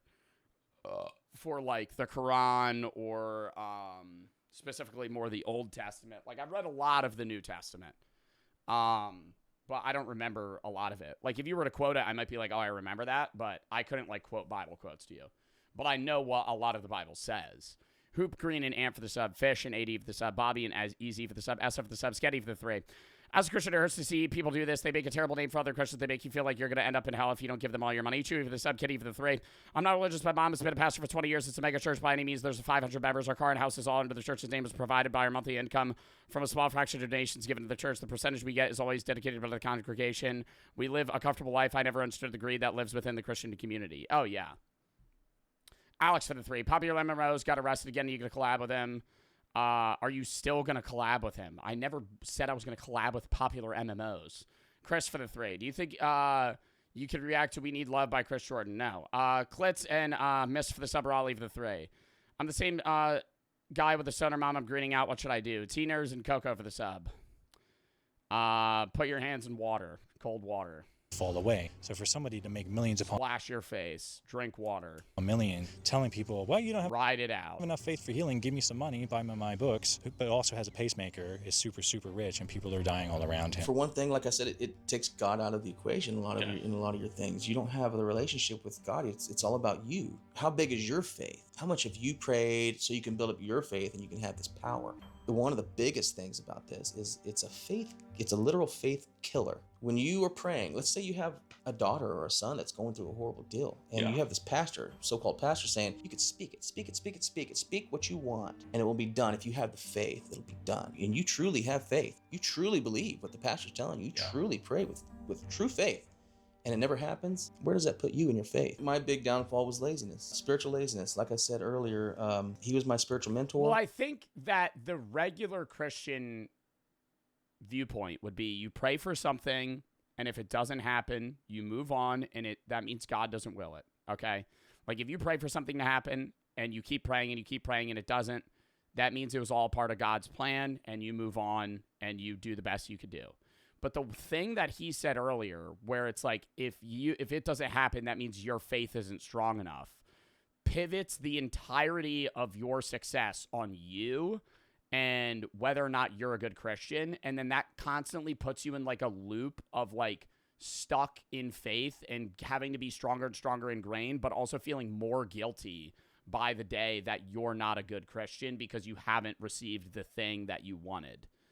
And I just kind of listened to his preaching. I heard his preaching several days a week my entire life. And it was a lazy excuse. That got me into 40 years of trouble. It's family. I love these people, and no matter what, we don't agree on a lot of things biblically, but I love them. They're my family, and it breaks my heart. We've had some creative miracles in here.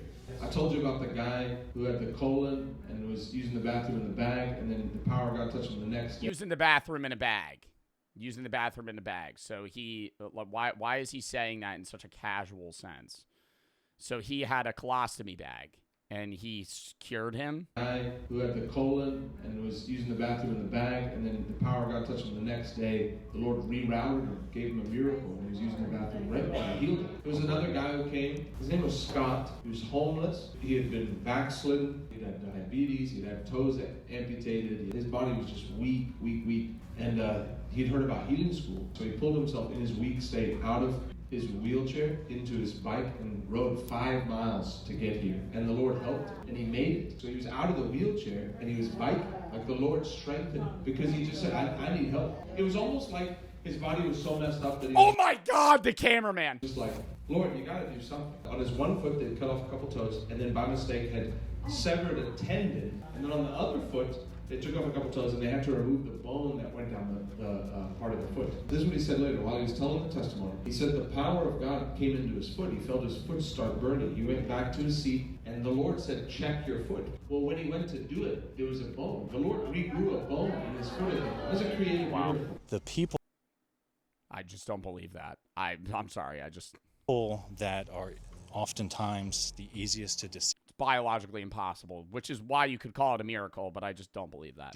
are the ones with the best intentions. These people are so often victimized. They're innocent, they're lovely people, and they go into these churches wanting to find God, wanting to find community, and they're perfect victims for people to say, oh, well, I see that your uncle has cancer. You know how you deal with that. You give a little money into the tithe bucket. That's, before you know it, they don't know any better. Yeah, like what? Like, dude, imagine, oh my God, no, you're somebody that has cancer. You're somebody that has an illness. And instead of using your money to pay for your own care and try and help yourself or the church help you out, you have to give more money to the church so they help you. Like, what the Healing fuck? theology is probably the most disgusting version of Christianity out there that I see, because you see people dying literally, because you see people stop taking their medications, giving away all their money, giving away their estates, because they're desperate, because they just don't want to die from terminal cancer.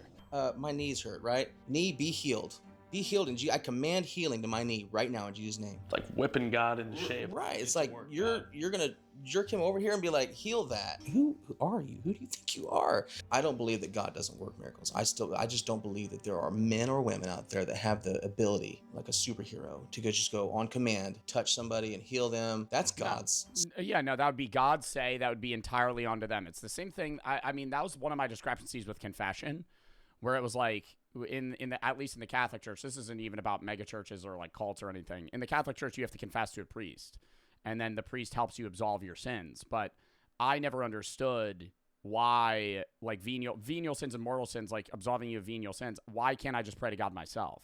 Why do I have to go through another man? Sovereign will. And then on a deeper level, I mean, you could have a discussion about that, but on a deeper level, why am I going to another guy that somehow has been gifted a power by God to heal me of AIDS? To ask for that, and he can do it if he so chooses. You got to consider, though, too, when they're broken emotionally, these types of churches go after them when they come through the door. Yeah. So it's this love bombing. They're an addict or something, and they're just like desperate for anything to work, and they're gonna give you things to do and give you a lot of false hope, I would say, because there's going to be these fantastical stories that I had these visions, I have, you know, and they'll begin to, there's a healing presence right now. You have an ailment, come, be always in God's presence. The more you come being in God's presence, then you can be healed. This guy never testified, but I like to tell his testimony. But he was 13 years old, and he had been born without a butthole. At birth, they had to do a surgery to create one for him. But he never had muscles to control his bowel movement. So everything worked, but he didn't control it. So he's 13 and he's worn a diaper his whole life. Well, they came for healing school, and they went into their one-on-one with Pastor Shannon. Pastor Shannon heard the situation, prayed for him. The next morning when he woke up, he said, for the first time, I was able to control my bowel movement. The Lord put muscles in for him. I won't make things up. I promise you. Oh, he's got resurrection power for you right now on this Wednesday. Oh, Another thing that's really common is speaking in tongues, and there's a lot of people in churches that'll speak in tongues. And there will be people that believe in it. But the idea of speaking in tongues is that God is using you as a means in a very needed moment to speak through you and use you. But then on a weekly basis, God just randomly on a Sunday afternoon at 3 p.m. speaks through you in tongues every week at your local church in wherever the fuck, in whatever state you live in. Like, come on, bro. Hallelujah. Oh, I see your bank account even over. Like, I'm not disagreeing with that. Like, I think the idea of something speaking in tongues is a fair discussion to have, but the idea that, like, oh, God speaks in tongues through you every week on the same given day, every week for the last 10 years, it's like... Oh, hallelujah. Oh, I see the bank telling you. You gotta go. Yeah, and at random, only at some churches at random times at the same time. I don't know. We're too small of a bank to handle your transactions. Hey, hallelujah. Oh, I see the word of God. I see you full of God's healing. We had a young man come to healing school. He had never been a believer. And then he's like, I need to come to church. So he comes to church and he gives his life to the Lord. He receives Jesus Sunday. Comes back the next week, gets water baptized, and then hears about healing school. So then he shows up. He's been born again for like 2 weeks. So one day he's like, oh, I gotta go to the doctor. I gotta go get another blood test. I'm like, listen, cancel that and come and stay. Come and be in healing school today. Oh, yeah, cancel your blood test. You got a doctor's appointment? Don't go to it. Come to healing school. The Lord touched you. And he sat down, and then I prayed for him, and I cursed him. I cursed this foul disease in the blood. I cursed this thing in Jesus' name. You know, he went back and got a blood test while the session was going on, and there was no more STD. Things were good. Hallelujah. Life in your marriage, life in your body, life in your finances, life in your job, life in your attitude, life in your joy. Yes. You will ask whatever you want, and it will be done for you. Yes. Lift the word. One more time, why don't you lift those hands and clap with me? Yes. Thank you. You can take it now today by your faith. You can take it, you can reach out, and you can receive by your faith. Reach out and receive by your faith today. I'm glad my mom left. She doesn't hear me. She was here for a while. If you saw the woman that I hugged in the break, that was my mom. So. The woman I kissed on the head. I just want to make it clear. I'm married to one woman, and that was my mom. So. Your mom should be sickened by you. You're a false charlatan. You're a scammer. You're a liar. He's gonna get some of you killed. If someone you knew were to ambush Benny Hinn at I could never. I could sit there in silence. I could never stand up and just be like, yo, you're a fucking con artist. Spiritual conferences. After sitting through the whole fucking, like, that was like an hour. What would you ask him? I would want him to give me a representation of the gospel. Okay. A lot of these people, I don't believe, can give a heart-convicting, truly biblical, accurate representation of the gospel. All right, Daniel. Time to go ask Benny for some answers. Best of luck, sir. Oh, this is the shit where he fucking runs on stage. You may be seated. Oh, no. Benny Hinn is a false prophet. Enough is enough, brother. Enough is enough. Enough is enough. I'm peaceful. I'm peaceful. You're a Yeah. He's appealing to the word of God, somebody! Hey, no problem. Help the dear man out. It's all right. That kid looks like... Yo, this kid looks like he was just about to get into a fight. You see him hyperventilating? Look at him, bro. Adrenaline pumping. Help the dear man out. It's all right. No problem. It's all right, brother. Calm down. While I was getting the George Floyd treatment, fighting for each breath, my cameraman ran for his life to avoid a similar fate. So we're going to get into the scriptures. Can we do that now? Only to get captured and beaten with his own camera. I was hit twice. I was hit twice with a golf cart, assaulted by a person here. Oh, they could easily sue. And he tackled me and threw me into the middle of a active road. And after that, they kept beating my head.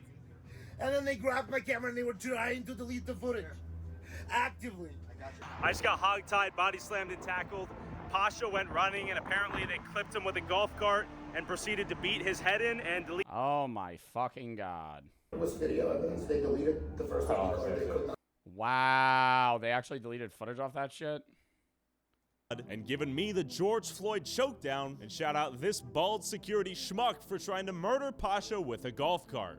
This video is by no means meant to be an attack on faith, but rather... I don't think it's an attack on Christianity. I think it's showcasing, similar to the video that we watched about influencers using Christianity to promote their own social medias and make money. It's the same thing. It's people that are using Christianity, prop themselves up and scam people in the false word of God. Like, they are con artists. I don't think anything's wrong with Christianity by any means. I think religion serves a great purpose in life regardless of my faith, right? Or my lack thereof. It's just these people ruin Christianity for other people. It makes it to where people that want to go and become Christian are turned away because of people using it wrongly. Sio of the Four. Need you to pray for me. I'm canceling my appointment to check. I have a serious hernia. I need prayers. Molly and Safe for the sub, Mr. for the sub, Jenny for the three. I know you. I don't know you, but I can tell you Jesus does. He loves you, and he always is and all we need. I love you too, bro. Makara for the sub, Gerald for the sub, and thank you, man. I appreciate that. Case over the 1,000 buddies. I'm suicidal depressed. I've given my dogs away because my mom's an alcoholic, and now we can't have them, and I don't know what to do anymore. Call 988. Call the suicide hotline. You need to get psychiatric and therapeutic help, man. Suicide is not the answer to your problems. I don't know what you're going through, but I can tell you, man, you need to push through. I'm sorry you're going through a lot of things, and you might be upset, extremely upset, and obviously depressed. But whatever you're going through, suicidal thoughts and suicide in general is not going to solve your problems. I hope you get help, man. My mom died of cancer yesterday. Scissor over the 3. Rip in the chat, man. I'm sorry for your loss. And Pandas for the sub. Green Hoop, 80, and Fish for the sub. All right. We're calling that there, chat. Thank you to everyone that popped in. We did a great track on today. A lot of people in the stream. If you have any videos you want to watch, games you want to play, videos, games, it is how I find most of the videos that I watch, the games that I play.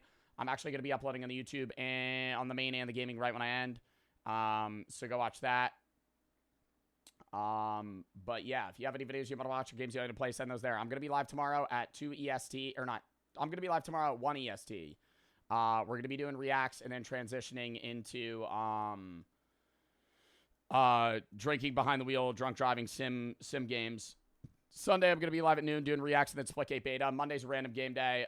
Tuesday, we are doing, or Tuesday I'm off. Wednesday, we're doing Mafia Definitive Edition and then Poppycom.